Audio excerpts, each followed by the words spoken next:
Good morning, everybody. Happy Tuesday. Welcome to TCF Live. My name is Dan Soul. I will guide you through this next 4 hours or so as we journey through Courtlandia.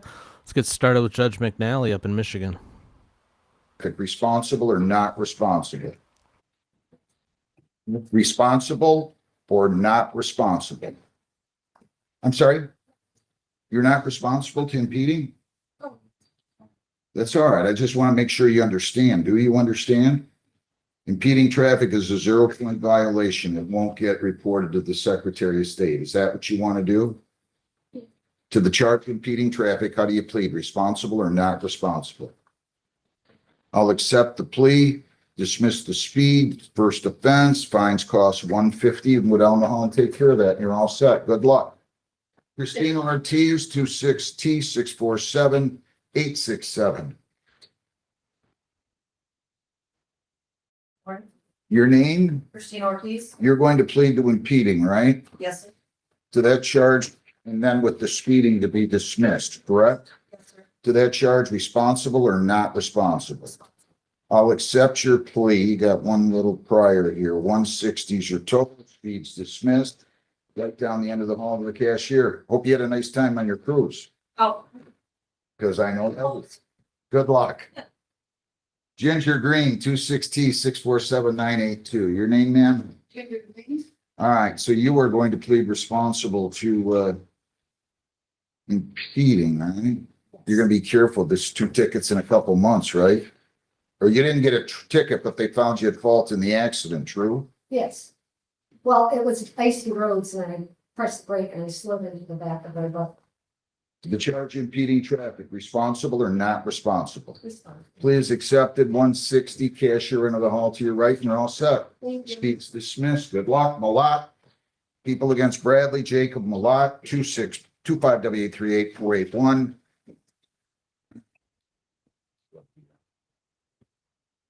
Your name? Brandon Malat. All right, Mr. Malat, you are charged with a violation of probation.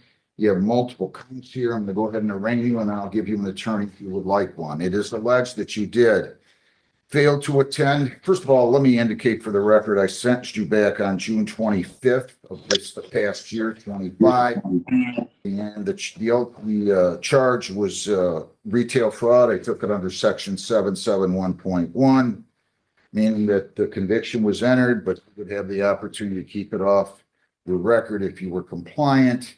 It is alleged that you did violate probation in several aspects. Count 1, that you failed to attend the scheduled probation visit on March 20 of 26. That's count 1. Do you understand the charge? Yes, sir.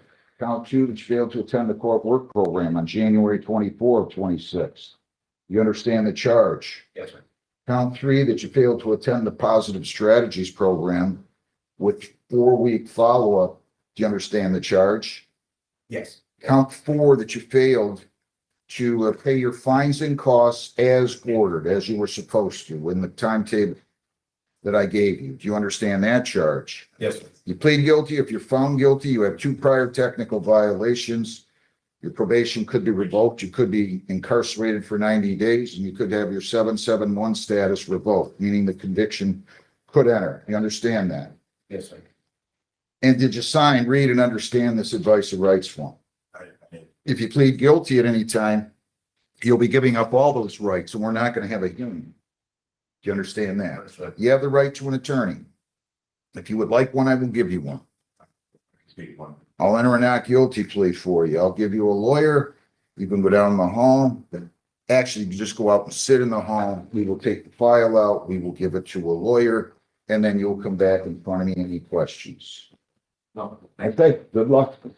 People against Gerber S. Gill. Gerber S. Gill, 26B150474. Your name, sir? Joe. You are going to plead responsible to impeding traffic, true? Yes, sir.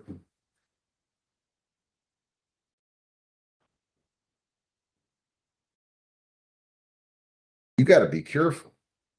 I understand that was a. I don't even know if I can take this impeding and feel comfortable with it.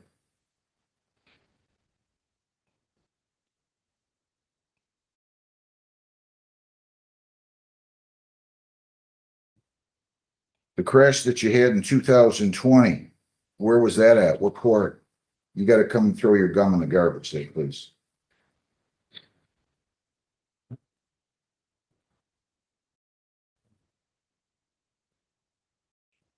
Where was that at? I can't remember. You remember going to court on it? Yeah, I think it was Do you remember pleading and impeding on it? Yeah. Okay, so you don't qualify.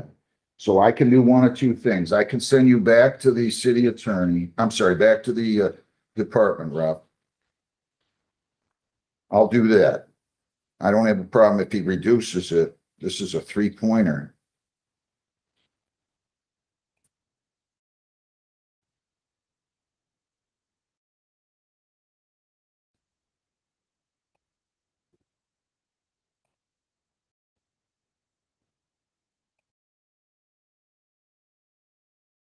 So you can talk to him further, and if he doesn't give you what you want, you can request a hearing, okay? But I just cannot take impeding traffic, I'm sorry. This one's going back to the department rep opposed to go. Anything still in there? Have you all checked in with my court officer? We're with Logan. Who's Logan? Right there. There it is. Okay. Family. Okay. Good. Is that a criminal or civil infraction?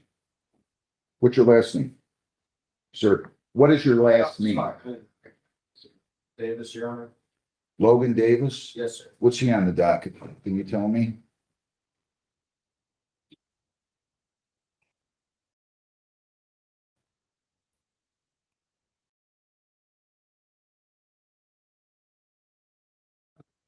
Probation violation sentencing. Thought so. Do you have that file? No. Does John have it? Do you have a lawyer representing you on that? I don't believe so, David.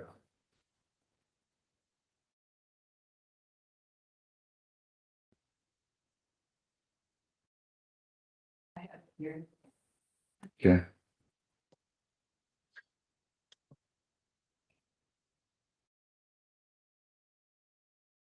People against Logan Scott Davis, 25.839-209A. Your name? Logan Davis, Your Honor. All right, so what happened is I set a sentencing date. You know what Jessica's number is, Sadie? Hang on, I can see here. I keep forgetting. 218, Judge. Can you call Sadie, Jessica and ask her to come in for me, Heather, please? Yes. All right, so you have no technical violations, just to recap, Mr. Davis. I sentenced you on November 12th, so it's only been about a little less than 5 months, about 5 months, I suppose. You have on here a variety of different violations. You were in front of me on March the 17th.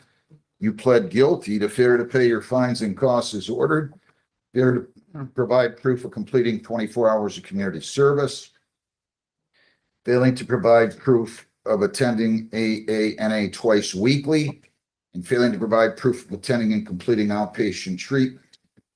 Those are the charges. You pled guilty. Today is the date scheduled for sentence. Wow, you're like bewitched or something. Well, how did you get here already? All All right, and today's the date scheduled for sentence. You have the right to a lawyer. Either way, I'm going to appoint you one if you want. Would you like a lawyer? Okay, so you're going to waive your right to a lawyer? Yes, sir. Ms. O'Donnell, you're, That's going on. so this young man, I told him he better complete his community service, be in treatment, and attend what did I say? Again? Did I say again? Looks like I wrote the word again. Yeah, do you want him back attending AA at least twice a week?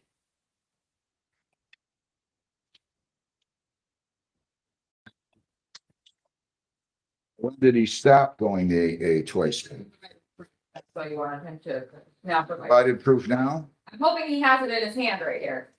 What are you doing, Mr. Davis? All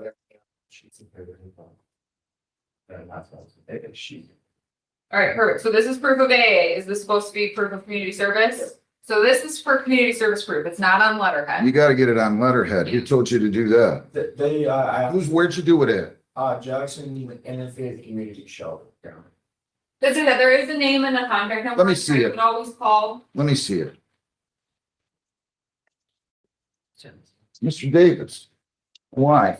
Why? They didn't have a, I asked. They don't have any letterhead over there? No, I got it. So that's what they told me. They just said, bring in a sheet of paper. You know this Terry Branham? They used the guy that's at the front. Did you know him before you started there?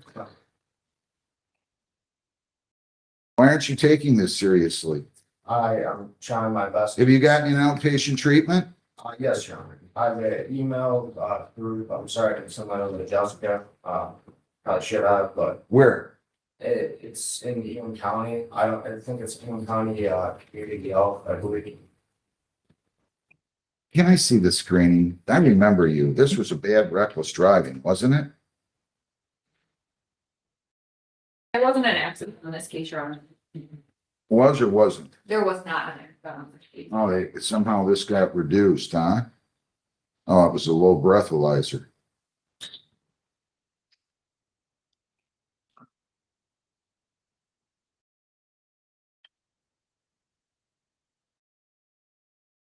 Did you start on your GED? I have not yet, Your Honor. Why not?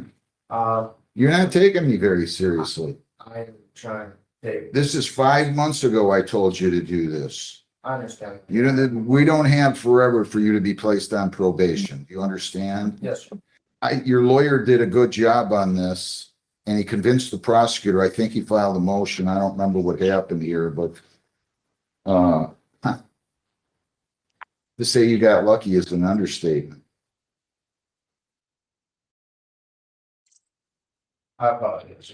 Don't apologize. I'm not going to jail if I send it today. You don't have to apologize to me. It's your life. If you want to do this to yourself, I mean, I don't get it.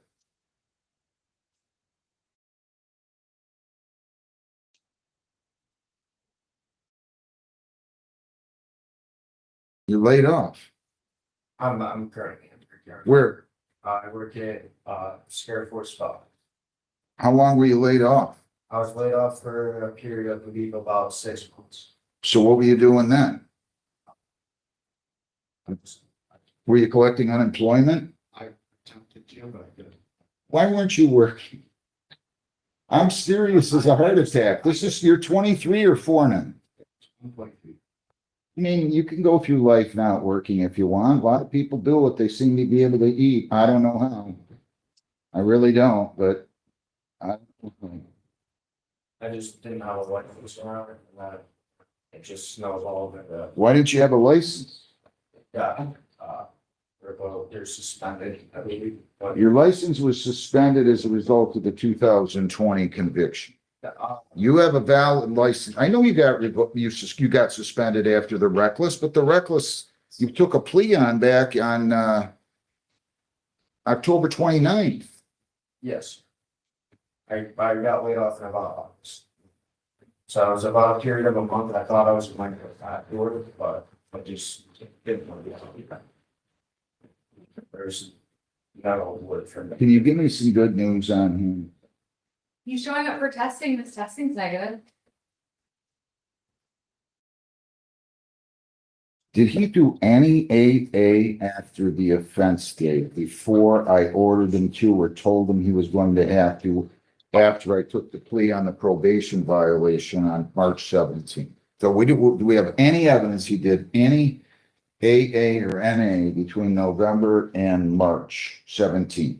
I don't have any proof on me unless we have it and didn't submit it to me. I don't. Did have you anything go? to find. I don't have proof that I did go around. You did go, but you didn't have it signed, right? I have the paper. I lost track of the paper. That's Lost track of the paper. yeah, the original item sheet that I was going originally. When did you lose the paper? Leave about November-ish. November-ish.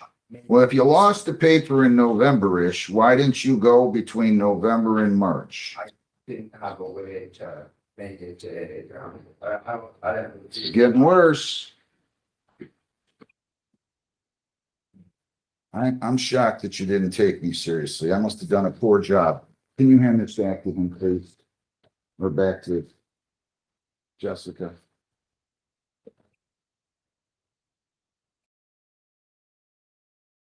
You had a prior impaired. Now this is a reckless driving. This is not good.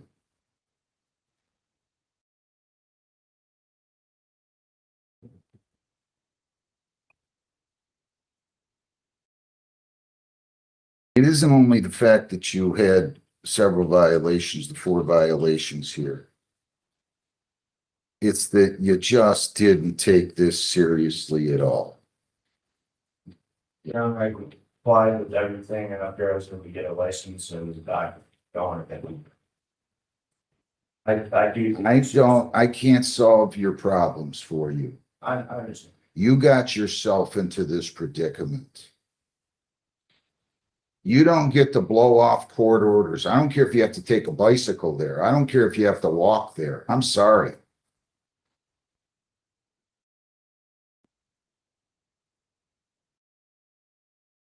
It isn't that you missed a few AA. You just, as far as I'm concerned, never went. And if you did somehow go, and if somehow I didn't believe you, which I don't, you should have started in November again. And now you're telling me you went and you lost your paper, but you didn't have a ride to go after November, which tells me you didn't go before November, after the sentencing, and after I ordered the bond conditions in September.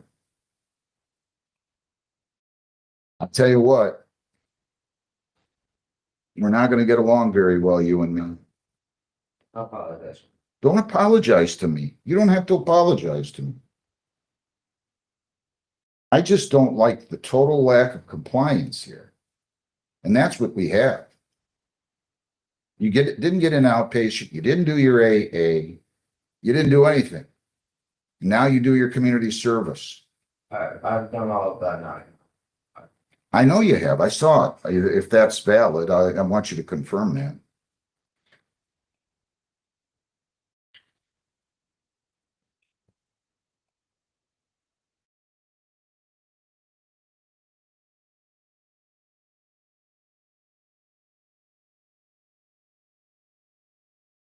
What do you think?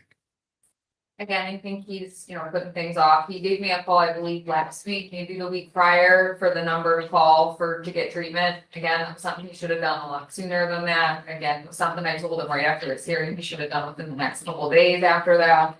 So that does concern me that he's putting these things off. You ended up with a revoked license had your lawyer not been able to negotiate this for you. I don't remember how. It was a low breathalyzer, I'll give you that. But this is just not appropriate. I'm sorry, I don't usually do this. You're going to jail today for 6 days. You're going to pay costs of $125. You're going to grow up right now, or you and I are not going to get along. Okay? You have 21 days to appeal, 14 days to apply for a court-appointed lawyer for purposes of appeal. I'll let you set up terms of payment. I don't care if you do it there or wherever you do it. Probation to set up terms of payment. He's behind. Work with them. If you don't have the money, like I told you, you call the court. Did I not tell you that? Hang on. Did I not tell you if you didn't have the money on a due date to call the court, you'd go on Zoom, I'd give you an extension? Yes, sir. And I told you I didn't care how many times we had to do that, right? Yes, sir. You're very immature, folks. You got to get them on the right bandwagon. I'm glad and appreciative of the fact that you came here. He's underachieving. He knows that I know it. You need to go get a high school diploma or a GED. You need to maintain employment. You need to complete your treatment. And you need to do everything else that I told you in a timely fashion. This is not do it as you feel like it. I wish you well. I'm sorry you made me do this. Good luck. Have a seat over there in the jury box. Ryan Marie Erdman. Happy Tuesday-ish, everybody. TCF Live. Not often we see Judge McNally send somebody to jail, but this kid kind of sort of earned it a little bit, wouldn't you say? Anyways, let's get back. All right, it says no injuries, vehicle's drivable. I'm not sure that meets the standard. How old are you? 19. Gotta be careful, okay? All right, you're gonna plead to impeding? Right? Yes? Yes. All right, you gotta be careful to the charge impeding traffic, responsible or not responsible. Responsible or not responsible? Responsible. I'll accept your plea. Please be careful. 195, you'd be having problems with your license if we didn't do this today. All right, so go down the hall, pay that, and you're all set. I wish you well. Good luck. Thank you. Augustus Contreras Hernandez, 26W8413323. Where's Mr. Hernandez at? Is He was Augusto- on, oh, wait, he's back in the waiting room. I said, let me bring him in, Judge. He's on Zoom. Good morning, Lieutenant. Morning, Your Honor. Your name, sir? Mine? Yeah, you. Oh, Augusto? You got to tell me your whole name. Oh, Augusto Contreras Hernandez. You want an informal hearing? Informal? What do you mean? Well, they wrote down no agreement can be reached. Did they offer you anything? I talked to the other guy and I explained it. I get this ticket on March 2nd on Woodhaven, but the thing is I move out to San Antonio, Texas on February 27th. And I was like wonder how is that even possible? I get a ticket when I really leave the Moved to Texas on state. February 27th? Yes. You Honor. Yeah, it doesn't make any sense to me, does it? Yeah, Well, that's what okay, I so tried I'm to gonna set explain. it, listen, I don't want you to have any fine or anything if you didn't do this. I'm gonna set it for the informal hearing. You can appear by Zoom. Do we have his new address, anywhere, Heather? The address that I have is East Converse Street in San Antonio, Texas. Is that where you live, sir? Yes. Okay, so I want you to 37. write this down. We're gonna send you a notice, but I want you to make sure you write this down, okay? That's, Okay. why don't you give me a date if you would, Heather? We can do April 28th at, April 20. how about 10:15? At 10:15, Mr. Hernandez, April 28th at 10:15. 1 second. 28. April 28th. So it's 2 weeks from today at 10:15. Okay? It's gonna be 10:50 with you guys, like Michigan hour. Correct. Yeah, we're Alright. not gonna convert it to Texas time, but Okay, no, that's fine. yes. 10:15, no problem. I'm just fooling around. We'll see you back here then. You can appear by Zoom. Make sure his notice says that, will you please, Heather? Yes, Judge. Thank you. Good luck to you. I'll see you in a couple of weeks.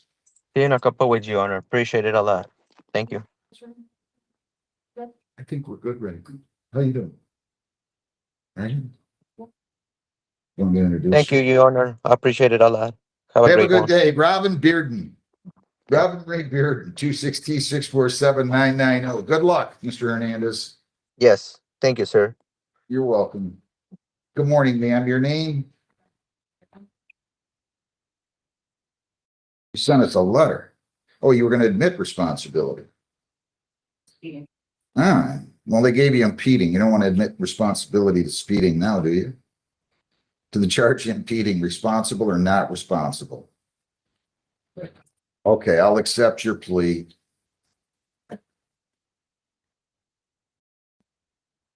I'm sorry about your grandmother. I'm sorry. Okay, I really am. Good luck. 150, okay? Have a good day. Thank you. All right, people against,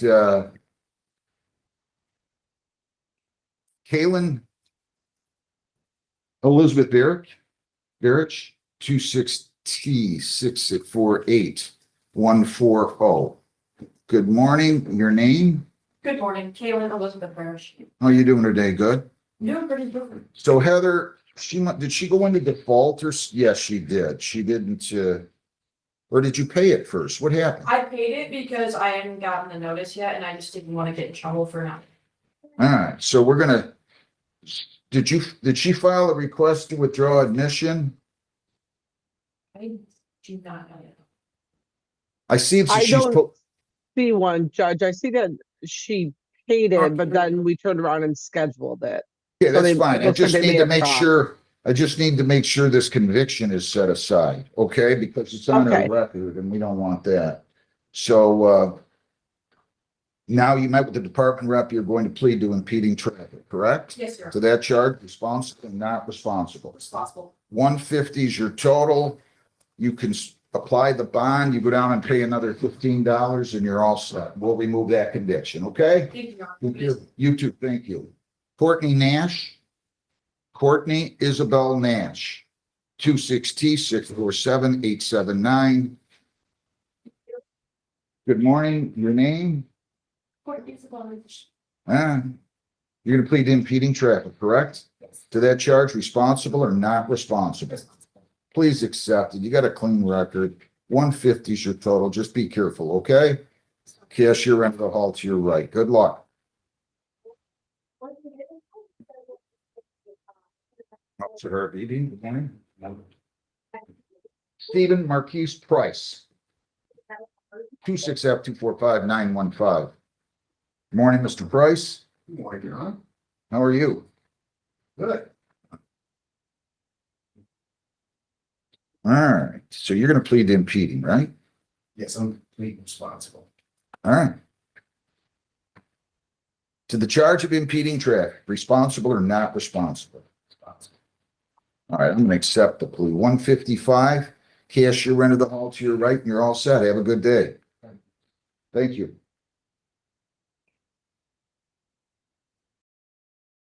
You know what? I'm gonna make it 150. That drunk driving was a long time ago. 150 on that one, Heather. Okay?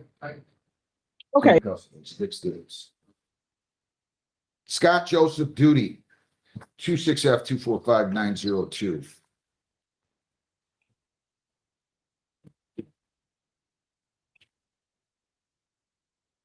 Your name? Scott, You want to plead to 1 to 5 over, correct? please. Yes. You got you going 45 and a 25. Your record is nothing to be desired here. Why are you driving so fast? Well, I had to go to the restroom. You've got, this is your 7th ticket since 2019. Well, I didn't have to go all them times. It was just. It's that rules, but You gotta slow down. You live in Monroe? You're Yeah. driving through Flat. that's, I'm gonna do this for you, but you gotta slow down. You're gonna make the insurance industry happy. I've been doing doing the cruise a lot more lately too, so I think that's the point. You gotta slow down. To the charge 1 to 5 over, that's 1 point. Responsible or not responsible? Responsible. 195, you got too many tickets. Thanks. You're not gonna get a break at all from me next time if you don't slow down. I'm promising you that. Good luck. You gotta slow down. Jolie Robinson, 26W842002. All right, Wahoo. Whoop, there we go. Wahoo, thank you for gifting a membership. I very much appreciate that, my friend. so you got a handicap, your name? Your name? Jolie Angelo. So you got a handicap, but you didn't put it on, right? Yes. Okay, you gotta make sure you do that. These bug me when people parking handicap and they're not handicapped. I get the fact that you have a valid one, but please, make sure that's displayed, okay? Case dismissed, their motion. Good luck. Mia Marie Bamia, 26W841779. All right, good morning. Your name? Yeah, we're about you. All right, Ms. Bamia, so you're going to plead to impeding traffic, right? What are you doing with your life these days? Where? Good. What do you study? Good. What do you want to do? Great. It's pretty heady stuff. To the charge impeding, responsible or not responsible? Please accept that original charge of limited access is dismissed. 150. You can go right down to the cashier and you're all set. Thank you. Have a good day. Dylan Yamati. Dylan Joseph Yamati, 26T647692. Your name? What are you doing with your life? High school. Yeah, where'd he go? Woodhaven? Parks. Carl's. Okay. All right, good. What year? See, What are you gonna do next year? hopefully going to trades. Good. So you're gonna plead to impeding? To that charge, responsible or not responsible? All right, I'll accept your plea. Just be careful out there, okay? 150 is your total. You're all set. Morning.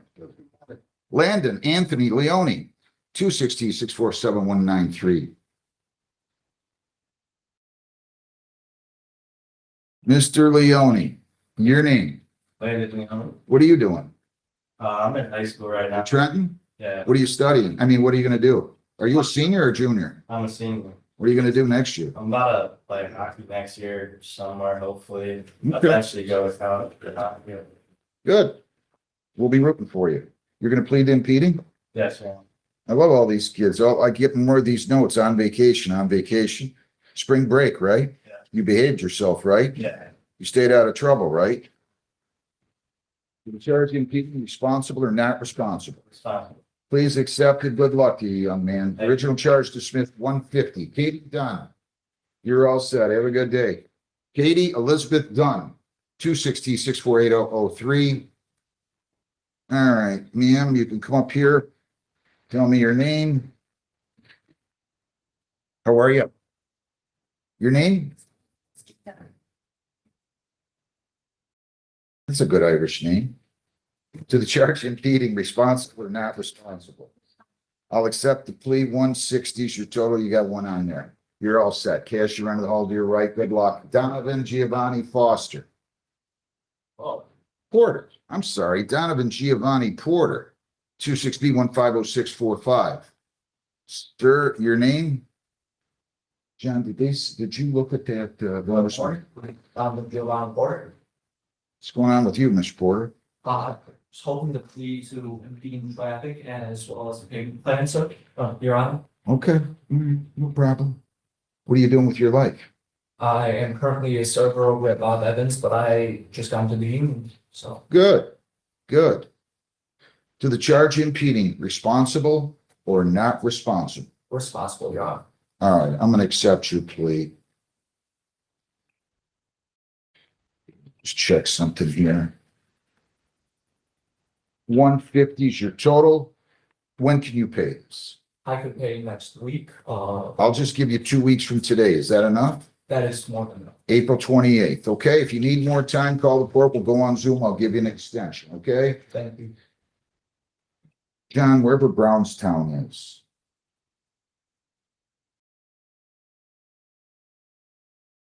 I need Brownstown in here and I need Lieutenant Toller in here.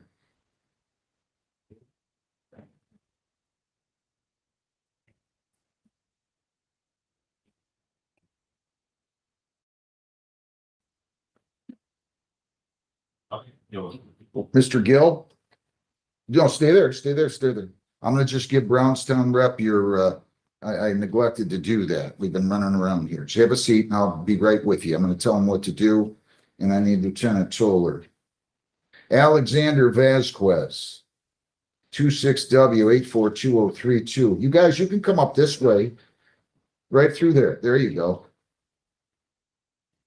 Do I have Lieutenant Toller coming in? Lieutenant, your name? Lieutenant David, what name place? Mr. Vasquez, your name? Alexander Vasquez. Who was complaining of pain? The other driver? The other driver did not get transported, but there was they were seen by the ambulance. Yeah, I just can't do it. I'm sorry. If the other driver's hurt or anybody in the other car, I just can't do it. I'm sorry. I'll be glad to take something else from them. If you want to reduce it to a 1-pointer, I'll be glad to do that. Okay? Thank you, Your Honor. On Gill, so you can go talk to him again, okay? Okay. Officer on Gill, I'm counting those when they've got hazardous action numbers, so he does not qualify. If you want to give him a 1 or 2-pointer, that's up to you, okay? Thank you. Charlotte Isabel Kirchen. 26F245881.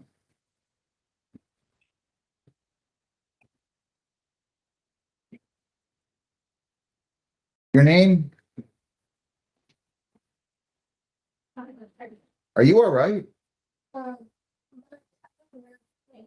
And also my health. So Do you want to sit down there? I'll get you out of here real quick, but if you want to, pardon? All right, you're gonna plead the expired plate, right? To that charge, responsible or not responsible? Do you have valid registration now? Why'd you wait so long? This was written in March and your plate expired in November. I'm gonna make it 105. Did you show the officer your valid registration? I heard whether it's going to room. Yeah, that's him. I'll make it 105. Can you pay this by, say, May the 10th?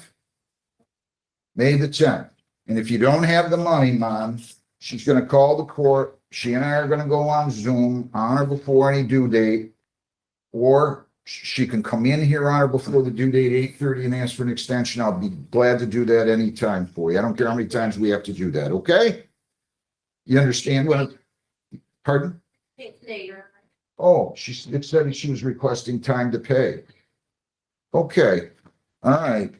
You don't have to if you don't want. All right, so you can go down the hall and take care of that, and you're all set, okay? Good luck to you, young lady. Diego Aguirre, 26B 150616 A and B. Your name? Diego Aguirre. You're gonna plead the seatbelt? Was there an accident here? There was no accident. And you're going to plead to impeding on file A, where the failure to yield will be dismissed. And then you're going to plead the seatbelt. Yes, To the charge impeding traffic, responsible or not responsible as to count one. Responsible responsible. as to count two to seatbelt violation, responsible or not responsible. All right. I'll accept those, please. Why weren't you wearing a seatbelt? That almost bothers me more than, I just forgot, but ever you since. can't forget that. That's important, honestly. I mean, I've seen enough, read enough. You gotta have your seatbelt on. That, nobody else uses turn signals anymore. You know that? Yeah. I don't get it. They should just take them off the car. They shouldn't even have them on there. $65 on the seatbelt, $150 on the impeding. Do you have all that to pay? $215? Not today, only. How much do you have today? Okay.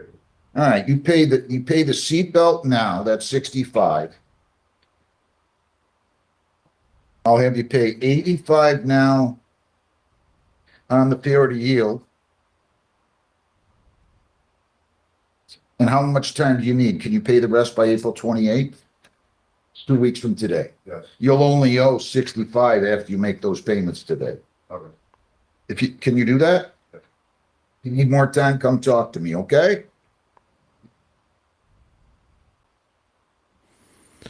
All right, good morning once again, everybody. TCF Live. It's a Tuesday. It's nice to have you all here. If you're new to us, please do say hi in the chat. We're a friendly folk around here. Slow start in Courtlandia today, but a couple of options have made themselves available. Let's go to the other side of Michigan, Newaygo County. We will say good morning to Judge Robert Springstead. We're here for a pretrial conference. Is there an offer that the people are making?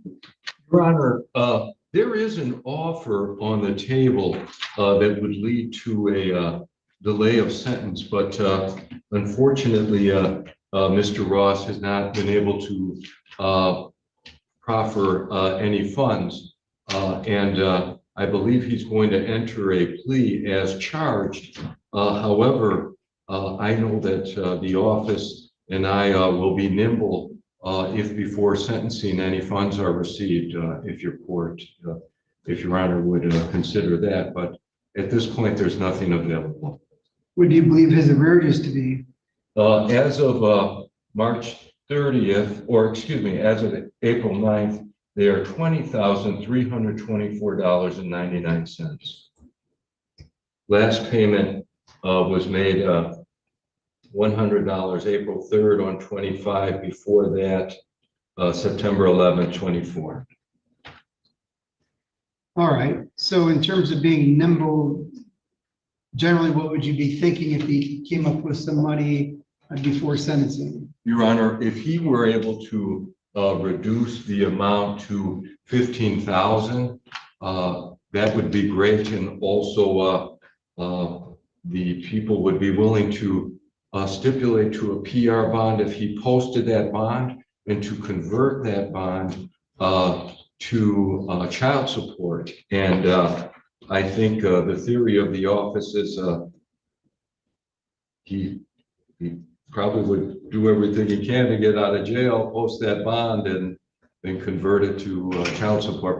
But there's been no movement in that around. So if he reduced the arrearages to $15,000, at that point you would agree to a personal bond, or are you saying that you would get a reduction in charges, or? Well, if he could reduce arrears to 15K, we would agree to a delay of sentence. Okay. And one of the ways I thought he could do that would be by paying bond and then converting it to converting the bond to PR and taking those funds to child support. Okay, that's fine. All right. Thank you. So, Mr. Prysock, it sounds like the offer at this point is to plead as charged, since it's within advisory guidelines, and then if any payments are made, then maybe we kind of regroup at the time of sentence. That's pretty much it, Judge. I explained that to my client yesterday. Jeffrey understands and he wants to enter his plea and get started on the road to, getting caught up with this. I can tell the court and the Assistant Attorney General, he has $1,000 he could put up. His bond right now is $10,000 cash. If the court would consider a 10% bond, he could put up the $1,000, which then could be converted before, in sentencing. He can get out, get back to work. He's got a job. He works for a company that his boss is aware of his situation here. His job is still there and waiting for him. If he gets out and gets back to work, he can start making monthly payments. So that's where we are with his situation at this point, Judge. But whatever the court decides regarding the bond, he is still prepared to enter his plea today. All right, raise your right hand, Mr. Ross. You solemnly swear oath or affirm that the testimony you're about to give is the truth, no truth, and nothing but the truth, so help you God. Yes. All right. And you wish to enter a guilty plea today, is that correct? Yes. All right, so the allegations that you're pleading guilty to read as follows: that on a date range of October 1, 2024 through July 31, 2025, that you were, or that this case arose in the city of White Cloud, Logan County, state of Michigan, that you failed to pay child support, that you did not pay support for your child in the amount of or at the time stated in an order entered by the Nuevo County Circuit Court in file number 2258707 DM. This is a felony which carries up to 4 years in prison and or $2,000 fine plus cost. Understand count 1 in the maximum penalty. You're also pleading to habitual offender third, which alleges that you have at least 2 prior felony convictions. Do you understand that? What they've alleged here is that on or about June 27, 2013, that you're convicted of grand theft in the 4th Circuit Court for Lawrence County, South Dakota. Do you have that prior conviction, sir? Do I have it? Yes. Yeah. Okay. And on or about June 27, 2013, third-degree burglary, also in South Dakota. Do you have that felony conviction as well? All right, therefore, you are looking at the possibility of twice the maximum sentence. So the maximum penalty could go from 4 years to 8 years, and the fine could go from 2,000 to 4,000. You understand how the habitual offender third could increase your maximum penalties? Yes, sir. All right. Now, you don't really have a sentencing agreement other than that you be sentenced consistent with the advisory guidelines. And Mr. Evans, do you have an estimate of the advisory guidelines in this case? Your Honor, unfortunately, I don't at this time, and I don't have access to his lien. I only know he has the 2 prior felonies. All right, Mr. Prysock, can you run his advisory guidelines? No, Judge, I have not. Okay, so Mr. Ross, I can't give you much guidance there. I can just say that typically it would take quite a extensive criminal record to score prison on a failing to pay child support, but other than that, I can't give you any guidance because the attorneys haven't run the guidelines and I don't have the information sufficient to do that either. You understand that? Yes. All right. If it would be if you end up having a county jail sentence, you'd be consenting to a term of probation. Do you understand that? Yes, sir. Is that your complete understanding of the agreement in this case? Have you had sufficient time to consult with Mr. Prysock about your charge and this plea agreement? Yes. Subject to the plea agreement, how do you wish to plead? No. Do you understand that if I accept your guilty plea, you're giving up the right to have a trial of any kind? Yes. Do you also understand that you're giving up the rights that you would have at a trial? Yes. We've listed those rights for you on the written advice of rights sheet that you signed today. Did you read that document? Did you understand those rights? Yes. Has anyone threatened you to get you to make this plea? Yes. Has anyone promised you an outcome different than we put on the record? Are you entering this plea of your own free will? You understand that if I accept your guilty plea, you're giving up the right to later claim that this plea was not your choice. You now give up your right to have a trial of any kind and all the rights that you have at that trial, and you still want to plead guilty? Yes. Is it true then that on a date range of October 1, 2024 through July 31, 2025, that you had a child support order in file number 2250707? And how much were you ordered to pay per month? $973 a month. All right, and in that date range, did you fail to make that $973 each and every month? Yes, sir. Were you working during that time? No, sir. Why not? I had 3 other kids at home and $973 per child. I thought was, I really couldn't afford it. Coming home with only $300 left in my pocket, I couldn't support my other 3 kids at home. It was hard. So you were working. What's that? Were you working or? Yep. That's when he asked. if you Oh, were yes. working. Yep. For So you were working during that period of time. But you just didn't have enough to go around. Yeah. And were you working the same job that you're working now? Yes, sir. How much do they pay you an hour there? I got $15.50, then I got bumped up to $16.50. So you're making $16.50 an hour now? Yes, sir. How many hours a week are you working? 80 hours a week. It's mowing lawn, and then in the winter we do plowing. So it's a year-round job. Okay. You get time and a half on, Overtime? Yeah. Yes, sir. okay. You must work in daylight to dark in the Yes. summer. Yeah. Yeah, it's landscaping.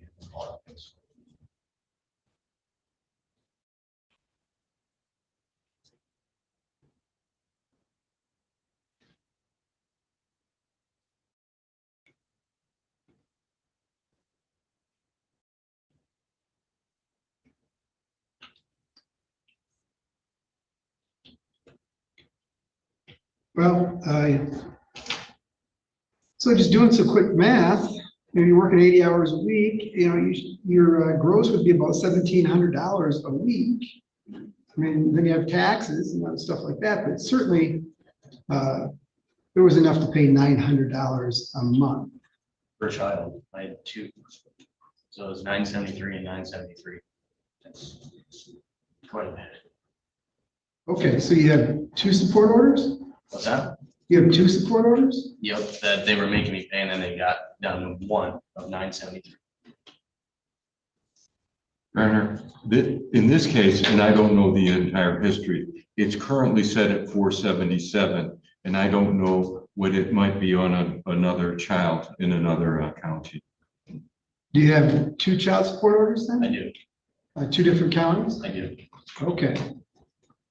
So we both add up to the 973.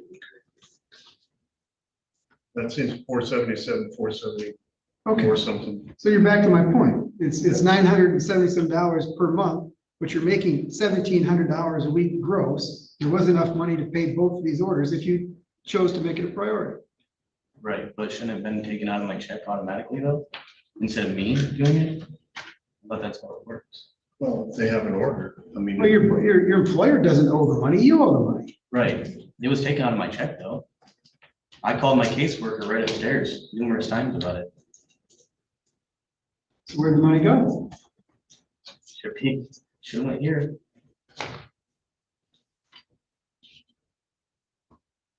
right, so now I'm confused, because you told me that you weren't paying the amount because you couldn't afford it. Now you're telling me that the money was coming out of your check, so you thought it was good. When you get all that money and then it doesn't show up on your check, then I know where else it would go. Yeah, it looks like there were wage assignments being taken out, Judge, so. Yeah. That's what I'm saying, like,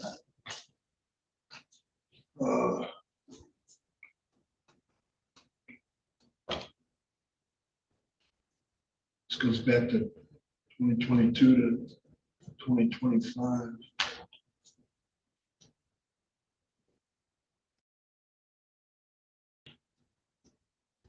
Looks like there were wage assignments, money was being taken out. I think he just got so far behind, once they get behind to a point of arrearages, it automatically kicks in and then it gets referred to the Attorney General. It's my understanding of it. It's been a while since I've done those support cases, but it looks like they were taking out money, but I think it wasn't enough to keep up with the payments. Once the arrearages hit a certain amount, that's it. They just refer it for prosecution. And it looks like that's what happened here. And I don't have the figures in front of me, Your Honor, but I did write down a couple. It appears there was a wage assignment through September 11th, 2024, and there were payments coming out, and just one $100 payment since that time. There's been no wage assignment showing in my system. So, and the period where there was a failure to pay was October 1st, 2024 through the date of issuance, basically. So there was a wage assignment, but pursuant to the wage assignment, you're telling me we got one $100 payment. After the wage assignment ended September 11th, 24, there was one $100 payment on April 3rd, 25. That's it. Okay. Did you switch jobs or something? Did you start a new job in October of 2024? I was looking for a different job at the time. So you had a wage assignment with a previous employer, Right. and then maybe you didn't tell from the court or whatever what your new job was. So if they don't know what your new job is, how are they supposed to take it out of your check? I understand. It looks like in September of 2023, he got it down to 8,000.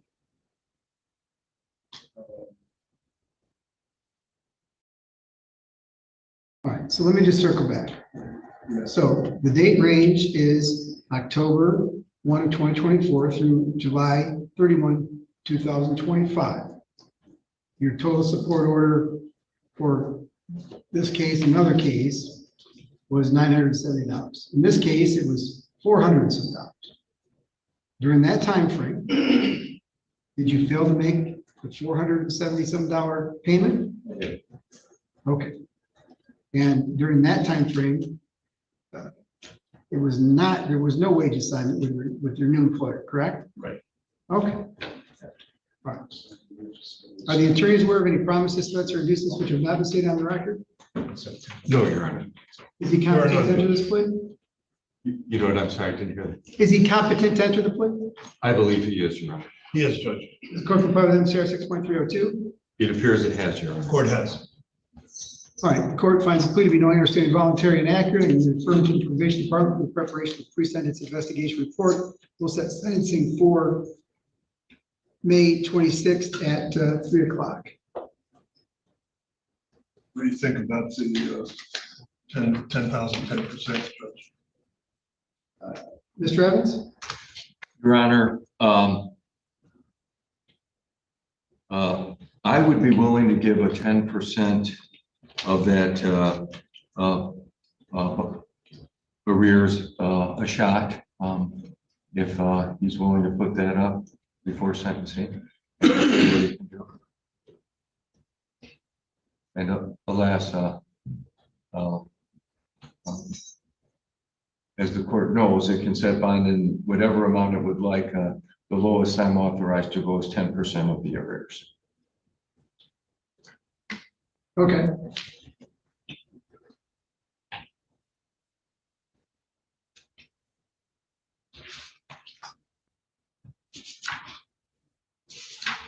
You come up with another $1,000?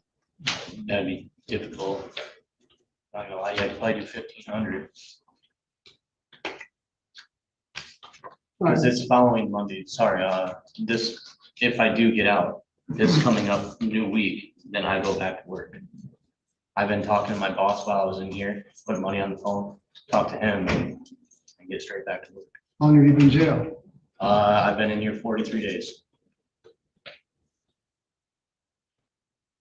All right, I'll set bond at $15,000, 10%. So $1,500 you can get out. Now, the condition of that is that you execute a wage assignment for your new employer. So that's the best way to do it. You're making plenty of money. They'll, friend the court will work with you to get some sort of amount towards the arrearages, keep it current, should be good to go. All right, you just need to talk with Mr. Zerb before you leave today.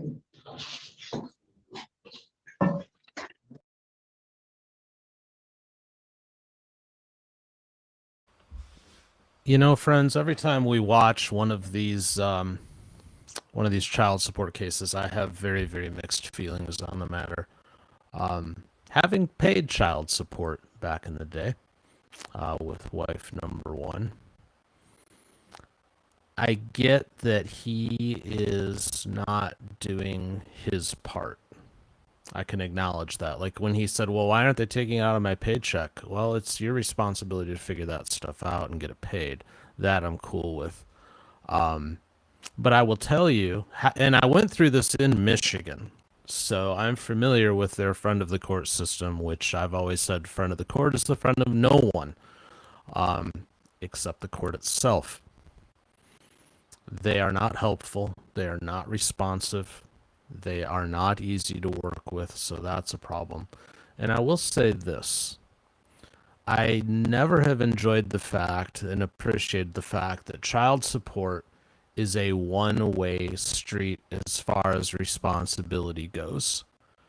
They put the responsibility on one parent to pay the child support, but they put zero responsibility on the other parent to properly spend that money.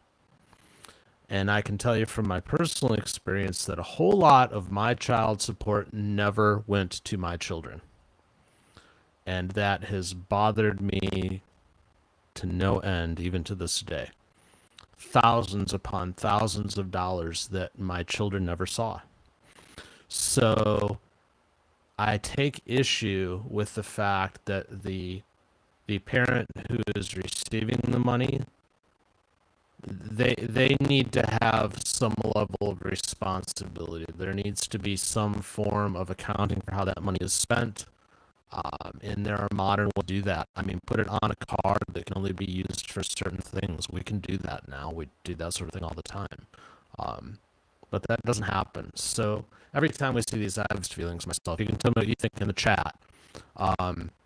You know, I'm not excusing the fact this guy paying his support, but I have never liked the fact that these are always one-sided stories. It's always deeper.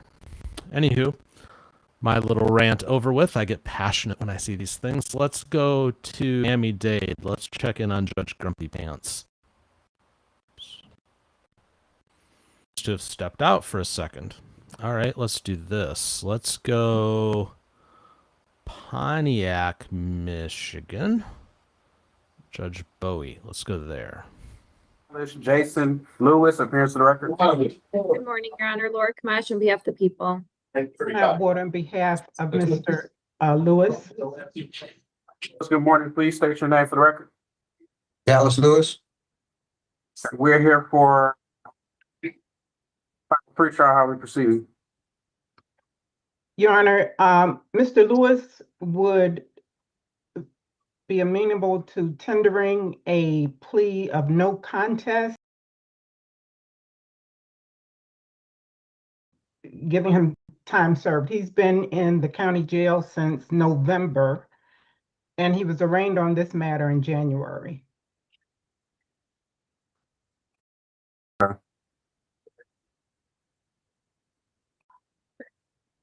Mr. Lewis, please raise your right hand.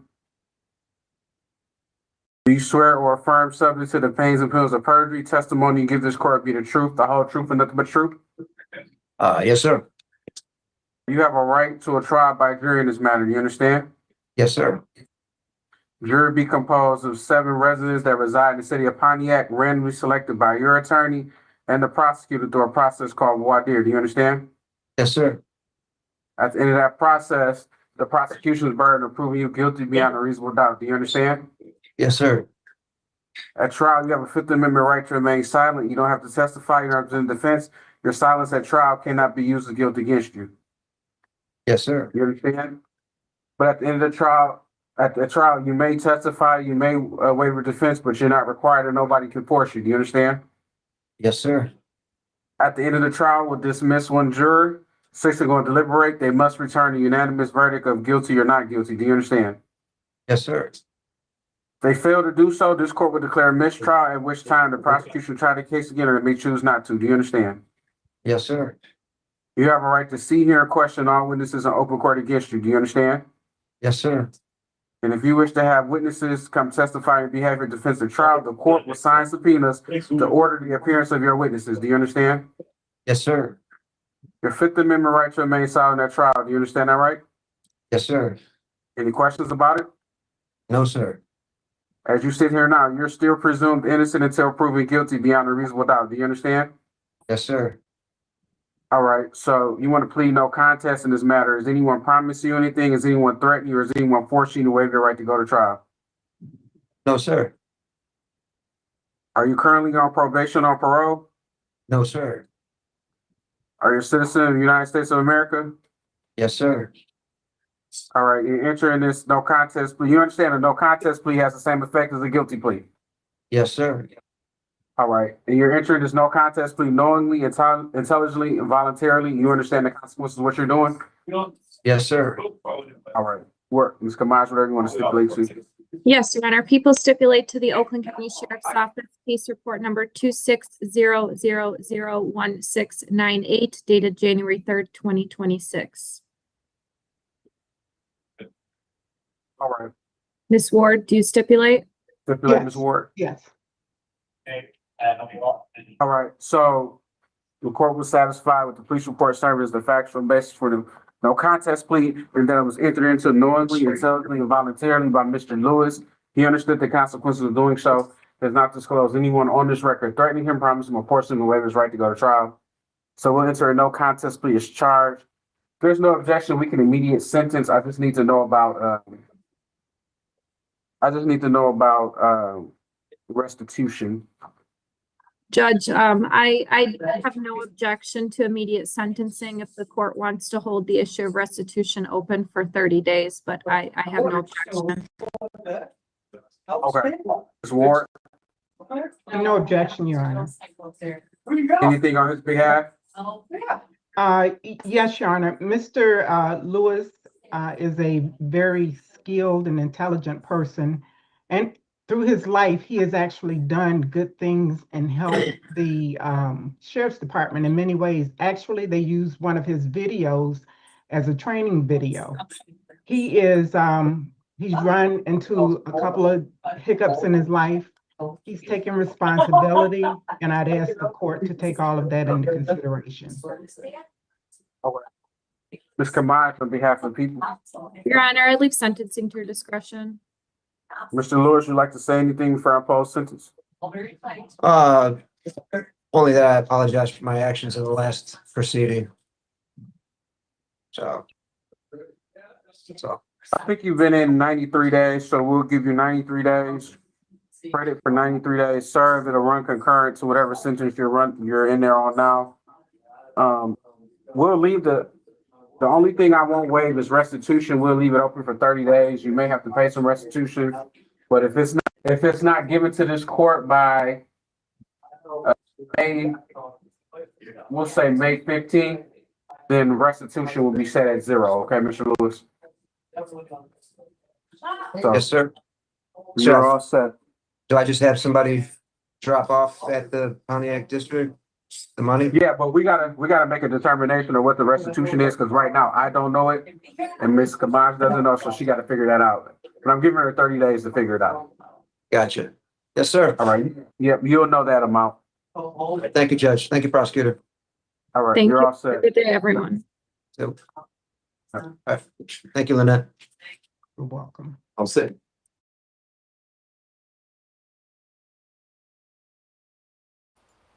Okay, friends, I know that a couple of you said in the chat that I was a little bit garbly. So I've rebooted my audio systems.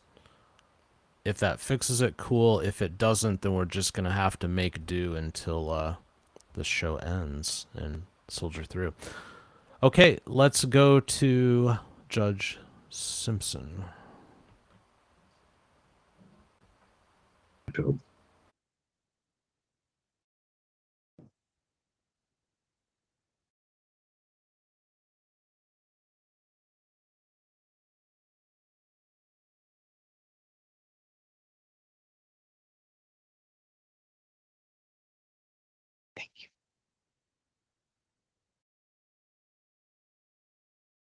Can you hear me?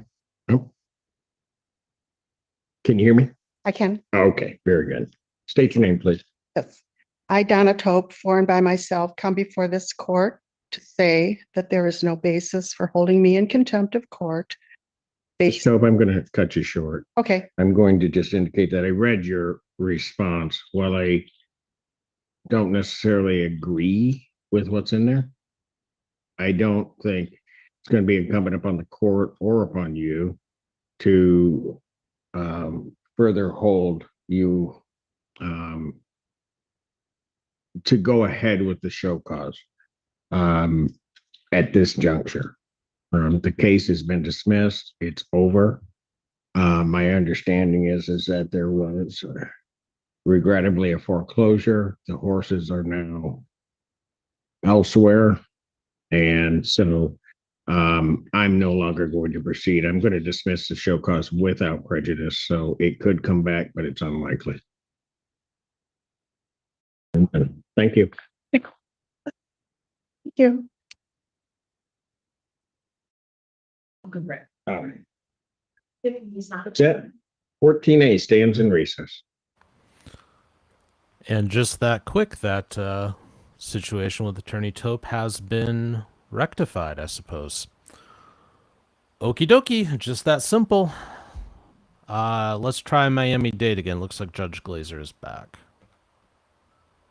We have F-26-1765, burglary to an unoccupied conveyance from March 30th. So Judge, this one, I do have argument. It does not indicate how Mr. Andres was identified. It just states on the second page that the victim said he got closer to his vehicle and the male ran off and got into a black Nissan Altima, but it does not connect Mr. Andres to some unknown black Nissan Altima. It says he was the owner and only driver of the black Nissan Altima that was observed on CCTV committing burglaries throughout the city of And it Miami. says distinctive features on the car. But saying that they're saying he's connected based upon the features of the car and the other cases, but they're not saying that this Nissan Altima had any special features, just that it was a black Nissan Altima. And it's the same modus operandi as to smash the rear window to gain access to the target vehicle and remove the driver's side airbag. I think for probable cause that's enough. And I'm applying for probable cause on $2,500. Or defense objection, Judge. And then we have F-26-7252, the charges from April 3rd, burglary to an unoccupied conveyance, grand theft of motor vehicle parts and criminal mischief because over $1,000. I think there's an issue with the amount of damage.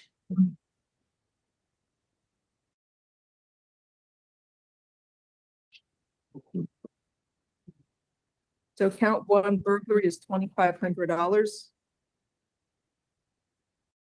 Count two, grand theft of motor vehicle parts, $2,500, and count three, criminal mischief is $150. Misdemeanor, second degree misdemeanor for count three.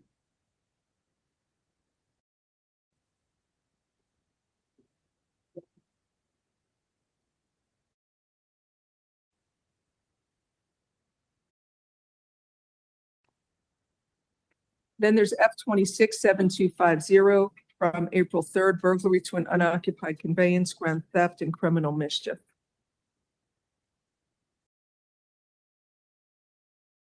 So let me review. No value for count 3 that I saw.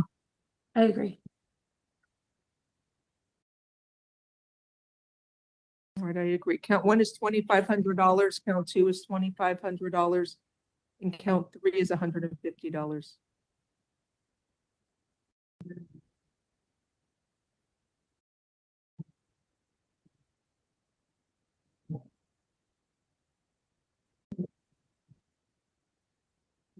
Then there's F-26-7243, grand theft. I didn't see any value. So it'd be a third-degree felony. I agree. Grand theft of what motor vehicle? Let me see. The car. Car. Bond is $2,500. Good luck to you, sir.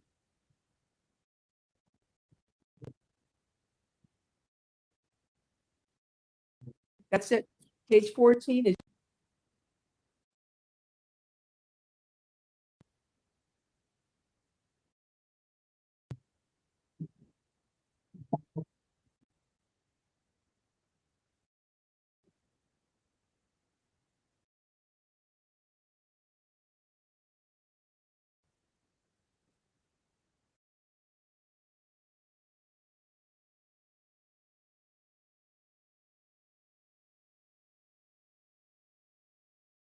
Good morning, sir. You were arrested for grand theft of a vehicle and driving as a habitual traffic offender. I will appoint the public defender's office for you.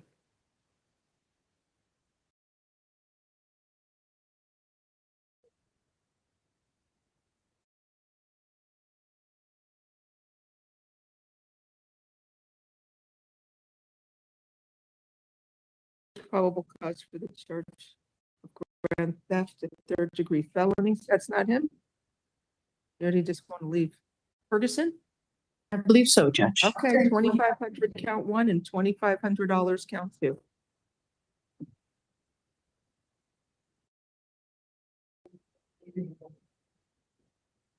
Next is Quan Brown, page 15. He reviews, Judge. Let me review. It's an added charge. Ms. Coriona waive? It's a what? Added Added charge. Judge, we can waive his presence, however, it does not It's with indicate the mask and a grand theft third degree for the car. how he was identified. Let me see. It just says investigative tools. Doesn't really say. We saw somebody else with this same one. I think it's likely cell sites, but it doesn't specifically say that. There's CCTV.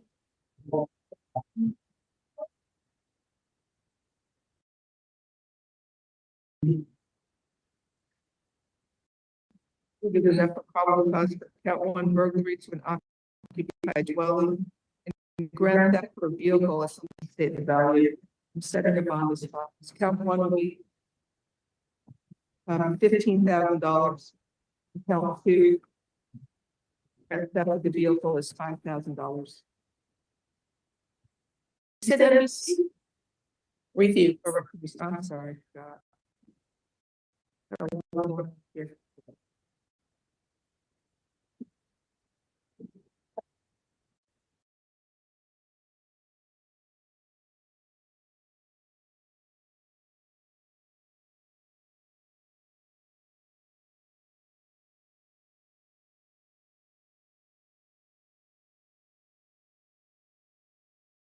Next is Robert Lazon.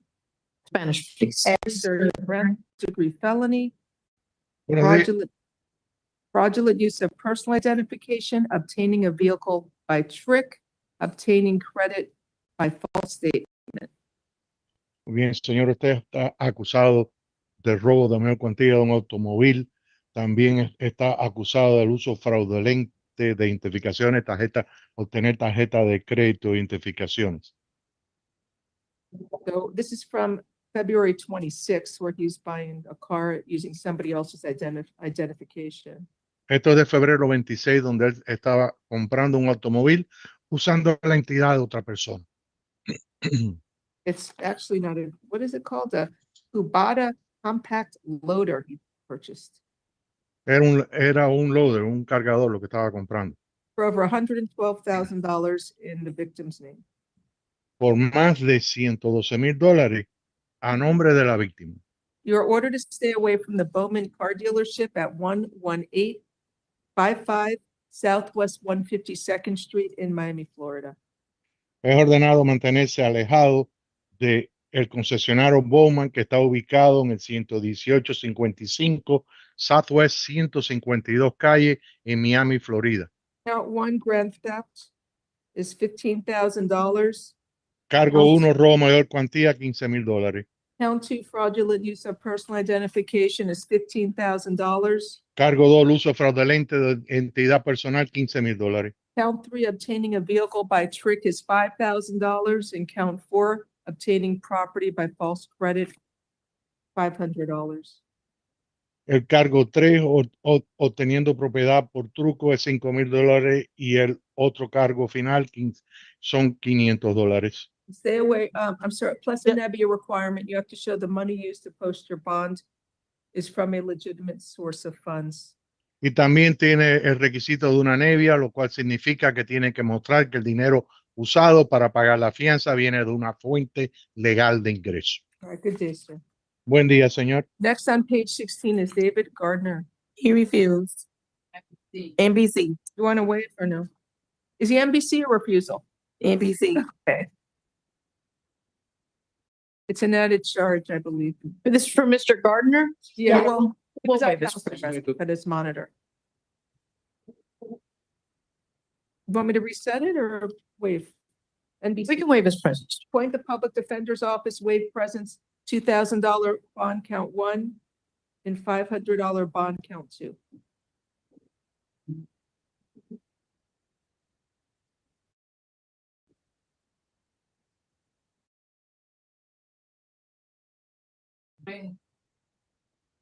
Now we're going to start on page 1. I don't know if there's any more lawyers are here. We can address them if they're here. Next is Laura Lozano, page 1.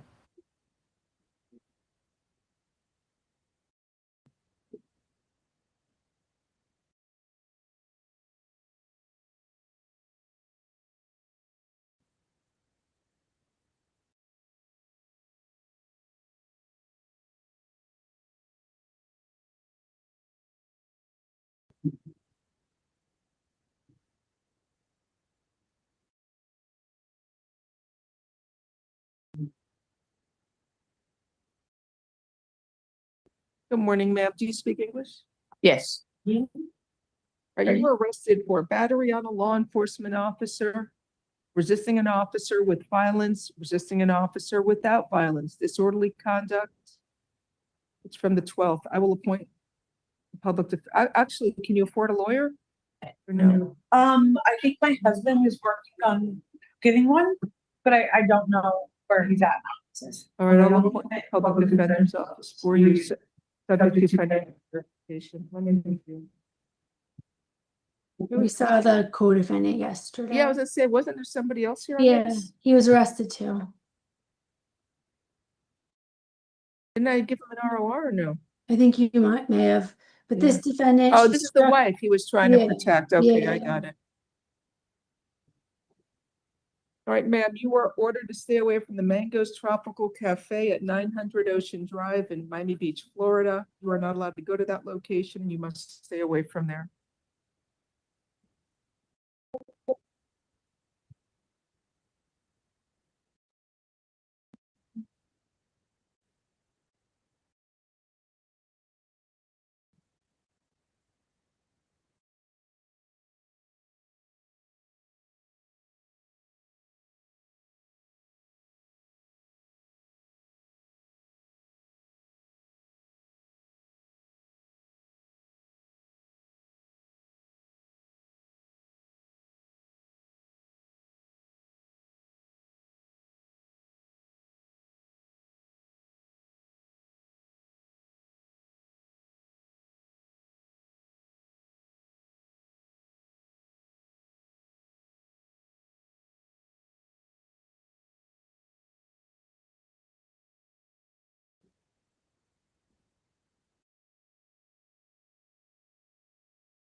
Yeah, I guess there's probable cause for the charges.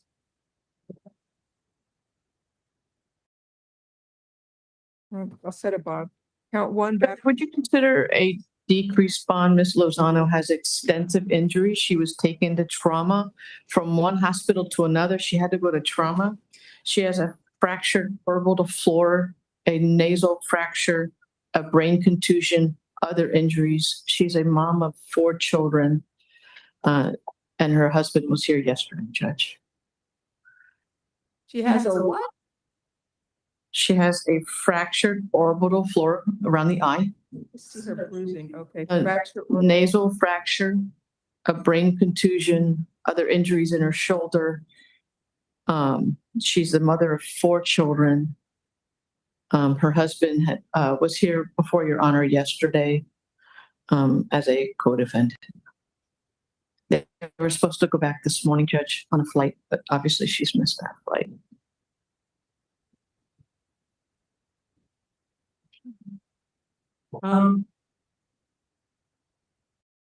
So she was tensing her arms and the officers had to do what they felt was necessary so that they could remain safe. I understand it's a very precarious situation, being an officer trying to detain somebody who may be inebriated. State, do you have any priors in Colorado? The only thing I saw were some, it says misdemeanors, public order crimes that are, one was from 20 years ago, the other one, maybe 15, but they don't look like much. Are her children under 18? This is 18, 13, 7, and 5. Given what transpired, you want to understand the stay away order and maybe tropical Yes, yes, ma'am. But I have no problem releasing her on her cognizance given her injuries. However, you have to keep all future court cases. It's up to the state to decide what formal charges they're going to file. There is probable cause for battery on a law enforcement officer, resisting an officer with violence, and disorderly conduct. So given her injuries, I'm going to be doing an RR all counts. Thank you. Make sure to keep all dates, dating. Right, the ROR is over state's objection.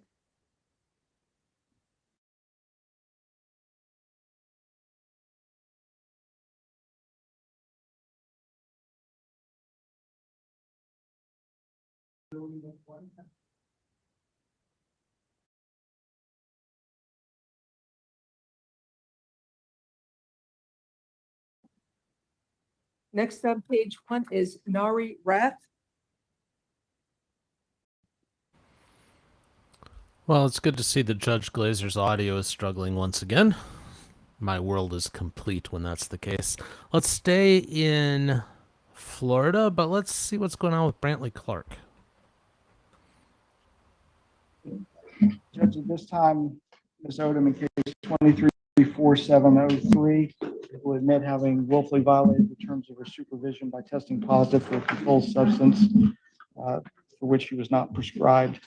The agreement we reached with the state is their supervision be modified. Additional condition will be bars to bed, chrome, and any aftercare. There will be no objection to a day pass or passes for her mother's funeral and making those arrangements.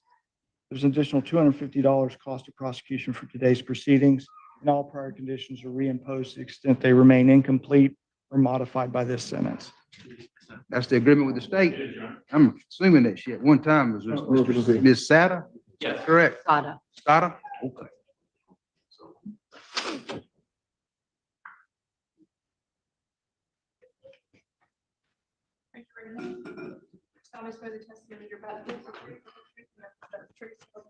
Yes, ma'am. Ms. Odom, you can lower your hand and state your name.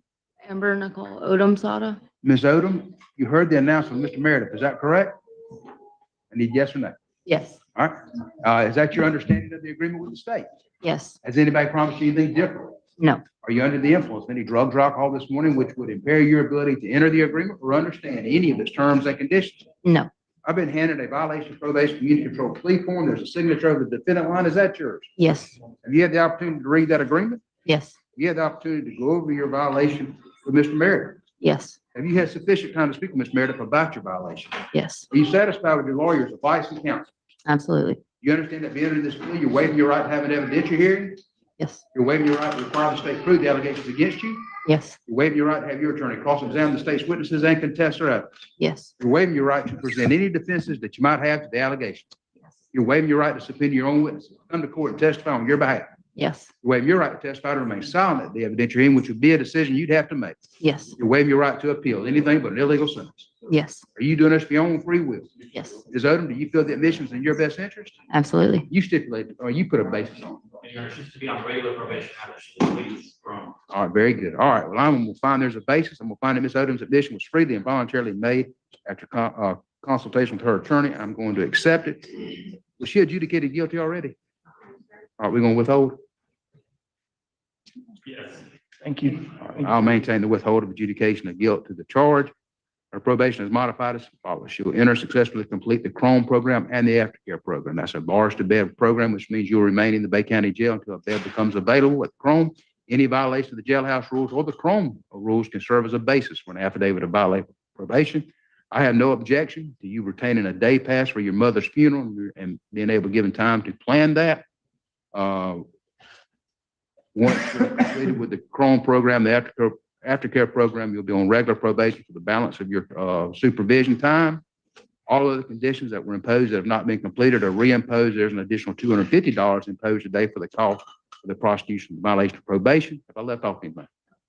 Ms. Odom, you have 30 days to file your notice of appeal. If you wish to appeal the judgment sentence, if you'd like to have an attorney to represent you, you can't afford one, maybe appointed to represent you at no charge. Good luck to you. You need to step over and speak to the probation officer.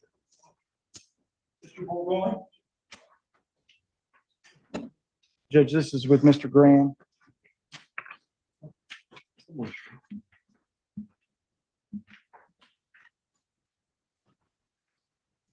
Initials.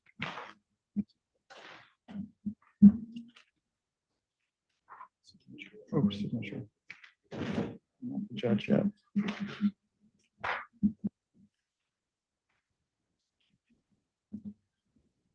Judge, in case 244123 CF, the state is reducing that to county court. We'd enter a plea in absentia to reduce charge to domestic violence battery. Based on that plea, in case 224680, Mr. Bourgoin would admit having willfully violated the terms of his supervision with the understanding that his supervision would be modified. It would be extended to April 14th, 2033. If no further violations and he completes all special terms, he may terminate on April 14th, 2029. During that supervision, there's an added condition of no contact with Sarah Hart. He would complete the batter's intervention program class. There'd be a drug and alcohol evaluation and counseling if deemed necessary. All previous conditions regarding cooperation and testifying remain, which are set forward in the original plea agreement. He understands if there are further violations, the court could sentence him to 15 years in the Department of Corrections. There's $250 cost of prosecution added for today's proceedings.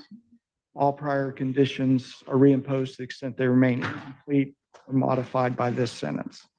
That's the agreement with the state? Yes, Your Honor.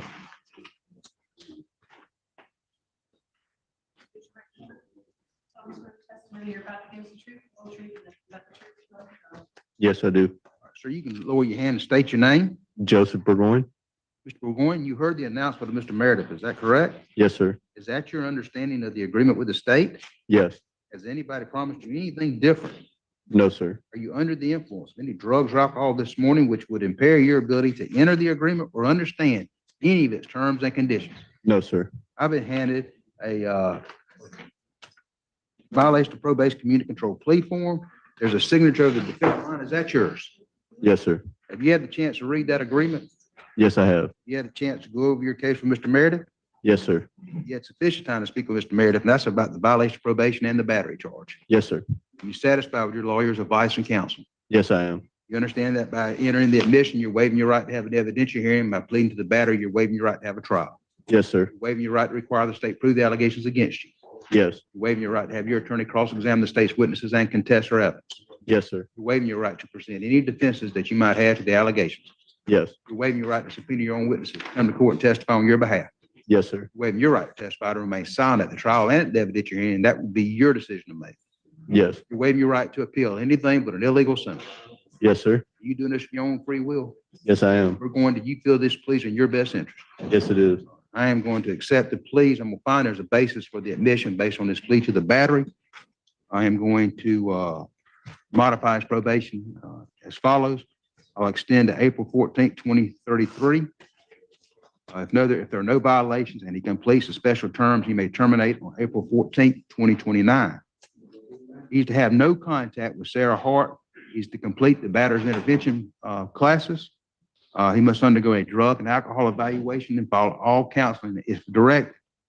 All previous cooperation testifying conditions remain. We're on the original plea.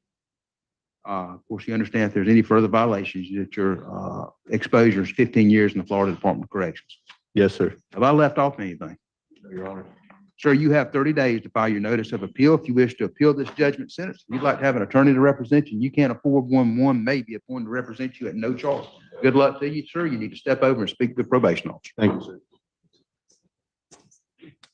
Judge, I have one more on the docket, but I don't see Mr. Summit here. So Okay. I'm gonna let Mr. Sullivan just kind of fill in, and I think it's gonna be a pass. We provided a witness. All right, very good. Thank you, Judge. Have a good day. All right. Ms. Goldhagen, you ready? Good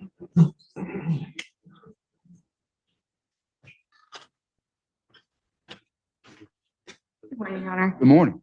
The first one I have is Jesus Casanova. He has two cases, 25-30-68 CF and 25-25-84 CF. He did the first round of depositions earlier this year, but the victim in one of those cases, we had reset to May 14th. So we can go to a date after May 14th. I assume that these will get resolved without the need for a trial. We just have to get through these All right, depositions. June 9th at 9 o'clock. And the next one is Ticarius Williams, 25-3500 CF. We have a misdemeanor offer. I'm trying to get that relayed to the client. I'm having some difficulty there. We can go to that 6/9 date as well. I'm hopeful that'll be resolved by them. And then Your Honor, last one is Brian Keith Milan, 26-489 CF. I just spoke with Mr. White regarding this case. I assume this one also will be resolved prior to the 6/9 date if we can use that as a tracking date. June 9th at 9 o'clock. Thank you, Your Honor. Have a nice day. Every day. You mind stepping in and getting my paperwork off? There's one there.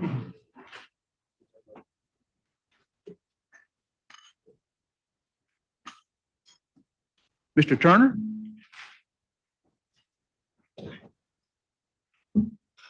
Morning, Your Honor. Good morning. First one, I've got to Matthew Albritton. This is 25-34-71. Mr. White and I have had some discussions. He has sent me a plea offer. I'm gonna meet with Mr. Albritton, and I think we'll get him here and wrap that one up. You say May 12th? I'm gonna shoot for May 12th. Okay. May 12th at 9 o'clock. Thank you, sir. Next, I've got Carmelo Flowers. It's 25-33-05 CFMB. Mr. White and I have had some discussions. I've floated him a counter offer. He's gonna review that along with the case and get back to me. Okay. So May 12th, sure. All right, May 12th at 9 o'clock. And my final one is Cameron Foley. This is 26-1 CFMA.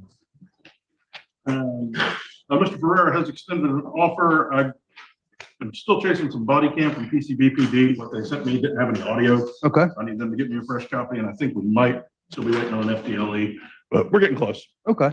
All right. I'd say probably June 9th would be appropriate for that. June 9th at 9 o'clock. Thank you very much. That concludes the business. Y'all have a good day. Good day. You too. Let's see, Mr. Meadows. Ms. Bennett. All right, friends, we might check back in with him later, but let's go to Texas. Say good morning to Judge Stevens. 26 CR 109. You were charged with a third-degree felony of evading arrest or detention with a motor vehicle, and that carries with it up to 10 years in prison. So, serious. Fix this, okay? Fix it. It's fixable. What are we going to do? Judge, if you don't mind, I just want to put this case on the announcement docket. Now, it is my understanding she doesn't have any criminal history. She's relatively young, at least when I out to her. So I also want to explore the opportunity of possible pre-trial diversion, since at least according to her, she's telling me she doesn't have any criminal history.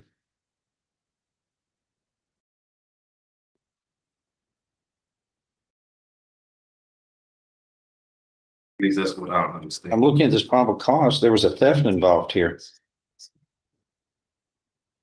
that she fled from. $1,159 of merchandise. Isn't that right? No, more than we weren't there, you know. But that's what the probable cause, don't act like, I can't believe it's not butter.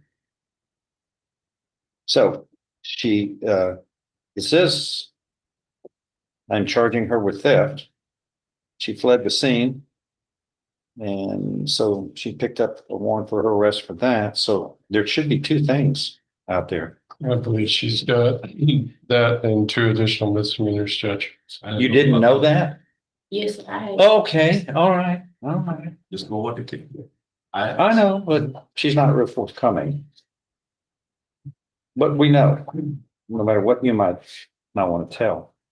Okay, again, there's a couple of fires that are burning out of this event.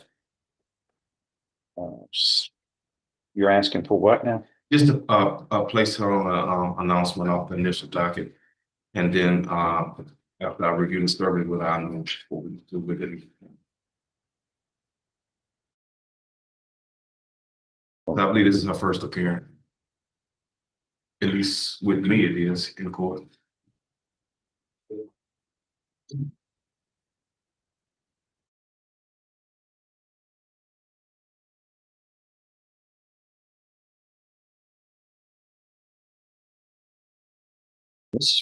Have you seen the probable cause? Okay.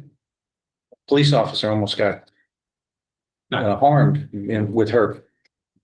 He went up to the car to tell her to get out, and she then fled and almost hit him. I'm surprised they didn't file something on attempted capital murder, which really would be serious, more serious than that.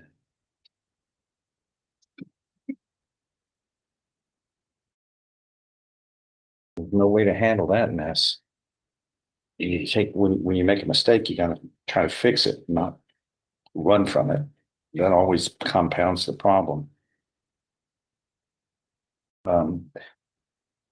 She have a criminal history. So, Judge. Okay. One thing I saw this morning was the 4 pending charges. Which are, I know. This one, the theft, and there's 2 additional misdemeanors. Of what? Remember, it's on my laptop. I can pull it up. No drugs?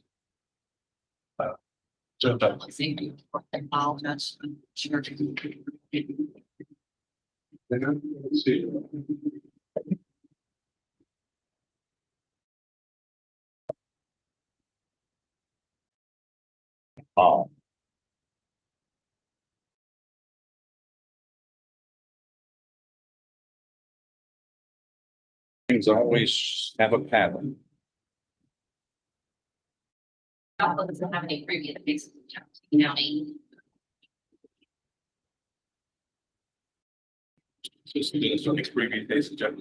So says Ben Shelton. Well, that's what she was telling me that she didn't have a prior.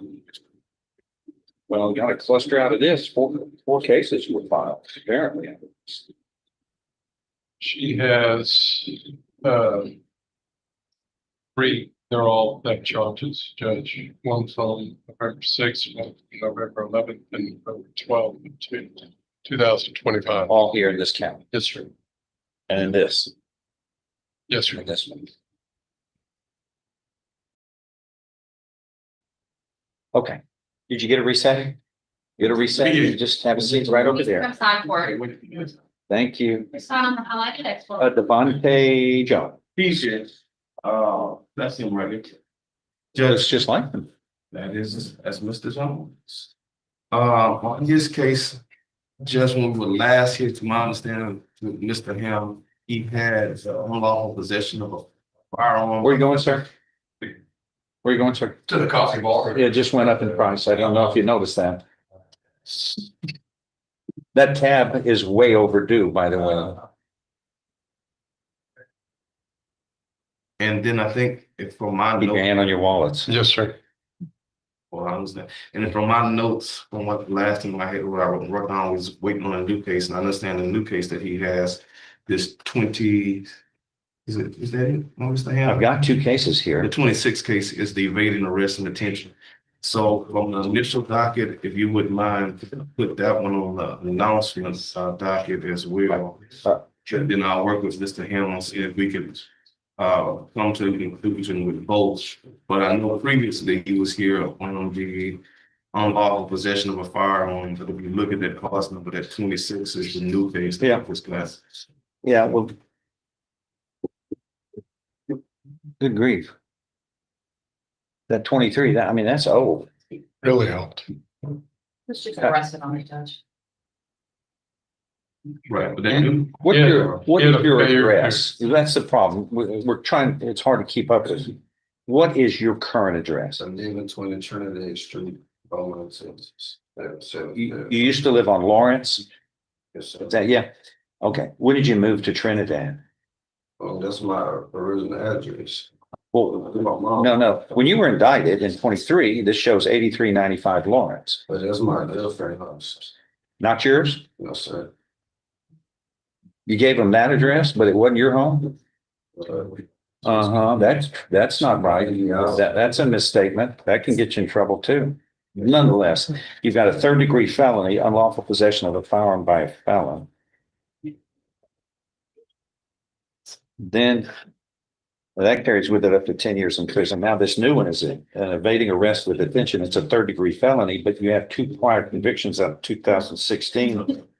So that bumps it up to a second-degree felony. So you're looking at up to 10 years in one case, up to 20 years in the other. 30 years in prison is what you're looking at.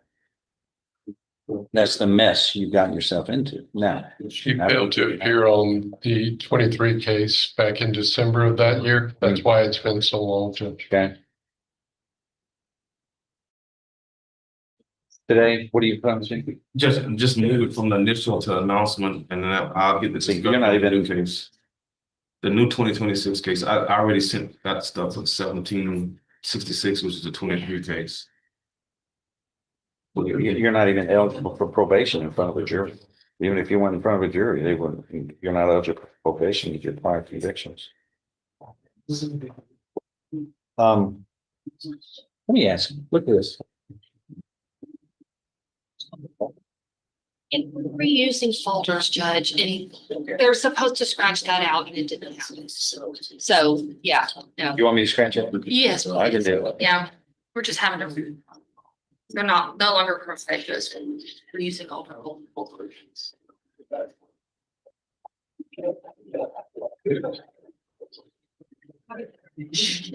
Okay, get it. Thank you, Judge. 2 cases. Appreciate you. What do you do? You just go over here. Don, on security, what? I'm gonna highlight that for me.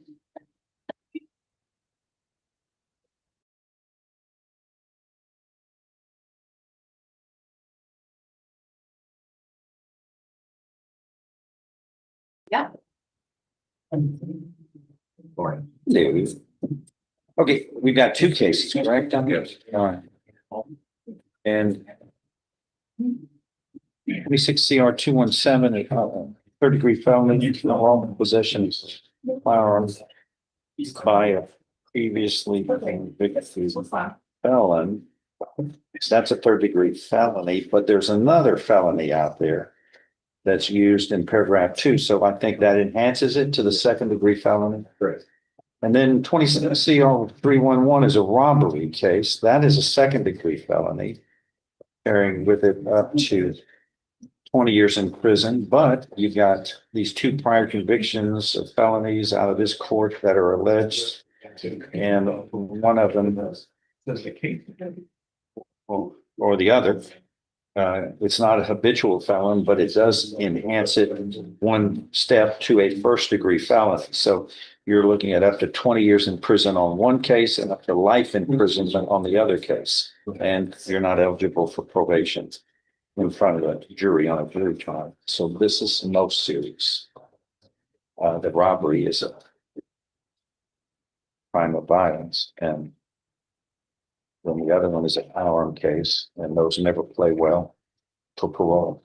What are you gonna do? These are new cases. They are. We're asking for 4 weeks to try to hire an attorney.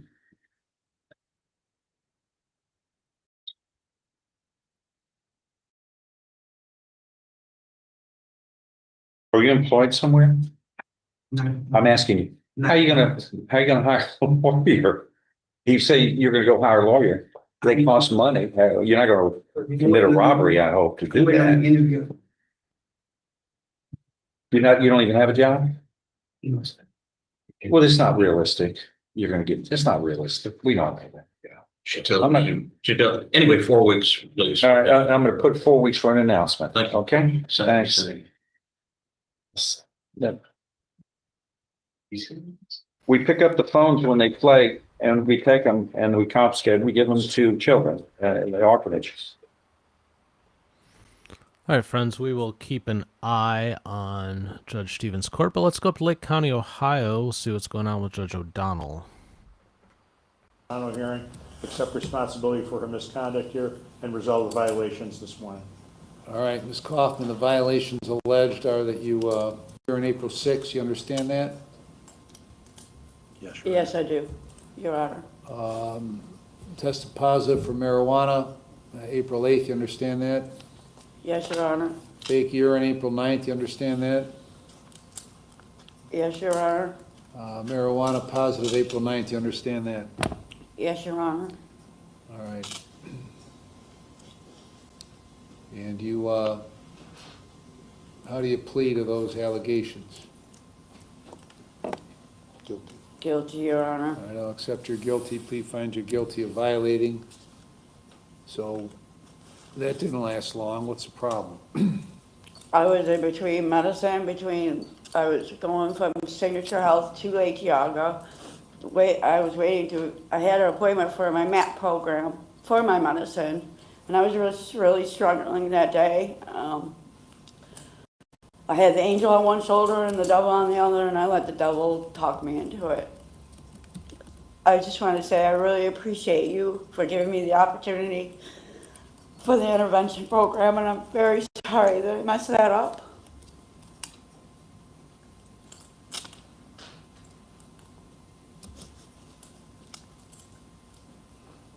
Nicole, what's the time frame on that JTP? She could be referred over today and do an immediate referral. All right. Mr. Fatika? Your Honor, as you can see, she's accepted responsibility. No stories with me in the holding cell. We'd ask that you consider JTP here. Ms. Kaufman, what do you want to tell me?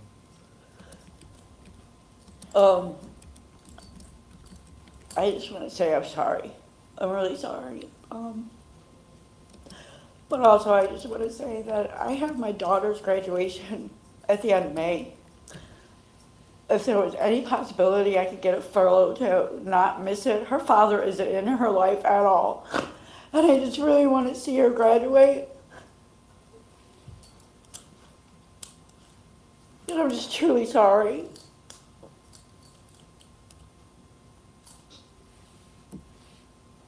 Well, here's the question.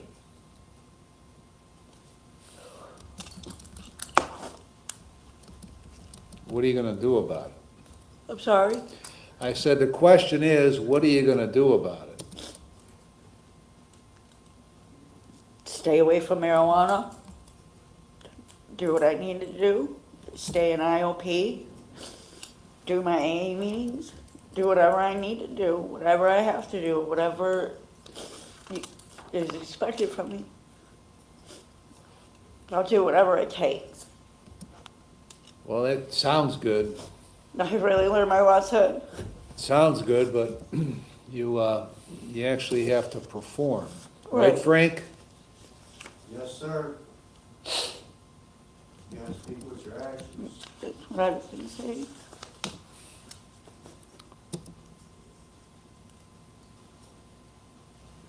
All right.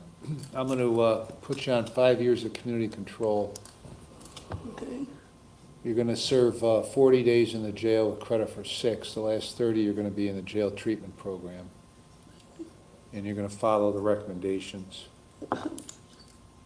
Then you're either going to go to Oak House or Nevaeh Ridge in that program and complete that program, follow those recommendations. Okay. You're going to, you are going to stay involved with Lake Geauga for your mental health treatment. That's what you said you had an appointment for, right? I had everything set up. I was doing them and everything. All right, so you're gonna go through them exclusively for your mental health treatment.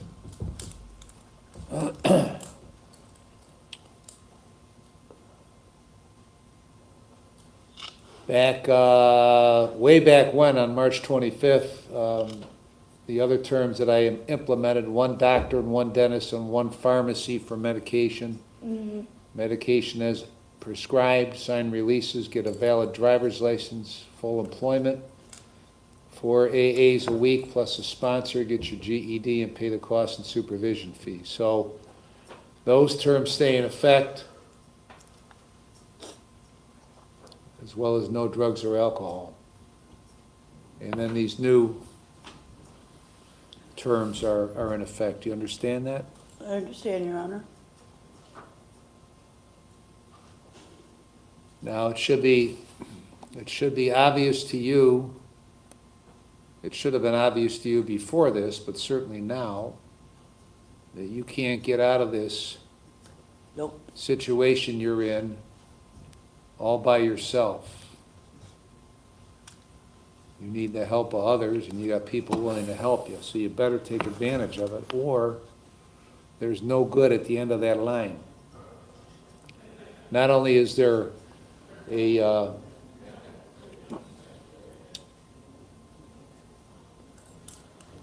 potential for 12 months in prison, but if you don't straighten the situation out, continued misery for many, many years. So you say what you want to do, now you actually have to do the hard work of doing it. Yep. I totally agree with you, Your Honor. All right, anything else, Mr. Knopf? No, Your Honor, thank you. Mr. Fatika? No, thank you, Your Honor. All right, we're adjourned.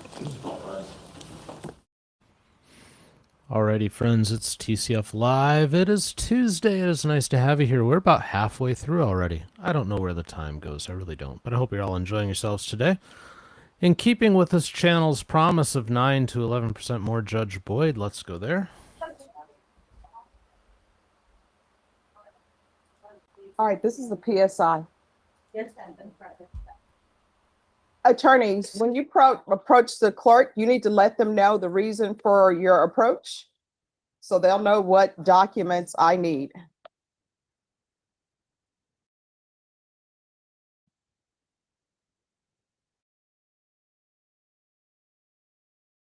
You don't have to file stamp it. That's okay.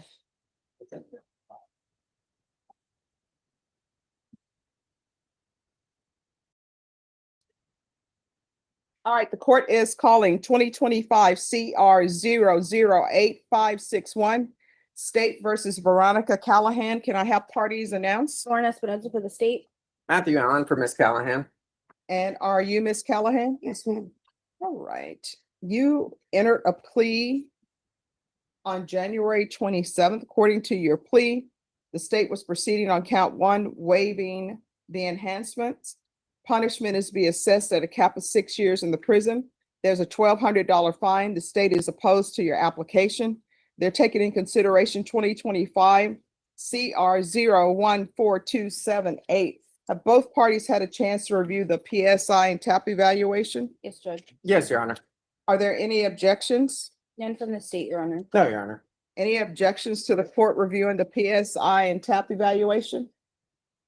No, Your Honor. No, Judge, sorry. All right, and state you're opposed. Do you have any witnesses? No, Your Honor, just briefly.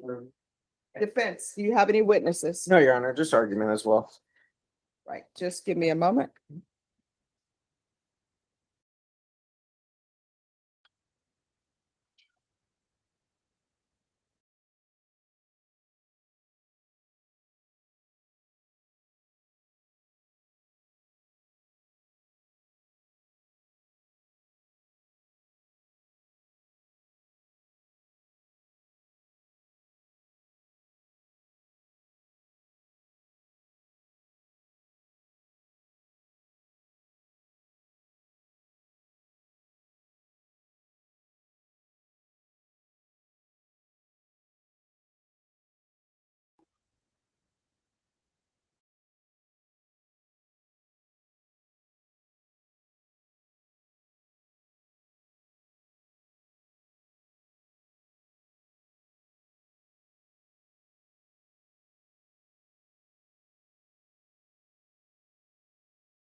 All right.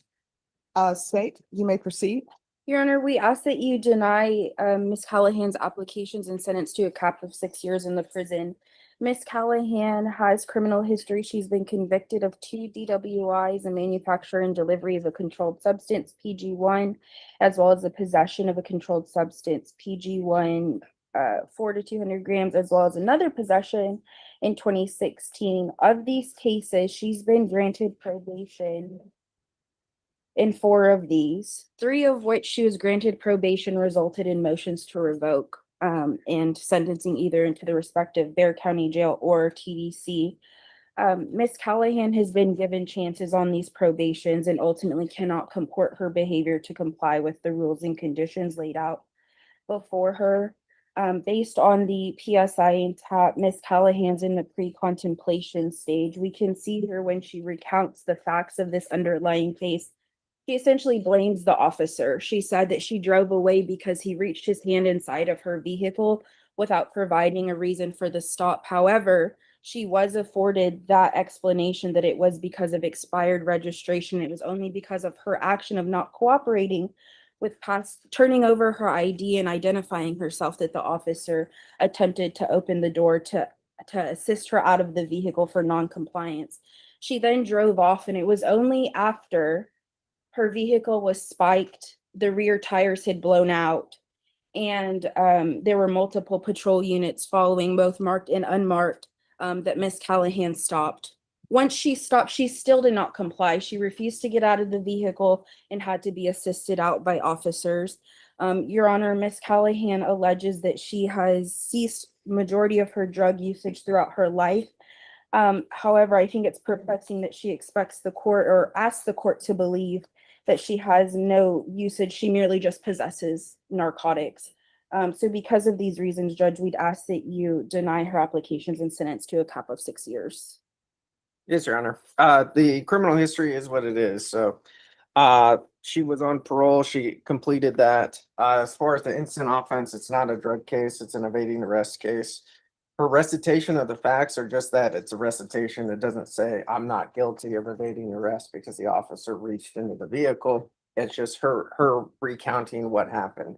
Obviously, she's here because she's taking responsibility. She called the police even when she was driving, and we've had multiple conversations. 1, you can't take off when a police officer is there.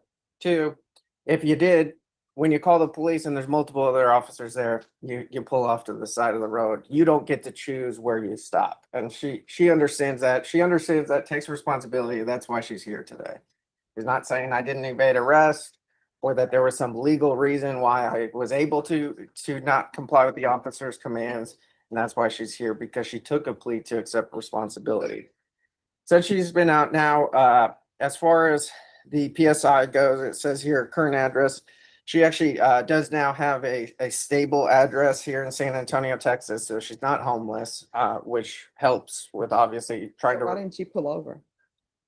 The reason she didn't pull over is because she didn't feel that the officer explained anything. She thought she just got pulled over, and then he was reaching his hands into the vehicle. She felt unsafe. That's why she left and called the police herself. So why did they have to put spikes down? Again, that's because she was then trying to say, well, she was going to feel safe if she went to her house. So she's not driving at a high rate of speed, but we've had that conversation before. And so something from probation would be like a cognitive course and thinking and critical decision making, because obviously that's an error in judgment. And that's a mistake. That's why she's here.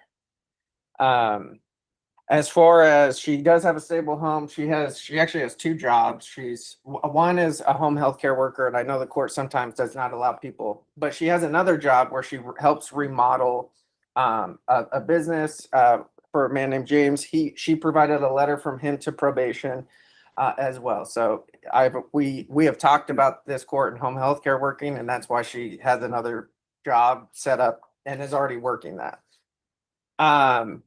Like I said, her housing, she actually had a trailer where she paid an individual $4,000 to live there. Well, that individual is not there any longer, and his wife is not agreeing with that. So she lost out on that money, but again, she's found other places.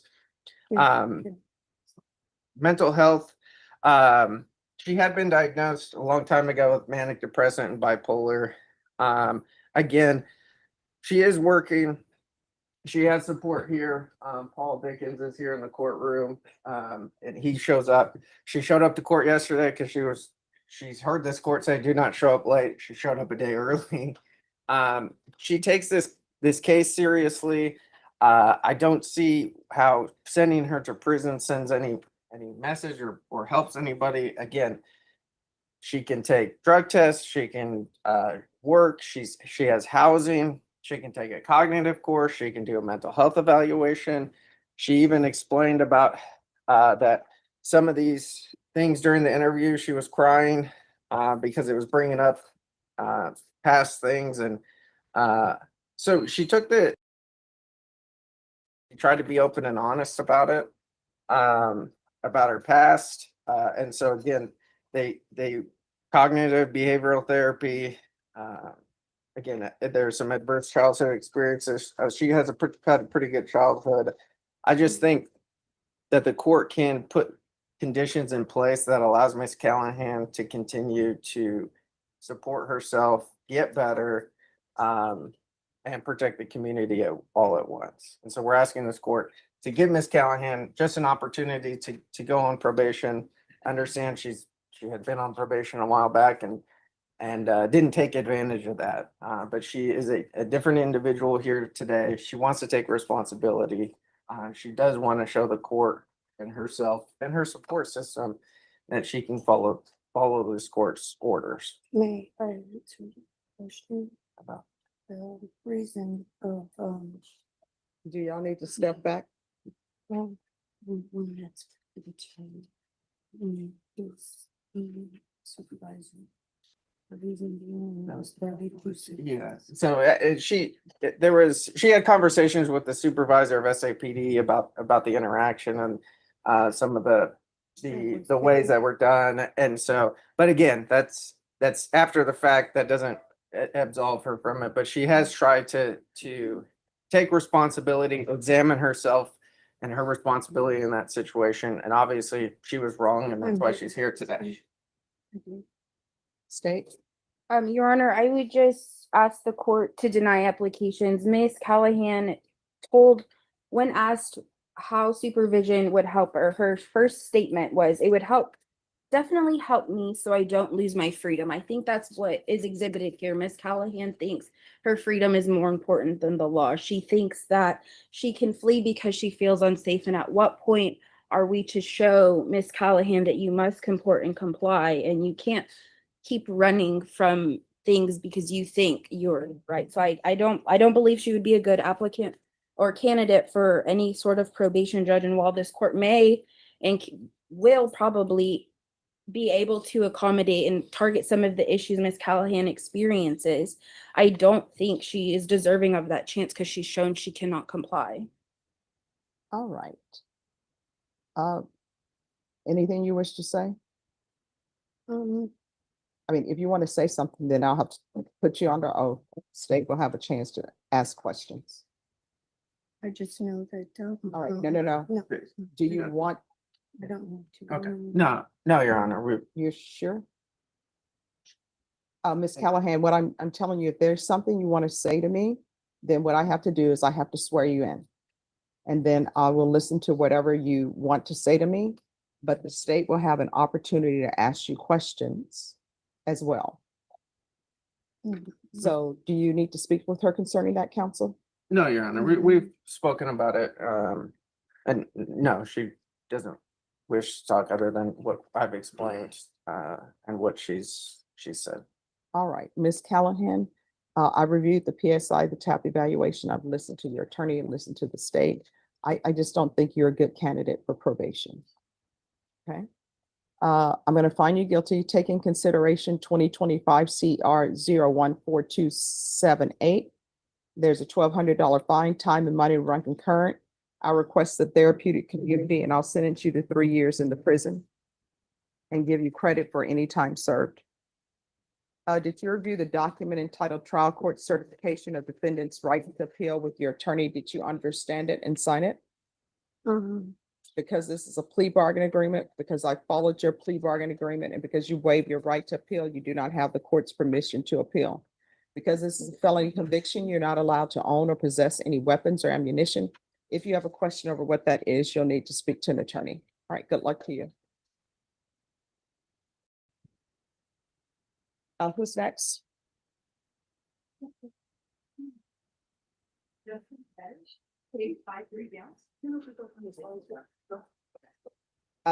Justin Bettis.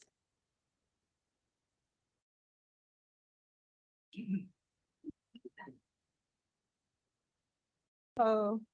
My name, my last name, if you pronounce it correct. Oh, how, is it Bettis? Thank you. I try. All right, on this case, where are we on discovery? It does look the discovery's complete, Judge. I just want to, right? Yes, Judge. Sorry about that. So, and does there need to be evaluation? No, Judge, I think we have a plea agreement. I would like to see if we could request it recalled tomorrow. I am getting called over in civil district court for a hearing that what has been set for a few months now. So they're killing me. And I also need to verify that Haven for Hope will accept him back. And he's given me his case manager, and I can get that done today and be ready to go tomorrow if we can recall him for tomorrow. All right, and do y'all think he will be appropriate for mental health court? I don't think mental health is an issue, Judge. I do think the TAP eval as a part of probation will be good because I think he's struggled with alcohol. And this was directly related to. Right, and on the civil side, who is your hearing with? I'm sorry? On the civil side, who's the judge? It hasn't been assigned yet because Matt Saucy on the opposing counsel, he has marked us conferring and we're waiting to get assigned as soon as I can get over there. Okay, well, if you all do the plea now, I'll take it up. That way we can get him where he needs to be as quickly as possible. Okay, that would be fine. All right, so. I'll let him know. I'll let yes, my. and I will take you all up as soon as you've Okay. done the plea. You can Thank skip you. in line. Okay, perfect. Thank you. Thank you. All right, who's next? Yes, I have a peacock, page 3, 5 down. Billy Max Peacock. Billy Peacock. He's not here. All right, if you'll come forward. Deputy, if you can make an announcement for Billy Max Peacock III, please.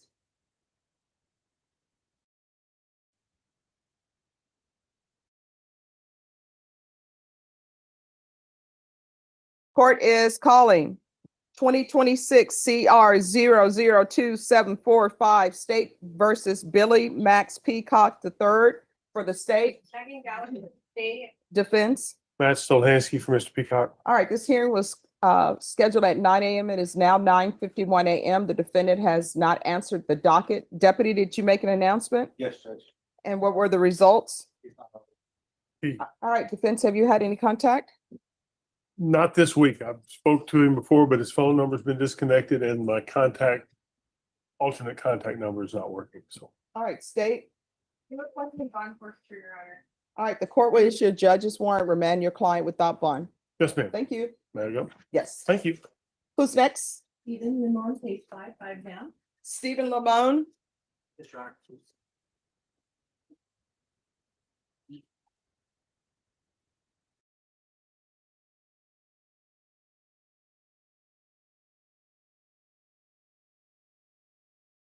All right, where are we on discovery? Discovery looks sufficient, Judge, at this time. I know this is early on in the settings of this of the new case, but we wanted to see if the court would allow referral for felony drug court. This is an individual that has demonstrated some treatment needs, and we want to see about potential options so we can hopefully dispose of the case while also getting him treatment. So are you all planning on entering a plea and then? So he's on probation, Judge, for a DWI case. He also has a newly indicted DWI case, which I believe we can see the concern for treatment, Judge. He was granted probation and set to meet with a felony veteran treatment court. We called them earlier this week to see if there's any avenues that they would keep a spot open. They said, unfortunately, at this time, They're at capacity. But he was let out of custody and he had to make an appointment with them. He missed that crucial appointment, and at which time after that, a warrant went out, Judge. So we're asking for one final referral of this court for possible felony drug court to see if Judge Glenn has some ideas for treatment options, which if it includes inpatient, my client is willing to undergo that as well. What do you want to call over to felony drug court, or if you would like me to send them an email to see if they even have any openings? Okay. Yes, Judge, that's not a problem. I Right. can contact Ms. Zamarron. Right, if you want to call and see if they even have any openings, because if they don't, then. Understood. Yes. Okay. Yes, Judge. Can you Yes. heard on this matter once I've Sure. done that? Okay, you can take this. All right, who's next? Here's Jones, page 6. You can come up to. Pierce Jones. Yes, yes. Nelson's also mine. Okay. Is this an MTR? No, Judge, it's a regular case. It is older because of some competency issues. She was at the state hospital for a couple of years. So then what I'll do is, since there were competency issues and he's currently competent, He's currently competent, Judge, that's correct. all right, I'm gonna do this for a quick turnaround for a jury trial and plea deadline date. Of course, Judge, yes. Yes. Do you have all discovery? The discovery, Judge, there's a lot of it. I was talking with the state about that. This is a first setting since been thrown from the magistrate courts. I was just gonna request a short recess of 2-3 weeks. Okay. And I believe that there may be an affidavit that they're complaining with. All right, Ms. Ferguson, I need a 3-week reset. All right, May 5th. All right, we'll be back on May 5th, okay? Okay. Think with the mind. And yeah, and counsel, if you can let me know, if there are any competency issues that arises so that we can make sure he gets where he needs to be. Surely will, Your Honor. All right, thank you.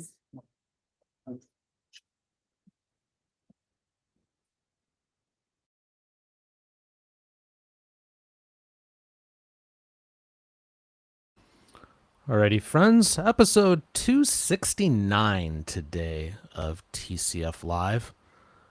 I can't believe we're creeping up on 300 of these things already. It's amazing. Let's go to Louisiana. Say good morning to the board. Today is April 14th, 2026, and we're going to start our revocation proceedings this morning. My name is Cheryl Renatz. I'm serving as chairman of today's parole panel. My colleagues on the panel this morning are Mr. Chucky Tillis and Mrs. Jerry Ledoux. We are at DOC headquarters in Baton Rouge. With the staff here, please introduce yourself for the record. Desmond Thompson. Sure. All right, and our first remote location for revocation proceedings this morning is at the Orleans Parish Jail. And we have Mr. Eldridge, Mr. Stewart. Good morning. I'm so sorry, Mr. Chairman. This is not Eldridge Stewart, who is on the Zoom right now. This is a different defendant. All right, well, let me get in. Sir, would you introduce yourself? Tell us your name and DOC number. Good morning. My name is Ryan Hunter, DOC number 461111. Ryan Hunter. We're going to go ahead and take Mr. Hunter. Do you have any participants on him?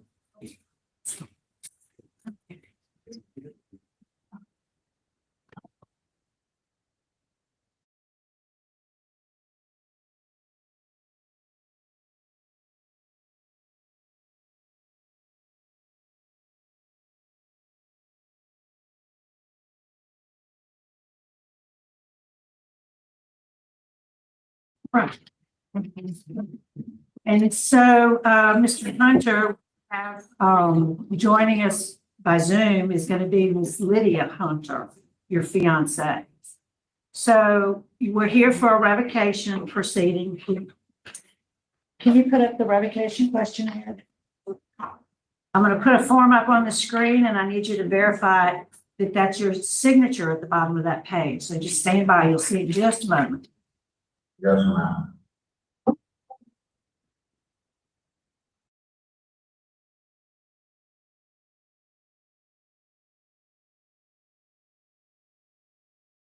All right, you see that form? Is that your signature, Mr. Hunter, at the bottom of that page dated February 4th?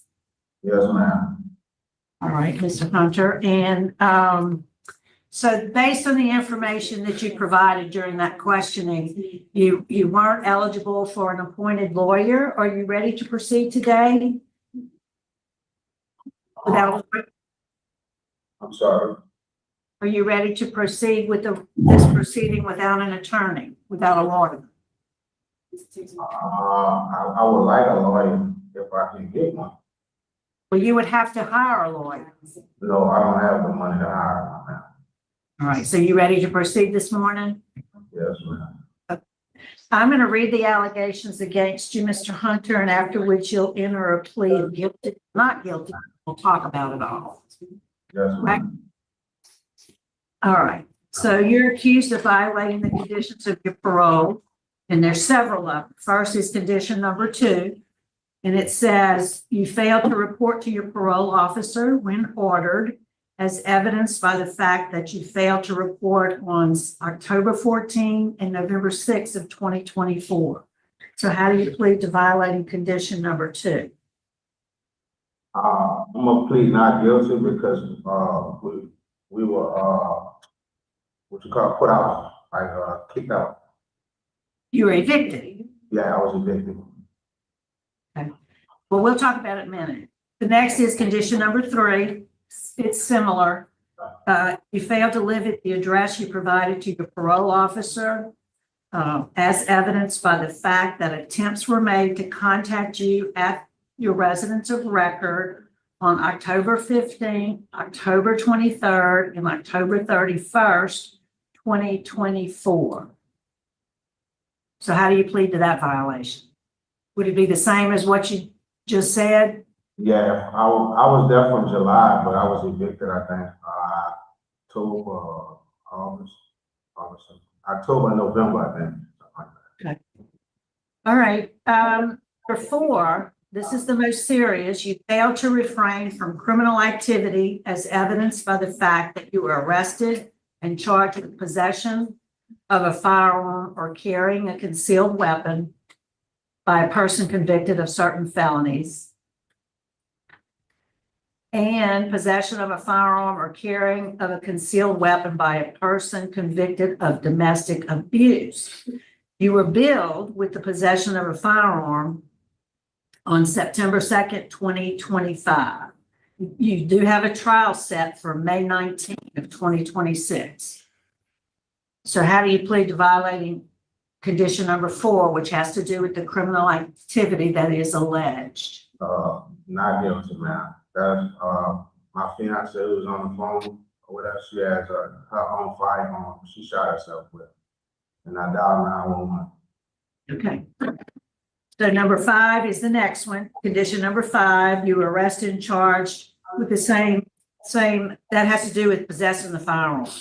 You were arrested and charged with possession of a firearm or carrying of a concealed weapon. So how do you plead to violating number 5? Not guilty. And lastly is number 10 about your fees. It says you were $630 behind on your fees. Yes, I was.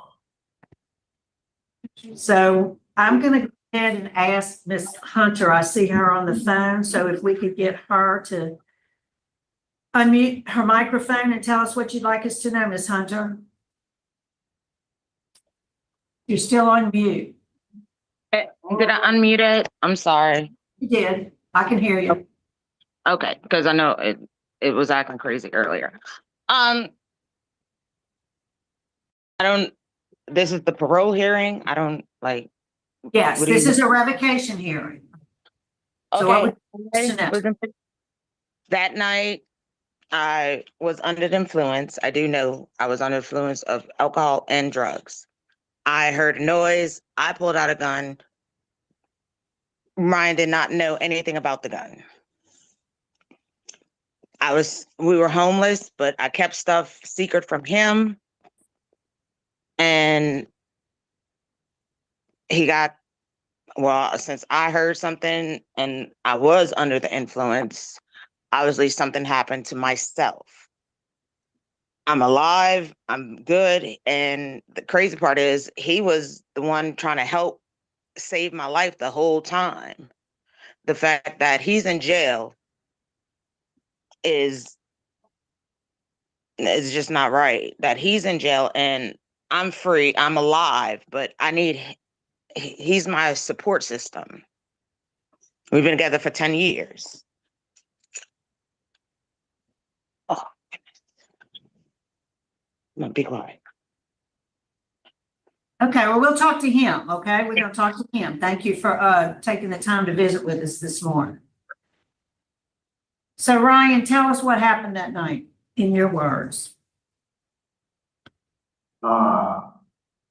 We were in the middle of doing grown-up stuff. She heard something at the door. And the next thing I know, a gun went off. Like, we was in pitch black dark. We was in like somebody else's house. We was homeless, so like these people let me start cleaning up their house. I actually started working for these people, like clean up their house. Like, I'm not gonna say gut it, but kind of like gut it out, like clean everything out of it, trash everything, and I would get paid to do it or whatever. And they let me come in and take a shower and stuff like that. For personal needs. Like, the front of the house was basically the kitchen. It's like a one bedroom, like a studio kind of. So it's just a bedroom, a bathroom, and a kitchen. So we went like the kitchen area, which is where the front door is. And we were doing adult things in the dark because we have a roommate there. So we were trying to be discreet and private, and that's why she had a broken foot. So I guess she got up and fell. I don't know, because we were in the dark, but it kind of scared me. So why were you homeless? I came home to that evicted because I was dealing with her having a drug problem. I come home from jail. So where were you evicted from? It's Elmer Street in West Wego. The address I paroled home from 7820 home, I think. We lived up maybe a year prior to me getting locked up, so that's where I paroled home to. So you were living with her and she was, right? Yes, ma'am.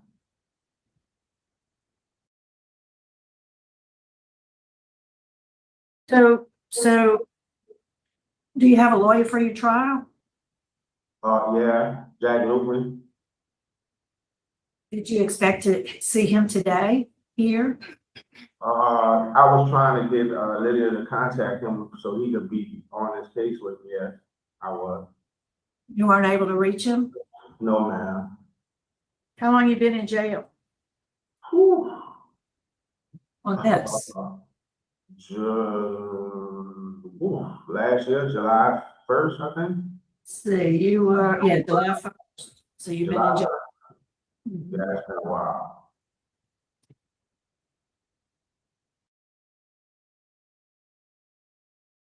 Yeah, I don't have any other questions. Any questions? Either of my colleagues? What do you plan to do if released?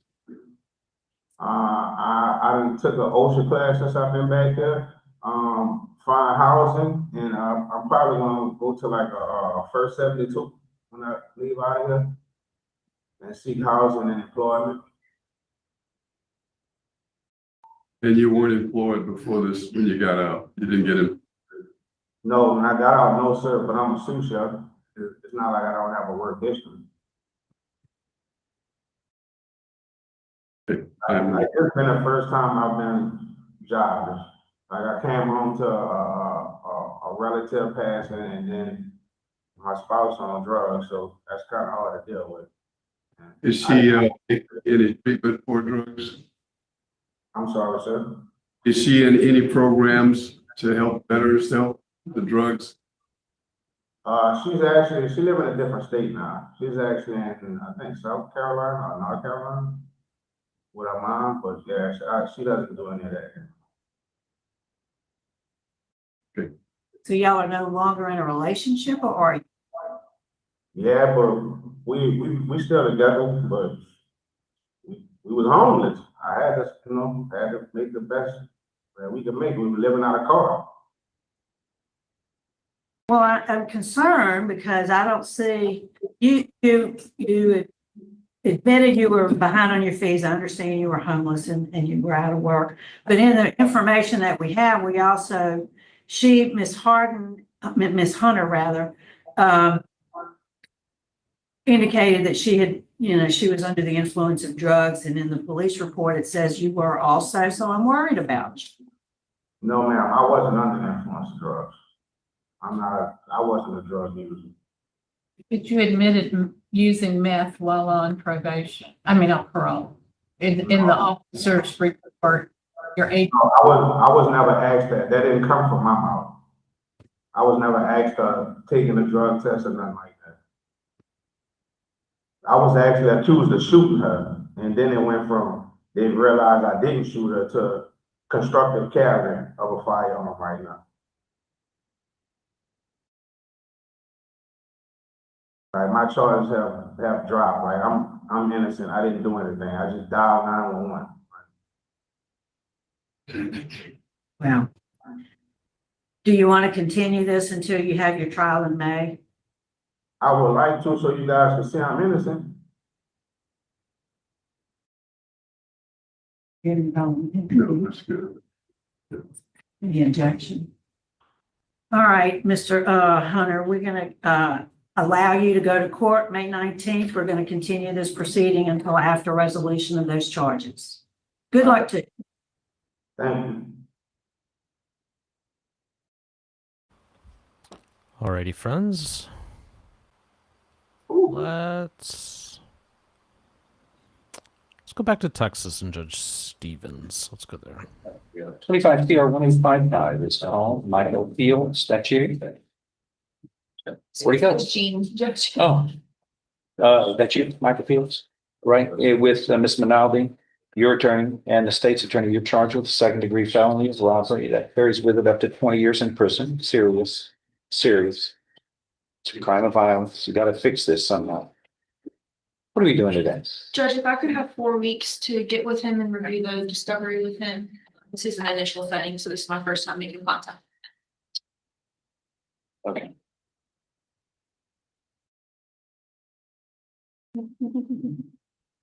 You said 4 weeks? Yes, Judge. I'll give you 4 weeks. Thank you. Get a resend. Obadiah Peoples. Okay, sorry. I don't know how I did it for me.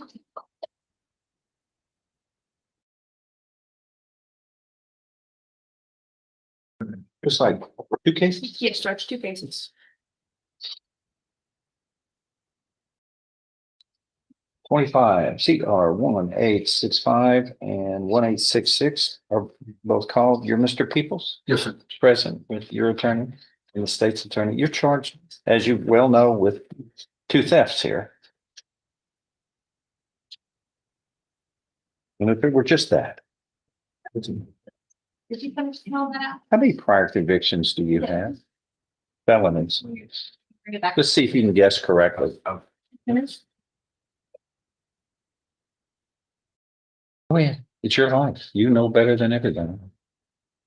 Even if this is 0, you have to put 0. I have to see you, Sir? I have to see you. You don't even know. What does that say? Say a lot.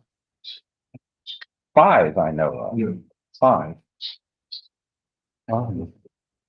It looks like these are state jail felonies, but I think they're going to be enhanced to second-degree felonies because of. They are able to be judged. Yes, What'd you say?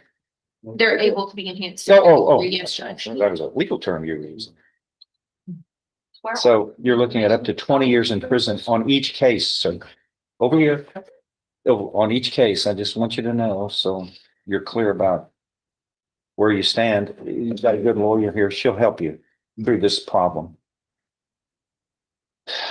What are we doing today? Judge, I do need some time to go over the offer in the case with him. Mrs. Gonzalez has relayed an offer, so I just need time to do that. This is an initial, so this is my first contact with him. If I could have 4 weeks.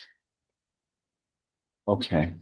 4? Yes, Judge. All right, get a resetting. Thank you. Oh. Joseph Williams.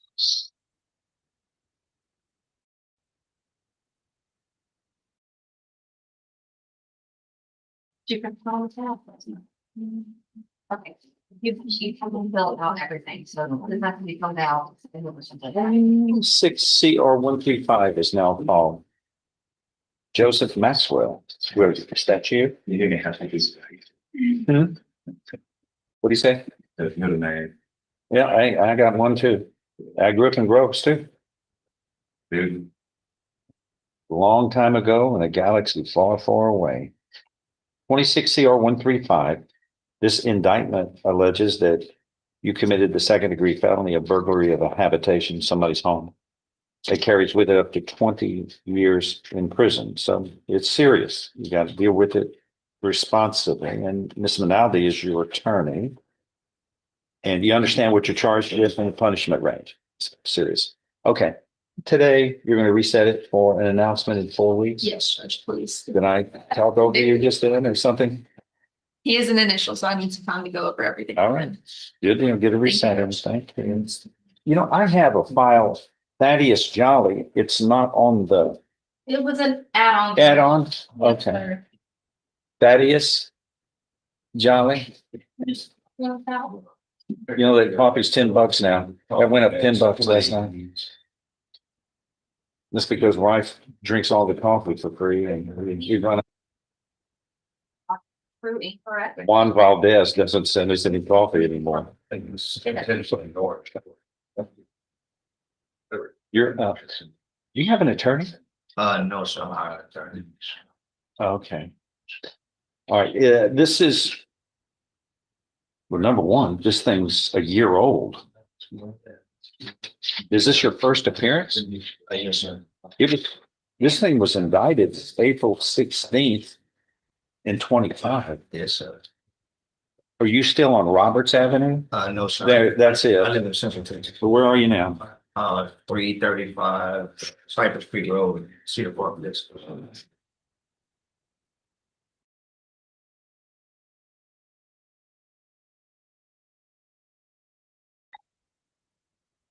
I have 335 Cypress Creek Road. Yes, sir. City is Cedar Park. Houston? It's, no, sir, Cedar Park, Texas. That's, Is it near Houston? That's about 6 hours away. I've been driving since 4 o'clock to night. Really? Where is it close to? That's on the Austin? others. Yes, sir.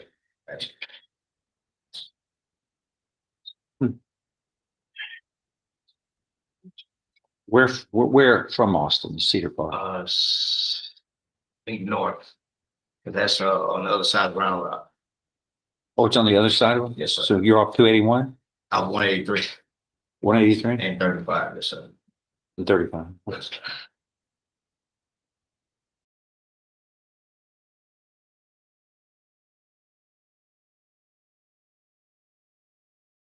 Okay, so you're charged here with the state jail felony of burglary of a building, which carries with it up to 2 years in the state jail. But according to this indictment, you have a prolific criminal history. And criminal cases are generally disposed in a method which deals with a two-part process. Yes, sir. The circumstances of the crime and criminal history. Those are the two parts of the equation. And state jail, theft, state jail forgery, state jail tampering, state jail forgery. Okay, it looks like this is a state jail, and with all these other state jails, it may be enhanced to a third-degree punishment, Yes, sir. which carries with it up to 10 years Yes, sir. in prison. So you're working somewhere? Oh, yes, sir. Actually, I have 2 jobs. Good for you. Yes, sir. Good for you. You're looking for somebody to help you? Yes, I'm the guy who owns the company I work for. I'm a manager of a security company. Yes, sir. He's an ex-police officer. So he just texted me, so he told me to find a good attorney, and he's going to be Okay. I've been with them since I left. Okay. Well, You're looking for attorney up there or down Yeah, here? probably down here. Okay, But that's I'm not- probably a I'm not gonna be better. alone. Somebody, argument. I leave, somebody important going back. Okay, Yes, I can't tell you who to look for, yes, sir. but Yes, the word is that their attorneys come into this room often during the docket. yes. Oh, sir, So I'm I'm sorry. gonna give you 4 weeks to check on that. Yes, sir. And your boss, you're in security here. Your boss knows about your criminal history? Yes, sir. Everything- Because sometimes you get put into a situation of responsibility and they expect it. Right. It's a second chance company. Oh, Yes, you are sir. good. Kept cotton, so actually. Good. So, yes, sir. Well, fix all of this. And distance yourself, make the right choices. You got to stuff it, you got a responsible job. Get a resetting 4 weeks. Thank you. That's what's, If we're gonna reset it for 4 weeks, if you hire somebody, give them that resetting so they know. If you don't, you gotta be back here. And then we'll take up what's going on to try to get you an attorney. yes, sir. Thank you. Yes, sir. Yes, sir. Because don't be making moves without an attorney's advice. Okay. All right. All right, let's head back up to, let's go to Ohio. Back to Judge O'Donnell.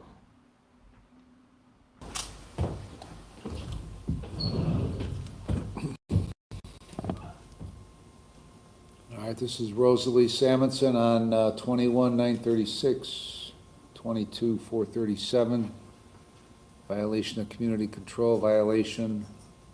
Failed to report April 1 and April 8. Do you understand that charge? Yes. Mr. Fatika. Good morning, Your Honor. I've discussed these matters with Ms. Sampson. I believe she's going to accept responsibility here and resolve the violations today. Is that what you want to do? Yes. All right, what's your plea to the allegations? Guilty. All right, I'll accept your guilty plea and find you guilty, so what's the story?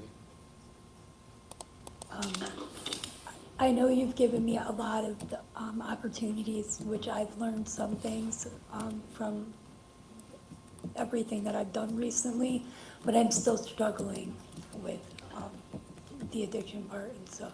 So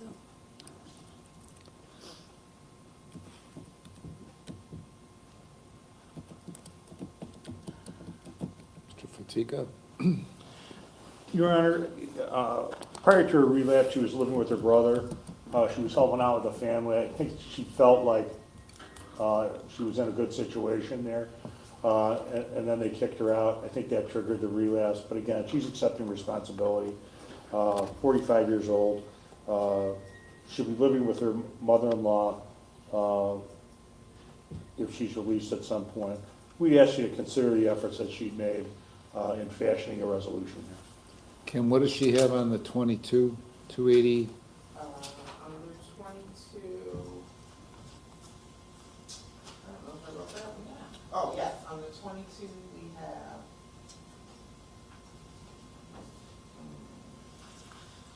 I only wrote down the 31. John, did you We write said it down? 261, Ron. 261. Okay, thank you.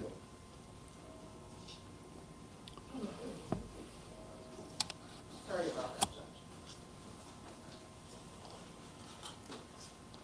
And she's been in here how long right now? She has been in for five days, Your Honor.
All right, on the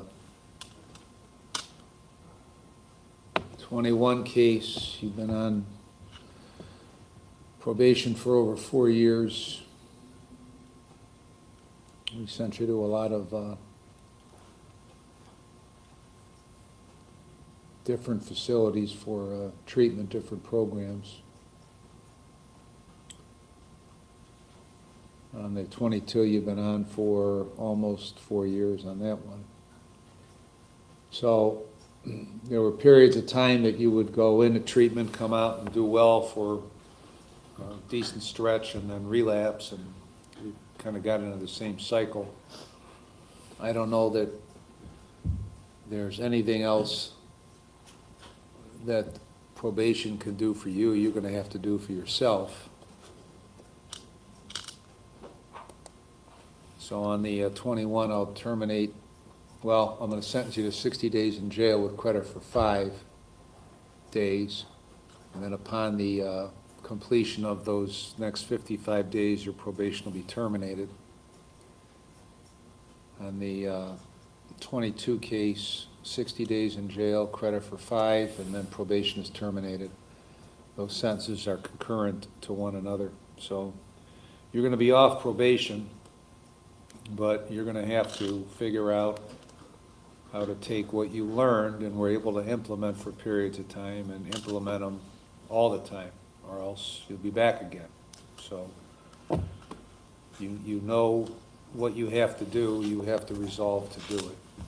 Anything else, Mr. Fatika? No, thank you, Your Honor. Ms. Randallson, anything else? No, Your Honor. Alrighty, that was quick. Let's go.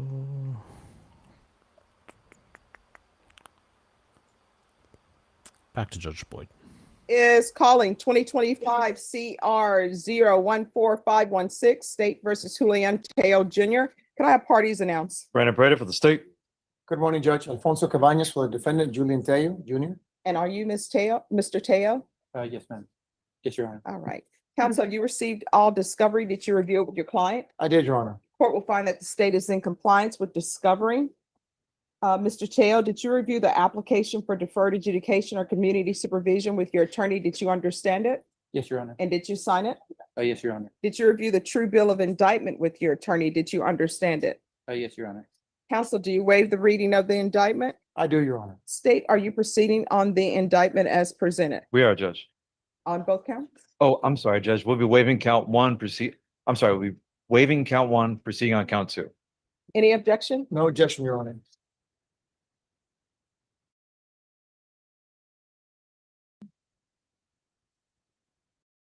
And counsel, is this an application for deferred adjudication as well or no? No, just regular probation. All right. Mr. Teo, did you review the court admonishments with your attorney? Did you understand it and sign it in all the appropriate places? Yes, Your Honor. In count 2, you're charged with possession of a controlled substance, penalty group 1B, 4 to 200 grams. That's a second-degree felony. Range of punishment is anywhere from 2 to 20 years in prison and up to a $10,000 fine. If you have a plea with the state, the court does not have to follow your plea. If the court does not follow your plea and gives you more than you bargained for, the fact that you entered a plea will not be used against you, and you will be allowed to withdraw your plea. You have a right to jury trial, a right for you or your attorney to cross-examine and confront any witnesses the state would call, and the right to remain silent. By entering this plea, you're giving up those rights. Did you intend to give up those rights and enter into a plea in this case? Yes, Your Honor. Counsel, has your client been able to provide you with any defenses? He has, Your Honor. Do you believe he has a rational as well as a factual understanding of the charges against him? I believe he does. Do you believe he's currently competent and was legally sane at the time of the offense? I believe he is. Mr. Teo, has anyone threatened you, coerced you, or placed you in fear to get you to enter the plea? No, Your Honor. Anyone promised you anything other than the plea? No, Your Honor. Are you satisfied with the way you've been represented? Yes, Your Honor. If you're not a U.S. citizen, by entering this plea, you will be deported, denied naturalization, and re-entry. Did you understand? Yes, Your Honor. Court will find that defendant has knowingly and voluntarily waived his right to jury trial. Did you review the plea bargain page with your attorney? Did you understand it? Yes, Your Honor. According to the plea, the state is proceeding on count 2.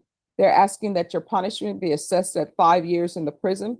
There's a $1,000 fine probated, and they're recommending community supervision. Did you understand that to be your plea? Yes, Your Honor. State defense, is that the plea? It is, Judge. It is, Your Honor. Did you review the waiver of appeal paragraph with your attorney? Did you understand it and sign it in both places? Yes, Your Honor. By signing that, you're waiving your right to appeal. The only items that can be appealed are written pretrial motions that have been filed, heard, and ruled upon by the court. Did you understand? Yes, Your Honor. Counsel, any such motions? No, Your Honor. Outside the agreement, the state is recommending that your community supervision be for a term of 5 years. There be a TAP evaluation, 100 hours community service restitution, the DOEP course, and MRT. Did you understand those were recommendations from the state?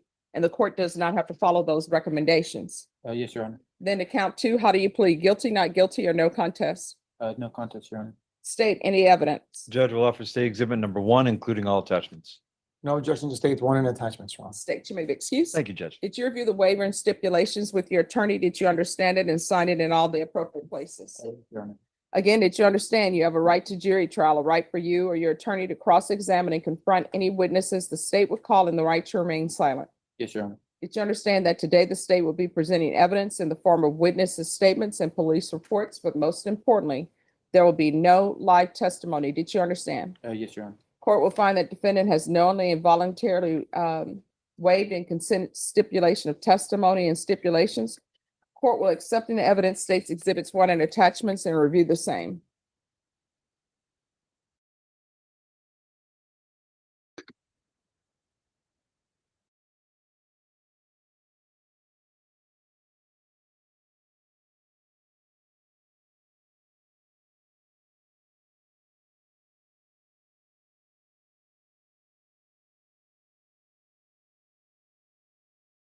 All right, after reviewing states exhibits 1 and attachments, the court will find there's sufficient evidence to find you guilty, and the court will find you guilty.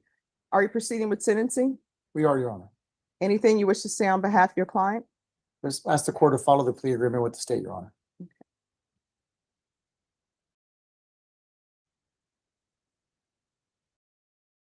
All right, are you employed? I was recently hired, Your Honor. All right, what do you do? I'm a remote customer service representative. All right, do you have any children? No, I don't. And if you're drug tested today, what are the results going to be? Negative, Your Honor. When's the last time you used? Probably two, I want to say almost a year ago. I've been on probation from a different offense out of Denton County. So I've been doing drug tests for that probation.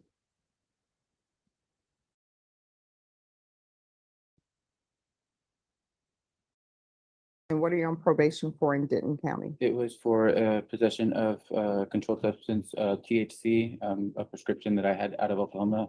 And are you still on probation out of Denton County? Yes. All right, how long are you on probation there? Until June of next year. All right, and what are your conditions there? I'm sorry? Your conditions of probation there, because, and the reason why I'm asking is because if you have certain conditions there, I don't want to double it up here if he's No already problem. doing it there. So I have 120 hours of community service that I'm working on.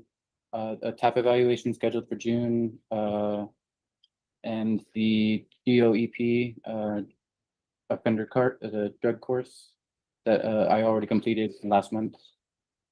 Judge, and it's my understanding that even though it's in Denton County, he is reporting with the probation officer here in Bear. Yes. Okay.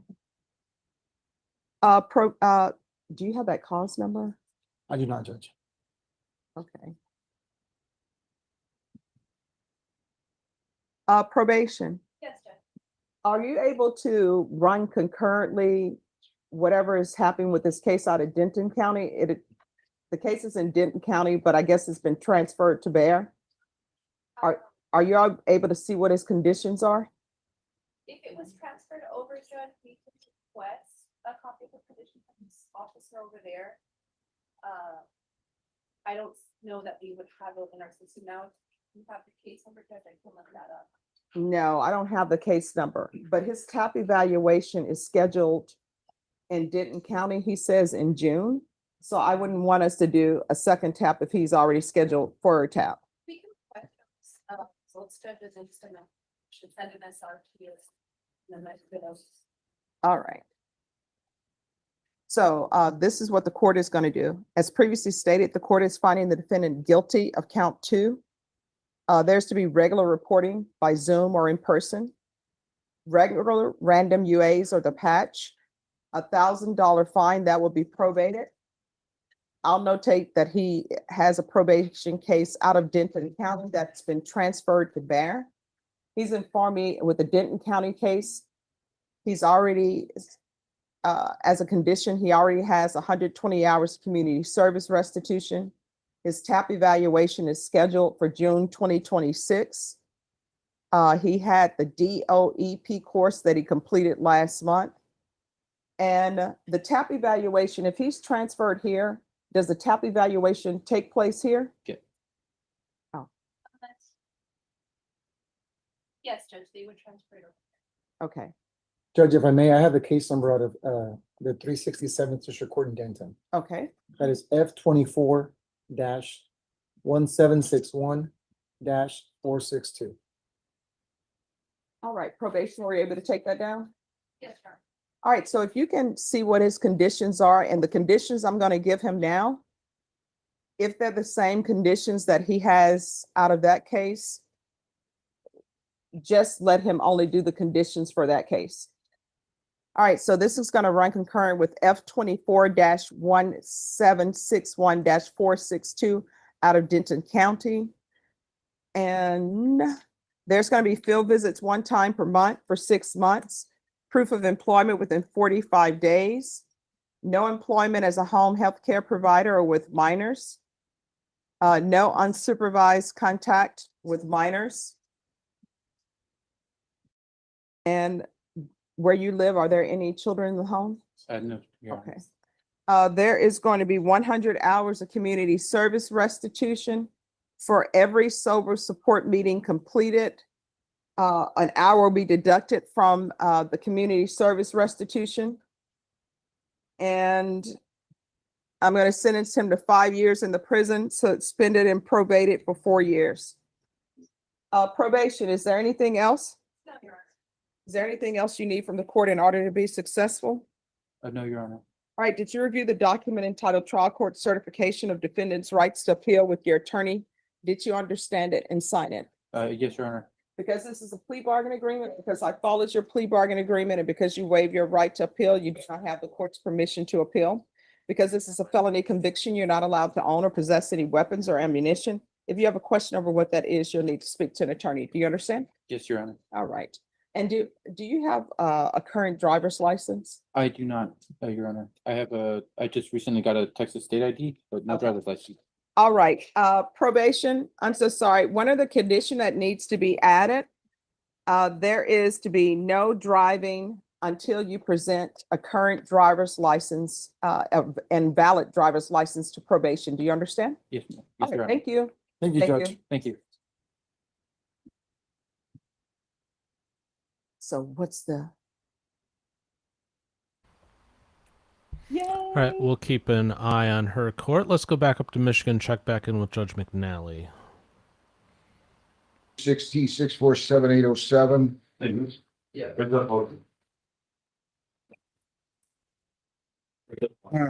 Ma'am, your name? Karen Susan Van Tassel. Sir, your name? Officer Snyder, Charter Police Department. Good morning. How are you? How are you? Good. So tell me, what, is there any offer? Was somebody hurt in this accident? No, Was there serious damage to the other vehicle? Mine, no. just our vehicle, sir. Let me talk to him. I'm trying to help you if you just bear with me. Tell me. Just damage to hers, Your Honor. So you want to move to amend the charge to impeding traffic? Yes, Your Honor. Is that what you want to do, ma'am, is plead to that? Yes, That's 0 points. It won't go on your record to that charge of impeding, responsible or not responsible. responsible. Plea accepted, 195 is the total. The original charge is dismissed, okay? You can go right down the hall, make your payment, and you're all set. Good luck. Jabrina Tyson, 26T647680, defendant failed to appear. She's responsible as charged by default. Kayla Rose Latola, 260-648-112. He's not here. Responsible is charged by default. Mr. Harper, I'll be with you in a minute. Let me take bulk night. Joante LaQuain, bulk night, 22M-702-367. Did somebody do this waiver for me? Did they send in a stip form? Judge, Mr. I'm Teal? reading it right now. What's that? Okay, I'm sorry. I didn't see you there. Your appearance? Not to Amelia Asmer on behalf of the people, Ms. P88493. Ms. Patillo, your name? Dion Patillo, P82378 on the. And sir, your name? You got to unmute there, sir.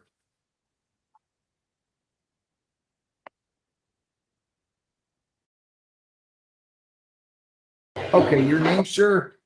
Joante Balknight. Good morning to all of you. This is a charge of retail fraud in the first degree with habitual fourth. And it's enhanced because of a prior.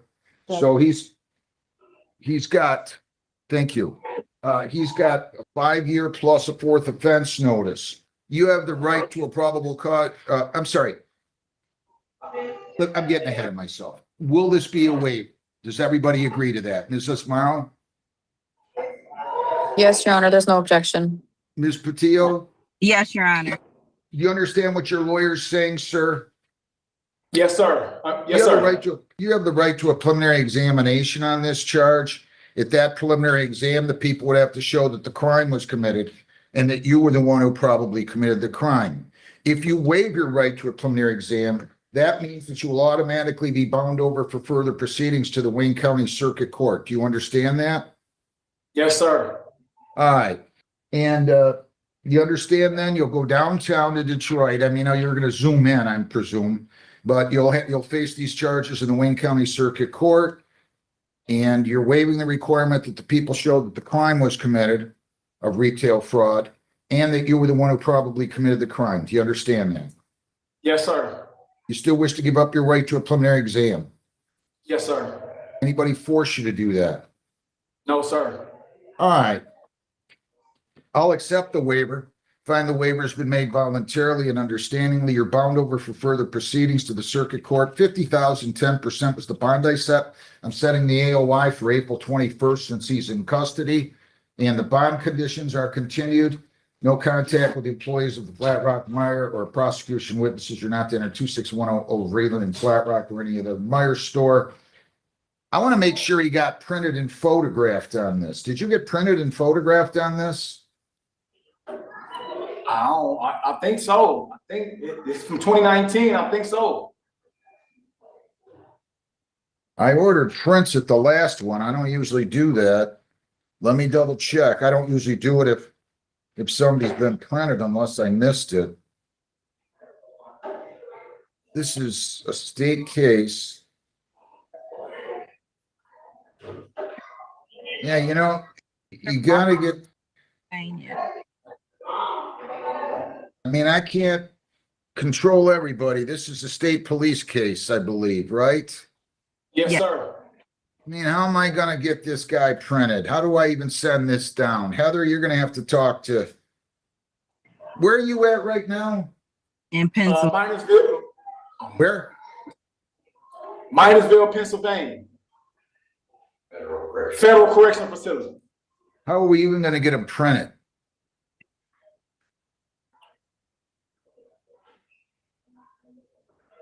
Well, I don't know what to tell you, Heather. You're gonna have to check with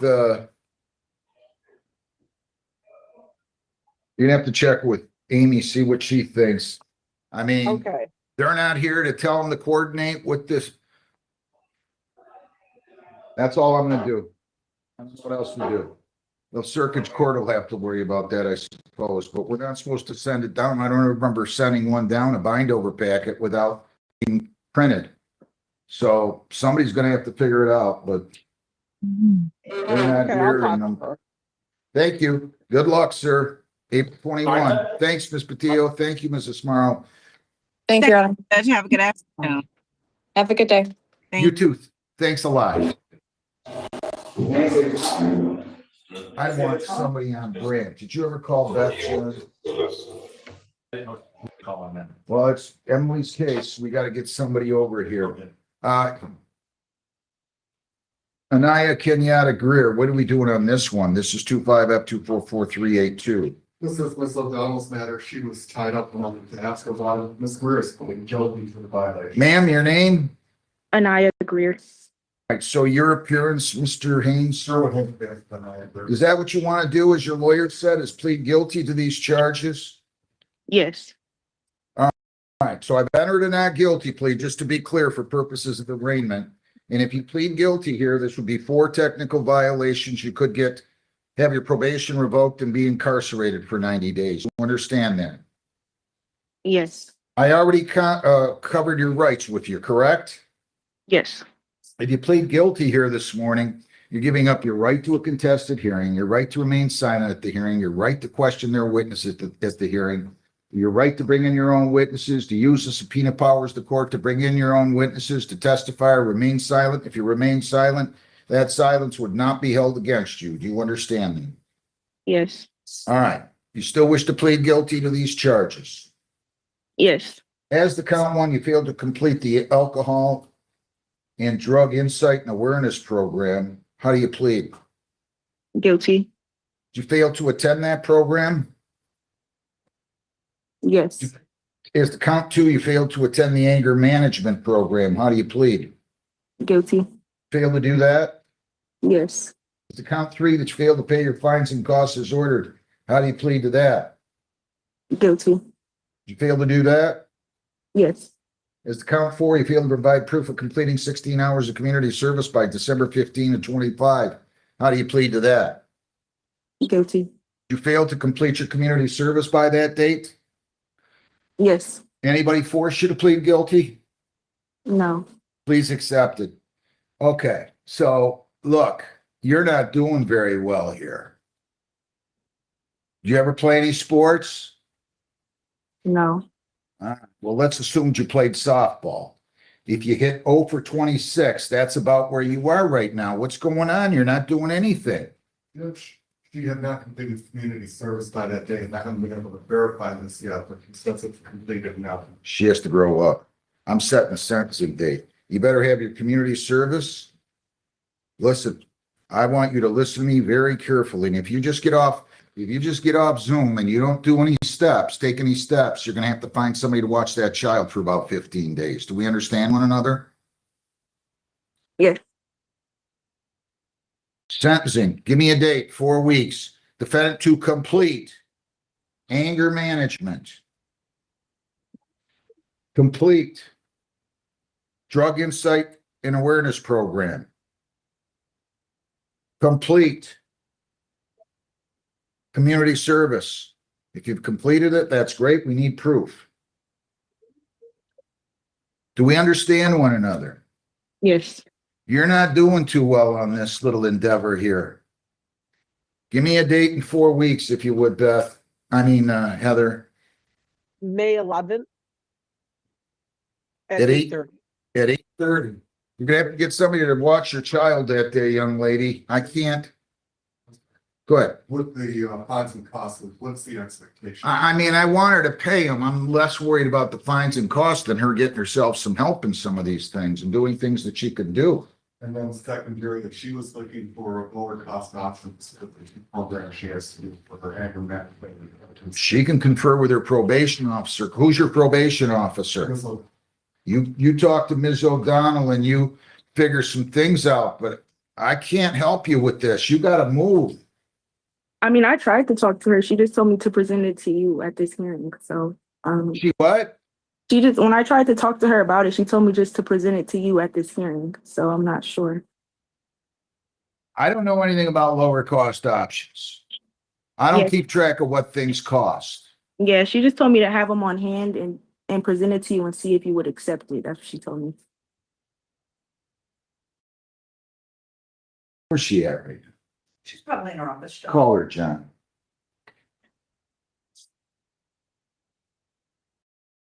I don't know what kind of options you're looking at. I mean, tell me right now what you're talking about. What do you want to change to what? I mean, an anger management program's an anger management program. Well, the one that you assigned me to do, they have them like sporadically. They're not like week by week. They do it like on a random date in May, and then they won't do it again for 2 months. So it's just like all over the place. How much does it cost? I know one of the classes was like 100. I don't remember exactly how much they cost, but Listen, how many children do you have? One? mhm. Yes? Yes. Okay, so you got your hands full. I get it. If your boyfriend, I don't know what your relationship is with the father of the child, but if he's working at Ford Motor Company, he's doing all right. He's at least paying child support. If he isn't, you should make him by filing motions with the circuit court. You have to get this done. I don't know what to tell you. You're not doing very well. Your name? So I don't understand all this. She's talking about lower cost programs. You ordered to do the alcohol and insight. Yeah, well, how much does that cost? It costs, let me know, I'm pretty sure it's 75. Well, Yes, it costs 75. So she did find a cheaper alternative through Northern America Institute, which is a certified course, and she did complete it, and it is 4 hours. That obviously is not the one you ordered her, but it is the same amount of contact hours.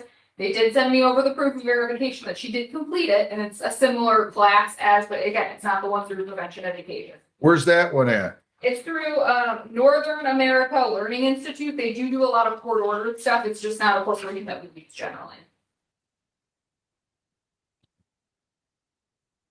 All right, what else? She did provide me proof. She completed 16 hours of community service at Fish and Lowe's as well. She sent me that over this morning or late last night. I'll just indicate this. Is that acceptable with you? It is I'm talking about the drug awareness program. It is acceptable with me, Your Honor. Program completed. In lieu of drug insight and awareness program.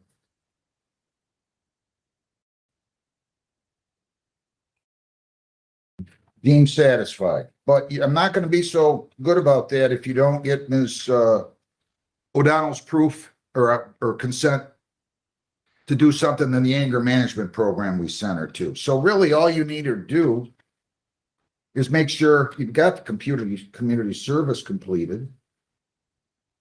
So all I gotta do now is have you complete the anger management, right? That's correct. We'll complete that program. We're gonna do May 11th at 8:30. Okay. Okay, so just make a note that I'm accepting that instead of the drug insight and awareness program. She did find another alternative one. Are you okay with her doing the alternative? You are, I'm okay. If you think it's substantially equivalent to the one I ordered, I don't have a problem. I'm not looking to make money for companies. No problem. Thank you. Thank you, Jess. Some things like in person or You can do it on Zoom, Ms. Greer. Just make sure you have the anger management done, will you please? So I don't have to Yeah, I will. get tough. Thank you. All Thank right. you. Aaron James Harper. Well, wait a minute. Maybe I should just do this other one. This is gonna be a tough one. Mr. Harper, wait 1 second. People against Paul Brandt. Paul Alonzo Brandt, the fourth, 243-87519. Your name? Paul Brandt, fourth. I don't know what to do with you. I mean, I sit there and I look at you and I see a nice kid and your name? You still wish to waive your right to a lawyer? Yes. What are you doing? What are you doing?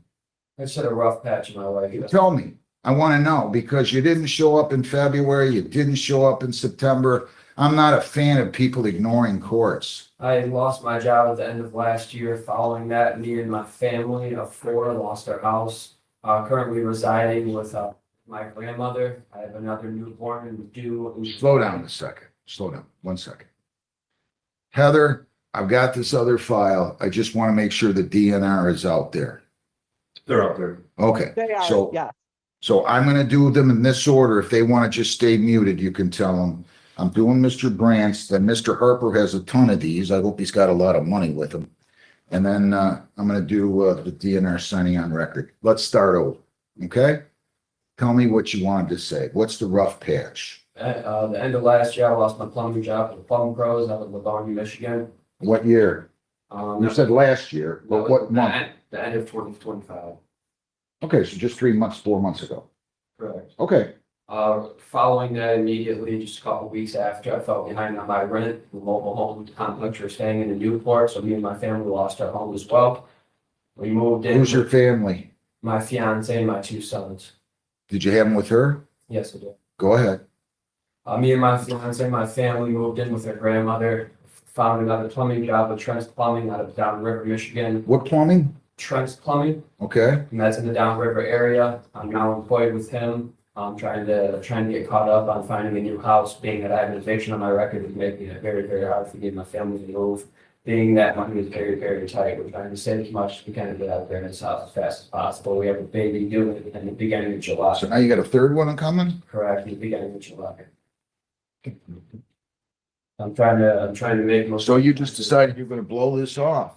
I didn't, I had, there's a lot of things going on in between the house, custody with my youngest son, there's a couple different things going on. Custody? I thought you were living amicably with the mother of the child. My oldest is with my fiance, I have a middle child, with another, mother, who had my, newborn, which is gonna be born in July with the same woman. So my middle son, Paul, I have, custody issues. You got things going on all over, aren't you?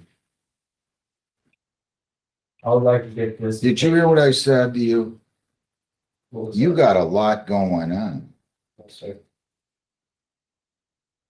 I mean, I don't have any problem with you telling me, Judge, I've enjoyed juggling balls, but you got a lot going on. You blew this off.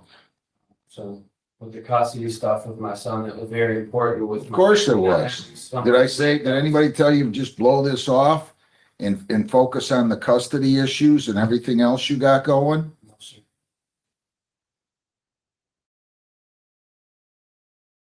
Gotta watch. I don't understand. I don't know what to say.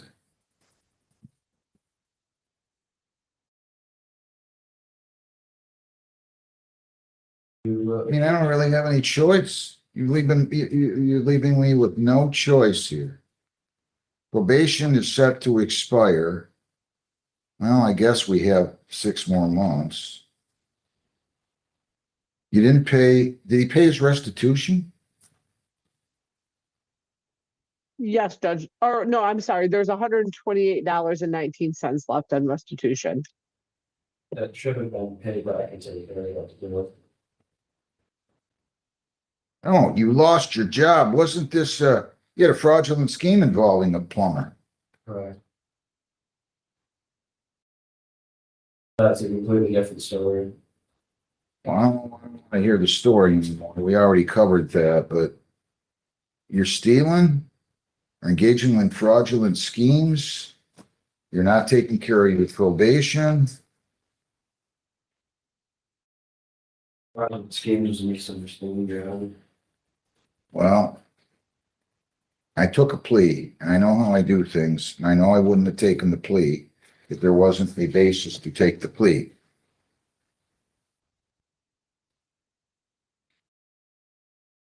Why'd you miss your probation visit in August of 25? Why didn't you complete the positive strategies program? Why didn't you complete your 3 days of community service by August 1 of 25? I was trying to find a new job, I was trying to find a place for. You gotta grow up. You gotta grow up trying to find a new, what are you talking about? Trying to, what? So would you put in 42 applications every day? I mean, give me a break, grow up.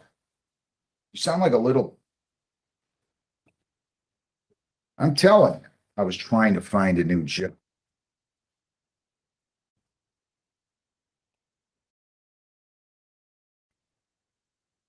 Toughen up. You gotta toughen up. I hate this when people have sound like this, you know that? I just can't stand it.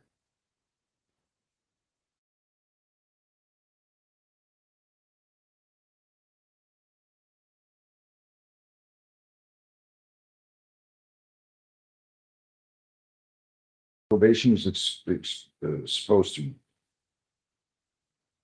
be over on November, is it November 29th of 25? I see 12 months. Yes, 12 months. He would have been off on November, I think, 19th of 25, Your Honor. I think sentencing was November 19th of 24.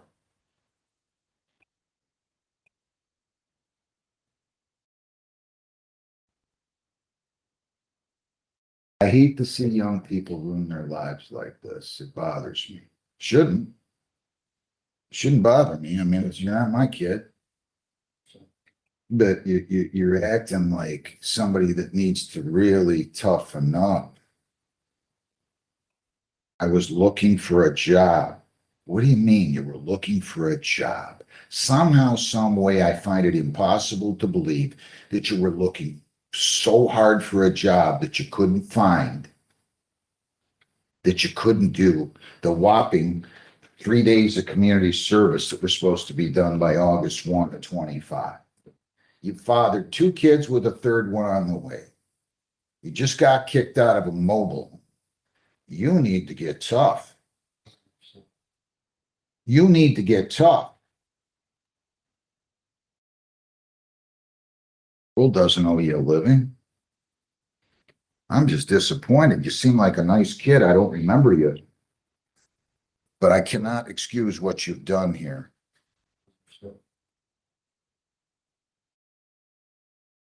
Any thoughts, Ms. Wilds? The only thing I see, of course, Ms. Casino supervised, Mr. Brandt, is the previous violation mimics this. This would be the second time he absconded, the second time that he was given an opportunity to comply with these exact same terms and conditions. I have nothing for you, Your Honor, as far as I don't think it's appropriate to continue probation. We're just gonna do this, for a third, so to say. Is this your fiance? Thanks, Judge.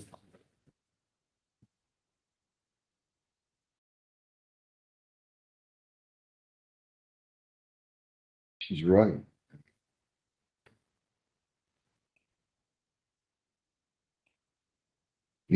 Life punches us in the mouth a lot. It really does. It really, really does. And to me, I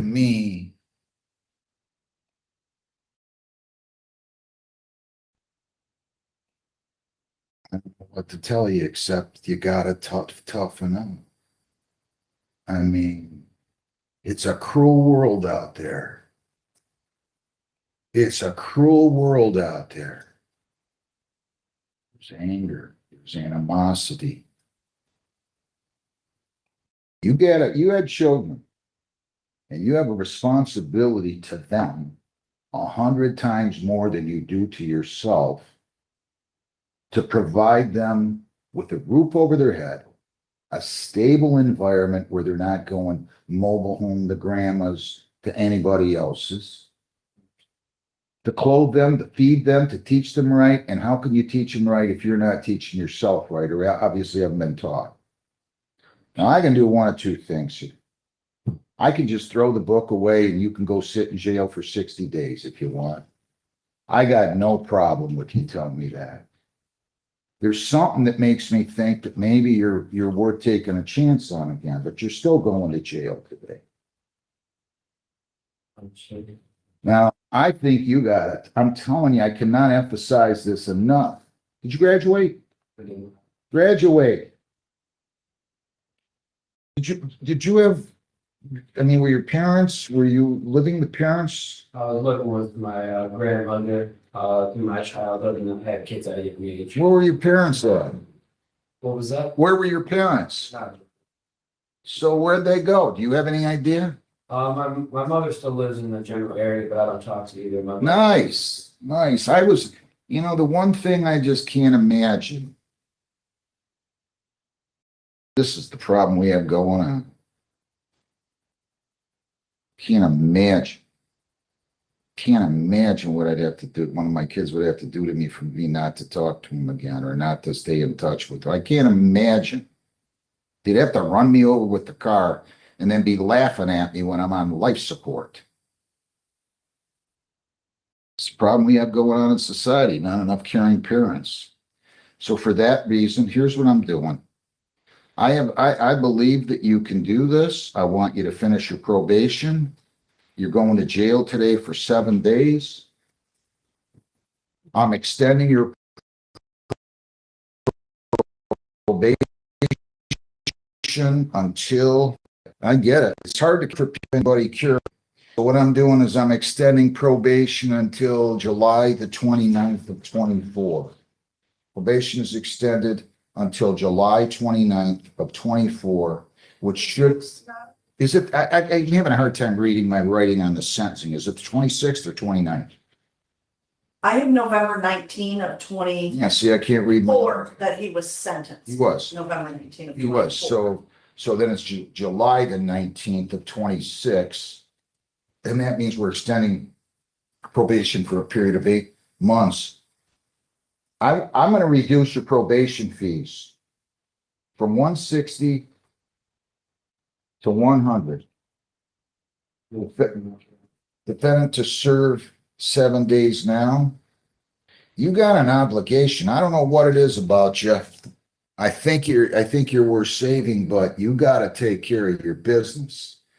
I'm going to have him go to jail for 7 days, and you are to have this done.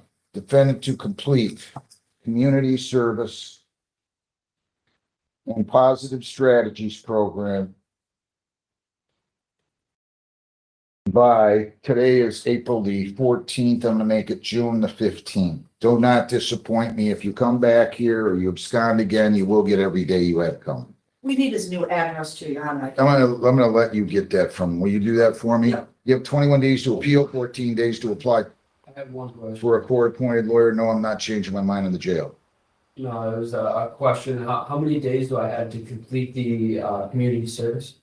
I thought I said June 15th, did I not? Maybe not. Let me double check. I I'm thought not mistaken, online classes that I'll have to take if you lost, I don't know, 3 weeks. And yeah, if you, what's that? I don't know if 3 weeks is enough time. I'm giving you until June 15th. This is April 14th. I'm sorry. So that's okay. So you got 61 days roughly, or 62 days to complete, 61 or 2. So anyway, yeah. Get going. You're in custody. Have a seat. Good luck. Aaron James Harper. That's 2 that Judge McNally has sent to jail today, much more than we normally see out of him. I don't think he's going to learn. Great Granny says jail might be the wake-up call this young man may need. I don't buy it myself. I don't see it. I think he'll be back. But let's see what this guy's all about here. I want to put him on my Christmas card list the way he's acted. Go ahead. Your appearance. Your name? Let's take these before the arraignments. What's he going to do on this case? I hope he's got some money with him.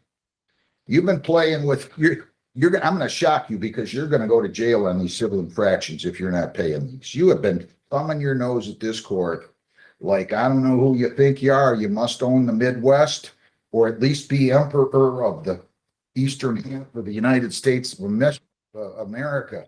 Go ahead. What's he doing on the probation violation? Pleading guilty. If you plead guilty here, I want you to understand, these would be your first 2 probation violations. You could get 10 days. Do you understand that? Yes. And did you sign, read, and understand the advice of rights? Yes. If you plead guilty, you'll be giving up all those rights. There will be no hearing. Do you understand that? Yes. I'm gonna need Jessica on. I Did the just judge, on YouTube. did the charge you failed to attend the court work program on March 4 of 26? How do you plead? Okay. Did you fail to attend the court work program on that date? Yes, I felt. Did the charge you failed to pay fines and costs, which at the time of the issuance of the show cause were $1,467.79? How do you plead? I can't hear you. You should have a plea. Yeah. Yeah. Did you fail to pay? Yes. Did you fail to attend the court work program on that date of March 4 of 26? Yep. Anybody force you to plead guilty? Uh, I misspoke. He's absconded. You could get here, I want you to understand, the max, since you absconded, of 90 days. Do you understand that? Yeah. I can't hear you. I said yes, Your Honor. Do you still wish to plead guilty to these 2 charges? Yeah. Anybody force you to plead guilty? No. Please accept the both counts. What is going on with him? Look at this. This is crazy. You don't show up on anything. What's going on with him? He's about to turn 25. He's living with his parents. Says he's doing DoorDash. Yeah, I know, Uber Eats. Didn't he say Uber Eats? He says he's looking for jobs. Did he graduate? Yes, What are you doing?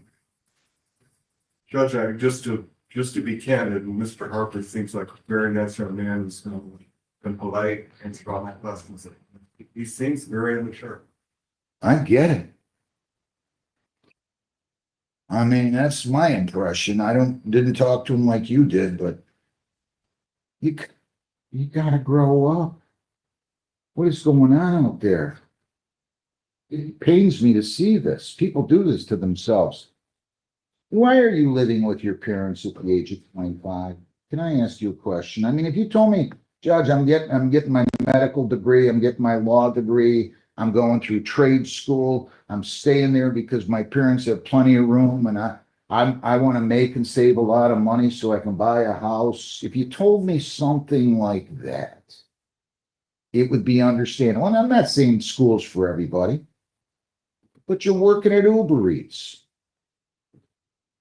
Come on.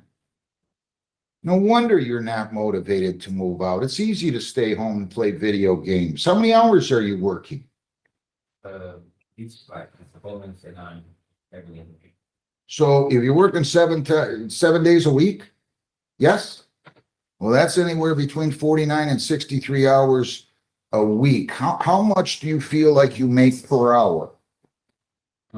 Per hour, I would say anywhere between 9 to about 15. Can I ask you a question? I mean, is there something about your past that would prohibit you from getting a job in a fast food restaurant, working normal hours with some benefits where you'll have medical? I mean, or someplace better than that? I mean, if you're making $9 to $15 an hour and you're driving your car around for 9 hours or 7 hours a day or anywhere in between that, doesn't seem too lucrative. No wonder you're having a hard time paying money. But now you're acting irresponsible because I told you to pay $400.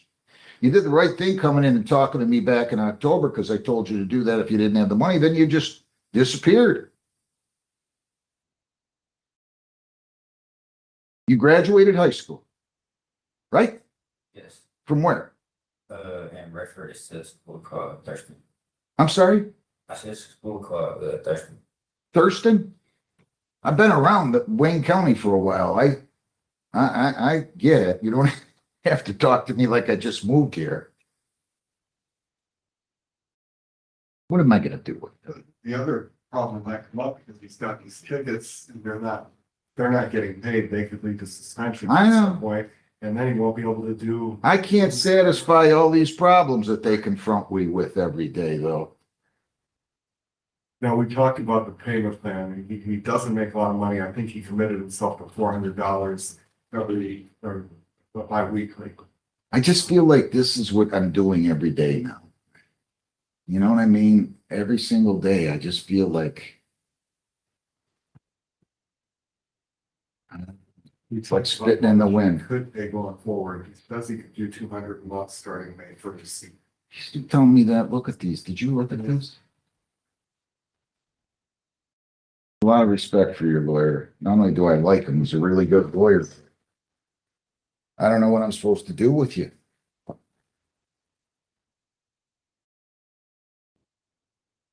But out of curiosity,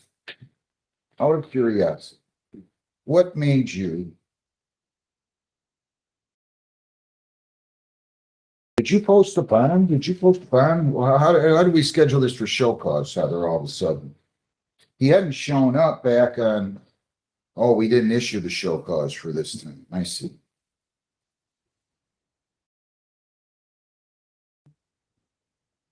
Just get yourself a second job.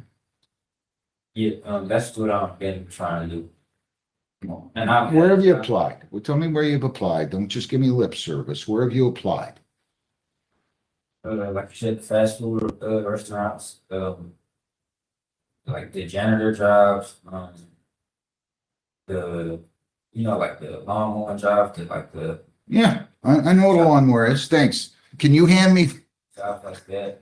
I'm gonna, look, here, let me see his PSI or screen.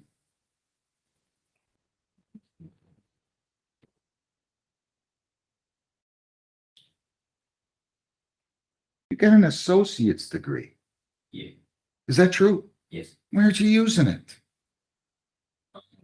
I haven't really found anything in my field to like get involved with as far as a job. That's why. It's better than no degree, no associate's degree. You're far ahead of those who just have high school degrees.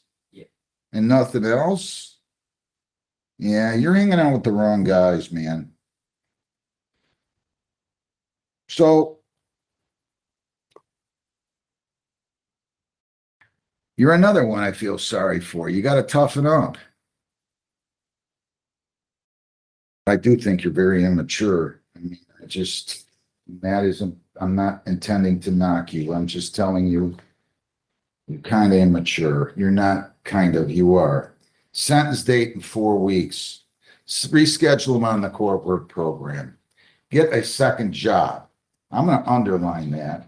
I'm not even going to set a payment plan with you. I need to make sure the probation is still going to be applicable. I sentenced him back on October 8th to 12 months, so we got plenty of time. Get a second job. Bring some money. If you don't have the money, don't get scared. It's a question of you showing a little respect. That's what I can't stand, when people just abscond, and especially when I tell all of you, come on in here. I'm just adjourning all of these civil infractions. I'm not even going to arraign him on these. He's going to come here with some money, and he's going to give me an option to be able to work with him so I don't have to send him to jail. And he's going to get a second job. And are you paying rent at least to your parents? Yeah, every year. How much? The fortnight. Who pays for your food? Me. You have to go to the grocery store, buy your own food? I usually just like eat out. Well, maybe you should stop eating out. Maybe you should buy some things that you bring in, they're cheaper. Okay? It's just, what day did you give me? I'm sorry. It's Right. May 11th at 8:45. May 11th at 8:45. Young man, Mr. Haynes, did you spend 5 minutes talking to him more on your way down there with him? He has no idea. May 11th at 8:45? Yes, Judge. At 8:45. Good luck. Grow up. Grow up. Good luck. Thank you. I am so sorry to keep you guys waiting, DNR. I didn't do that. My apologies. Eric Anthony Cotillion, 260-702-767 All right, my apologies. Your name? Good morning, Your Honor. No apologies needed. Officer Ariel Young. Raise your right hand. You solemnly swear affirmative penalties of perjury, the testimony you're giving these proceedings will be the whole true self you got. I do. Okay, go ahead. All right, Your Honor. On the morning of November 15th, 2025, at approximately 8:27 a.m., I was contacted by Brownstown Township Police Department that they had a shots fired complaint out near, the address is 21902 Telegraph Road. They located a red pickup truck out at that area that had hunting equipment in it. They believed someone was out there hunting, so I assisted them with a foot patrol, which initially yielded no suspects, but we did locate several baited stands out there. Brownstown had to leave briefly, so I called in one of my partners to assist with the rest of the foot patrol. Brownstown came back and assisted with the second foot patrol when they were available. We located a freshly killed 8-point whitetail deer. And multiple. Right? I'm sorry, Your Honor? Or wait a minute, I'm sorry. In the limited firearms deer zone. I'm sorry, go ahead. Yes, Your Honor. Brownstown's got a local hunting control prohibiting firearm discharge. Right. For hunting. So we located several more baited stands, and then we backtracked the blood trail from the deer that we found to another stand where we found spent 270 Winchester shell casing on the ground. At which point we were contacted by our dispatch that the suspect, who was later identified as Kedian, was attempting to leave but was scared he was going to hit one of our patrol trucks. So we went out to go interview Kedian. Upon finding Kedian at his vehicle, he presented us with a 450 Bushmaster, which you could use in the limited firearm deer zone, but because it's Brownstown, there's no firearms allowed. And he initially denied having shot at any deer that morning. He stated that he had heard shots shot near him, but he was not the one that pulled the trigger. He denied seeing us walking around the property. I gained consent to check in Kedian's truck as I wanted him to put his 450 Bushmaster back in the truck so he could show us where he was hunting. And at that point, I gained consent to get in the vehicle where I located an uncased pistol underneath the center console of the truck. After I found that, I asked him if he had a CPL, which he did not. I asked him if I could check in a bag that I was concerned may have other pistols in it, where I found further 270 caliber bullets that matched the casings that I found at the deer stand that I believe that deer was shot out of. At which point we asked Kedian again. Sorry, Your Honor. No, that's okay. Go ahead. I'm sorry. At this point, we asked Kedian again what had happened that morning, and he admitted to shooting at 2 deer out of the tree stand that we had found with the casing. He believed he had missed both of them. One of them was an 8-point, and one of them he believed was a 6-point. I asked Kedian where his 270 Winchester was, and he admitted that he had left it in the field because he saw our trucks and had gotten nervous, so he ditched it and had planned on going back to retrieve it at a later date. We took Kedian out. He showed us where the firearm was, and it was across several private properties at this point, out near King Road, so that he could easily access it later in the day. And then we backtracked to where the dead deer was. Kedian admitted to shooting the deer out of the tree stand we found. He had a second shell casing in his pocket that he had pocketed because he was trying to not make so much noise when he attempted to shoot the second deer. I did locate white hair from where the second deer was shot, but I didn't locate a second deer. I only found the first one. All right. And the deer feed was, you had corn and sugar beets, correct? Yes, Your Honor. And, he was failing to wear hunter's orange and admitted that he did not have hunter's orange. right. He had found some orange plastic in the field, which it doesn't satisfy the hunter orange requirement. Which is required by statute. So I'm satisfied. I'm gonna go ahead and authorize the issuance of the complaint and warrant. I'll note that you signed the complaint. You did send it over. I've sworn you to an oath. You sent it over the other day, and I'm changing the date from the 10th to the 14th. And I will authorize on all charges contained in the complaint and warrant. Have a great day. Again, sorry to keep you waiting. Thank you very much. Thank you, Your Honor. Have a great day. Well,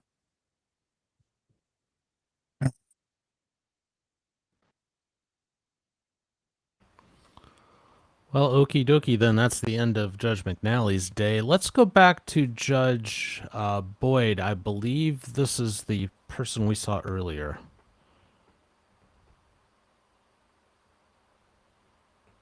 2026 CR 00.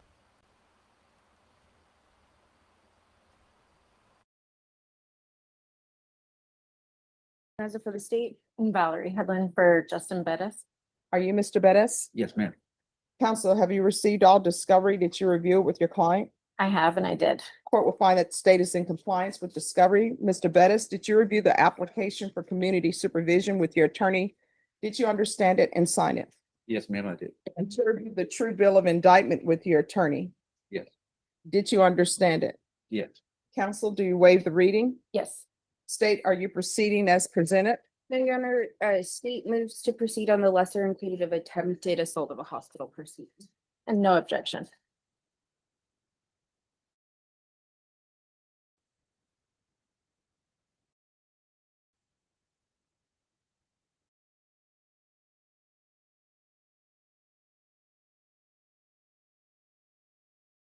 All right, did you review the court admonishments with your attorney? Did you understand it and sign it in all the appropriate places? All right, the state is proceeding on the lesser included offense of attempted assault on a hospital personnel. That's a state jail felony. Range of punishment is anywhere from 180 days up to 2 years in the state jail facility and up to a $10,000 fine. If you have a plea with the state, the court does not have to follow your plea. If the court does not follow your plea and gives you more than you bargained for, The fact that you entered a plea will not be used against you, and you will be allowed to withdraw your plea. You have a right to jury trial, a right for you or your attorney to cross-examine and confront any witnesses the state would call, and the right to remain silent. By entering this plea, you're giving up those rights. Did you intend to give up those rights and enter into a plea in this case? Yes, ma'am. Counsel, has your client been able to provide you with any defenses? He has. Do you believe he has a rational as well as a factual understanding of the charges against him? I do. Do you believe he's currently competent and was legally sane at the time of the offense? Yes. Mr. Bettis, has anyone threatened you, coerced you, or placed you in fear to get you to enter the plea? No, ma'am. Anyone promised you anything other than the plea? No, ma'am. Are you satisfied with the way you've been represented? I am. If you're not a U.S. citizen by entering this plea, you will be deported, denied naturalization, and reentry. Did you understand? Yes, ma'am. Court will find that defendant has knowingly and voluntarily waived his right to jury trial. Did you review the plea bargain page with your attorney? Did you understand it? I did. According to the plea, the state is proceeding on the lesser included offense. They're asking that your punishment be assessed at 2 years in the state jail facility. They're recommending community supervision.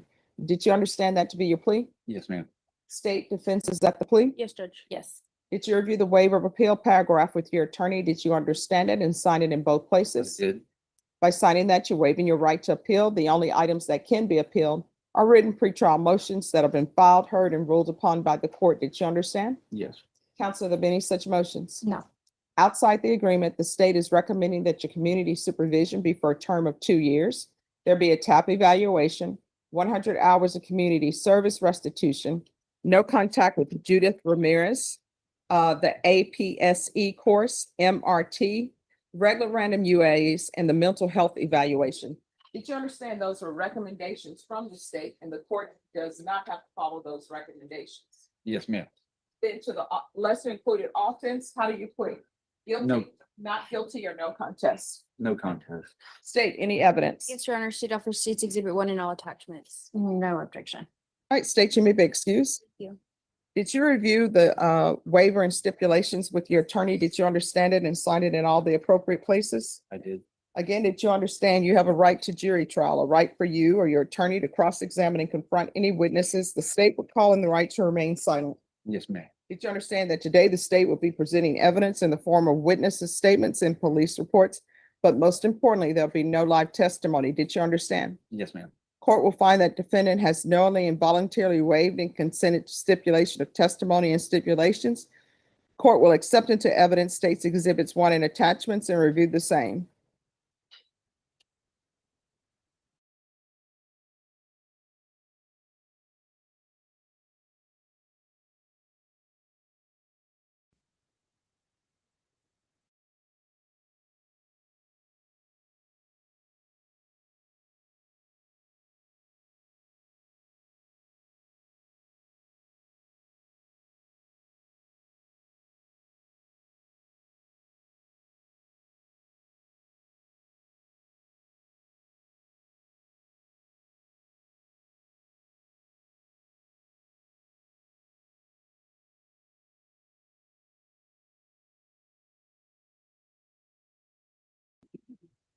All right, after viewing States Exhibits 1 and attachments, court will find there's sufficient evidence to find you guilty, and the court will find you guilty. Are you proceeding with sentencing? Yes, please. Anything you wish to say on behalf of your client? Judge, Mr. Bettis has been homeless for probably 5 years. 5 years. He does have a case manager with Haven for Hope that I wanted to verify, but I won't be able to, but I'm sure probation will. We've filled out all the information for her. So I'm hoping he can be released directly back to Haven for Hope. Other than a 2019 case out of Hayes for a misdemeanor ABI family, he doesn't have any other Texas criminal history. He has various drugs, alcohol related from Florida, from up until about 2005. But he really doesn't have an extensive history and not extensive violent history by any means. He does admit an alcohol suffering from alcoholism. So I'm hoping that the TAP eval will identify and help him with that, which is part of the reason why I think probation is good for Mr. Bettis so that he can have services. He also needs some assistance with like an identification. He does take medications. He has disability that he hasn't been deemed disabled to receive benefits, but he's been working on that prior to his arrest. He has osteonecrosis, which is a debilitating arthritis, I think, because of his homeless situation and just overall health, and probably alcoholism related, and various other things. But I would love to see Mr. Bettis get on his feet and have the support. And I think being under the jurisdiction of probation and the support, that I think he could get some much needed help and assistance and get his life on track. All right. And just to explain the night of the event without giving excuses, it was 24 degrees that night. And so he had gone to Baptist to kind of submit himself for intoxication detox. And then upon waking, were going to ask him to leave the hospital. So he took all the trazodone and hydroxyzine that he had in his pocket. And so he was pretty well out of it, which I explained to him that intoxication is not a defense to what he did. So where is your family? My father's currently at Hague. He has 0 record. He's trying to get housing. No, I mean, do you have any other family? Do you have children? No, All right, so, His mom passed in 2021. my sister lives in Florida. okay.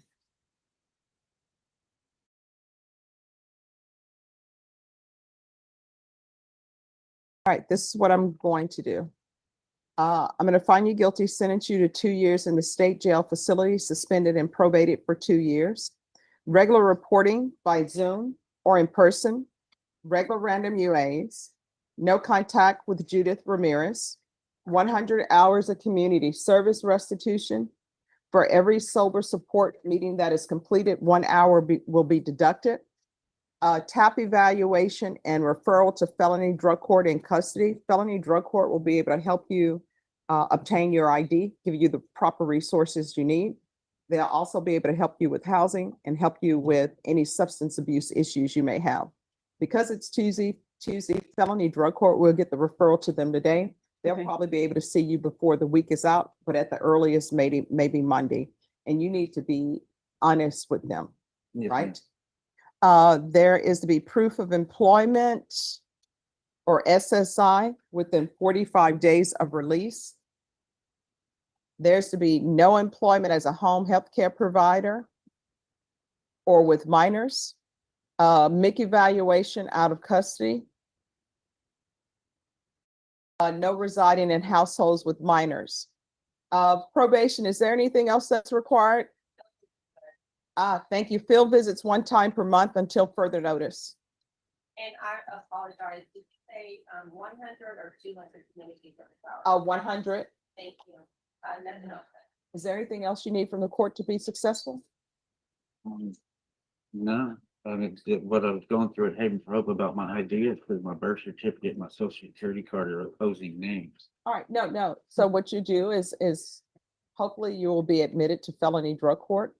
And you let them know what your issues are. It's really a wraparound service at felony drug court, okay? Okay, thank you. And Judge, just so that he understands, you said the evaluation for TAP and felony drug court will be in custody. In custody. Okay, so Monday. maybe. All right, and the felony drug court evaluation will probably occur before the TAP. Okay. And if he is admitted to felony drug court, then felony drug court will be responsible for any other conditions.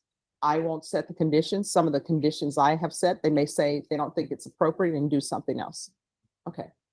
And Judge, just, I'd like for you to advise him that regardless of his housing situation, that it's important that if he finds himself where he can't report or is struggling with probation, to come back to this court.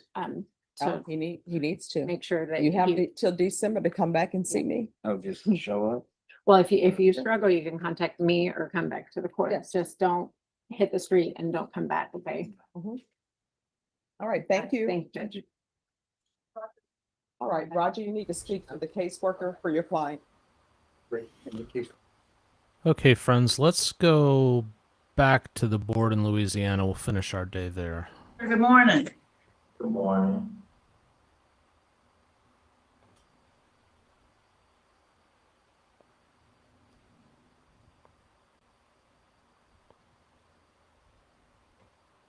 Three, 2, 4, 5, 6. And you're here this morning for a revocation proceeding. And as I said, we're waiting on Ms. Flanagan to appear on Zoom. So we're going to wait for her. Yes, ma'am. So the way it's going to work, when she gets here, I'm going to read the allegations against you and you'll enter a plea of guilty or not guilty. And then we'll hear from your lawyer. We'll hear what she has to say. And then we'll have some questions for you too. Yes, ma'am.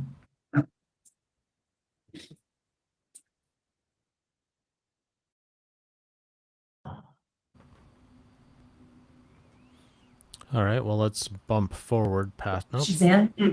All right, Ms. Never mind. Flanagan, good morning.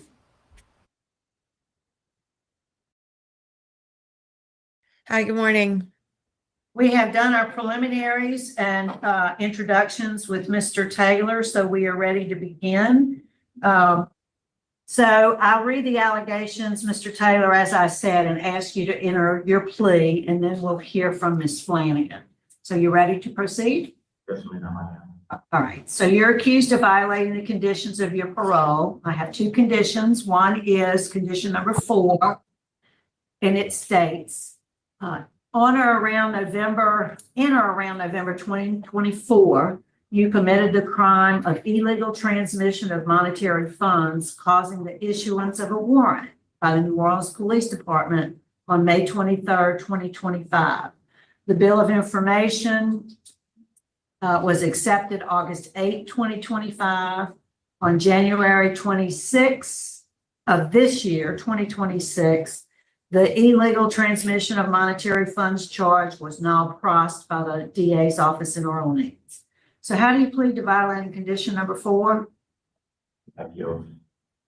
And the next one is condition number 10, and it states that you were in arrears $2,016 on your fees. How do you plead to that one? I plead guilty with a statement. Okay. Well, go ahead and tell us your statement, and then we'll hear from your lawyer. Well, for the fees, I was told by my previous parole officer that, you know, I was currently in a school at the time, and he told me that I didn't have to worry about the fees because I was going to school, and I never heard anything else about the fees. So I continued in school, so I just was assuming that, I was okay on that. Okay. Well, Ms. Flanagan, what would you like us to know? Yes, good morning and thank you. I have submitted a packet on Mr. Taylor's behalf, which hopefully y'all have received. Mr. Taylor does take responsibility for not having paid his fines and fees. It's our understanding that he was otherwise in good standing with his parole officer when he was arrested on this charge. And while Mr. Taylor absolutely maintains his innocence and pleads not guilty to the allegation for which he was arrested and then was later dismissed, he does understand the negative impact this has had on the person who is also involved in the case, the victim. To that end, Mr. Taylor paid restitution to that person, and they have received all of the money that they was transferred away from their account and then was transferred back with a slight discrepancy in the total amount. And so Mr. Taylor did take responsibility for the fact that his email address was used, he maintains fraudulently within this scam. Additionally, Mr. Taylor, I think his rehabilitation was going well aside from this arrest, and demonstrates that he also, was not actually involved in these allegations. He was working towards his degrees at the Delgado Community College. And as the packet explains, he had earned his certificate in construction site safety and standardized craft training. He had taken, a slew of courses over many semesters, and he was just shy of graduating. So he was really proud of the work he was doing. Understands that he messed up and was told only later that he was supposed to be paying fees, but was not working in order to be able to pay those fees too. And so I have included also in the packet just some more information about Mr. Taylor's daily life, how he was doing with his PO, and these allegations that Mr. Taylor was involved in, but also some background information that Mr. Taylor had issues with his own identity fraud and an issue with his social security number that had predated these allegations significantly back to when he was incarcerated and had been the victim of identity fraud himself. So I laid out some more of our arguments as to why, Mr. Taylor could have been Mr. Taylor's name or email could have been drawn into this fraudulent scheme that involved this other victim, but that Mr. Taylor actually wasn't involved at all. That being said, Mr. Taylor totally understands that the parole board, does not want to see his name, his email associated with any allegations like this. And, this has really been a learning experience for Mr. Taylor about financial schemes and cryptocurrency itself. Mr. Taylor is completely ignorant of any of the apps and technology involved in all of this. It's all sort of new to Mr. Taylor. And so he is recommitting himself to finishing his education, but also putting that education to work, returning to his family and his community, and hopes to get back on parole and complete his parole term. Thank you, ma'am. Appreciate it. Now we're going to have some questions for Mr. Taylor. So how did this all happen, Mr. Taylor? Honestly, I have no clue. I don't even have knowledge of cryptocurrency or what cryptocurrency is even for. All I know is when I came to jail, with my friend's girlfriend card. He had his girlfriend's card. She reported it stolen because he wouldn't give it to her. And I wasn't aware, but she came to drop those charges because I got stopped in her car. So she came and dropped the charges. Yeah, we're not talking about that charge. I'm talking about the Bitcoin, the money that was in your account. That's how I found out about the charge. Now I was wanted for this charge like 6 months prior to my arrest, and I was never even aware of it. I was never aware of even being, wanted for these charges.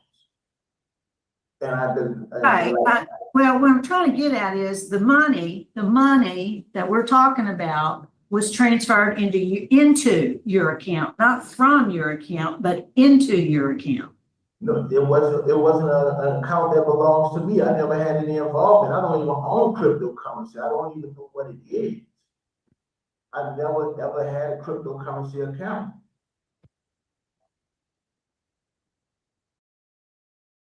And Madam of the Board, I would just point out that there's no evidence that Mr. Taylor ever accessed those funds, and the funds were transferred from this Coinbase account back to the victim without them ever having been withdrawn or accessed. I understand. I'm going to sit back and listen to my colleagues. Any questions? So, Mr. Taylor, are you a 6th felony offender? No, ma'am. This is my 4th felony offender. Have you been on supervision before? Yeah, prior to this. Yes, ma'am, I have. And so you know that there are prohibitions against you dealing in anything that's illegal. So the person that this victim was with, do you know that person that the victim was with? No, ma'am, I don't know the person, nor do I know the victim, and the victim says that he doesn't even know me. I never met him before. Okay, so you're saying that the person that the victim interfaced with on Bourbon Street, you do not know? No, ma'am, I don't know the person. Okay. Oh, it's interesting that someone you don't even know had your email address and your email. The email address that was used, I have no knowledge of the email address. I mean, the email address, it didn't belong to me. I never accessed any of this stuff before. I had no knowledge of any of this stuff at all. Okay, I believe that. I believe that you didn't know anything about the email address. Just wanted to probe a little bit to make sure of any relationship there. That's all I wanted to ask. What was the cord you were just saying earlier that you had? A friend's, the cord, the earlier statement, you said you had your friend's cord. Oh, my friend, I had used his car, I had used her car to go and get something for mine. I got you, you said car, I thought you said cord, okay. I have no more questions. Okay. When do you finish school? Ma'am? When will you finish your school? Well, I finished, I was, last summer, I was to, go to summer school. Well, I hadn't completed the class, but they forgot to apply to my credit, so the dean was it, but the dean put me in the summer class and told me that I didn't have to report to the class. So right before I went back to school, I ended up going to jail. Right. But I mean, I still got the credit because I didn't have to actually go to the class because I had completed the class. They just forgot classes. So you've been in jail since last May, almost a year. Yes, ma'am. All right. I'm ready to vote here. Okay, I am too. My vote, Mr. Taylor, is I do believe you had no knowledge of the Bitcoin transaction. My vote today is going to be do not revoke. I am going to issue a reprimand, and I do want you to graduate and finish your school and maintain full-time employment. Yes, ma'am, will do. Mr. Tillis. I concur with Ms. Renata. Ms. Ledoux. My vote is also to do not revoke, and make sure that you are receiving all the mental health treatment that you need and continue with employment. Okay? Thank you, ma'am. Good luck to you, sir. Thank you. Yay.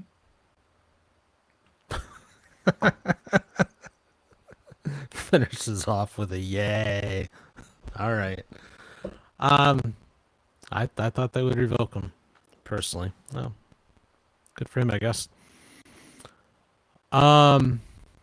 Okay, so tonight, the return of Sidebar after our spring break hiatus, 8 p.m. Eastern, 5 p.m. Pacific. So do join us right here on this channel. We're going to spend the next 2 episodes discussing that adult foster care situation that we saw back in, what was it, Wexford County? Yeah. So we're gonna take a look at that from 2 different angles between tonight and Thursday night. So be sure to check us out for that. And we'll be back here tomorrow morning, 9 a.m. Eastern, 6 a.m. Pacific, a half an hour earlier if you are a channel member.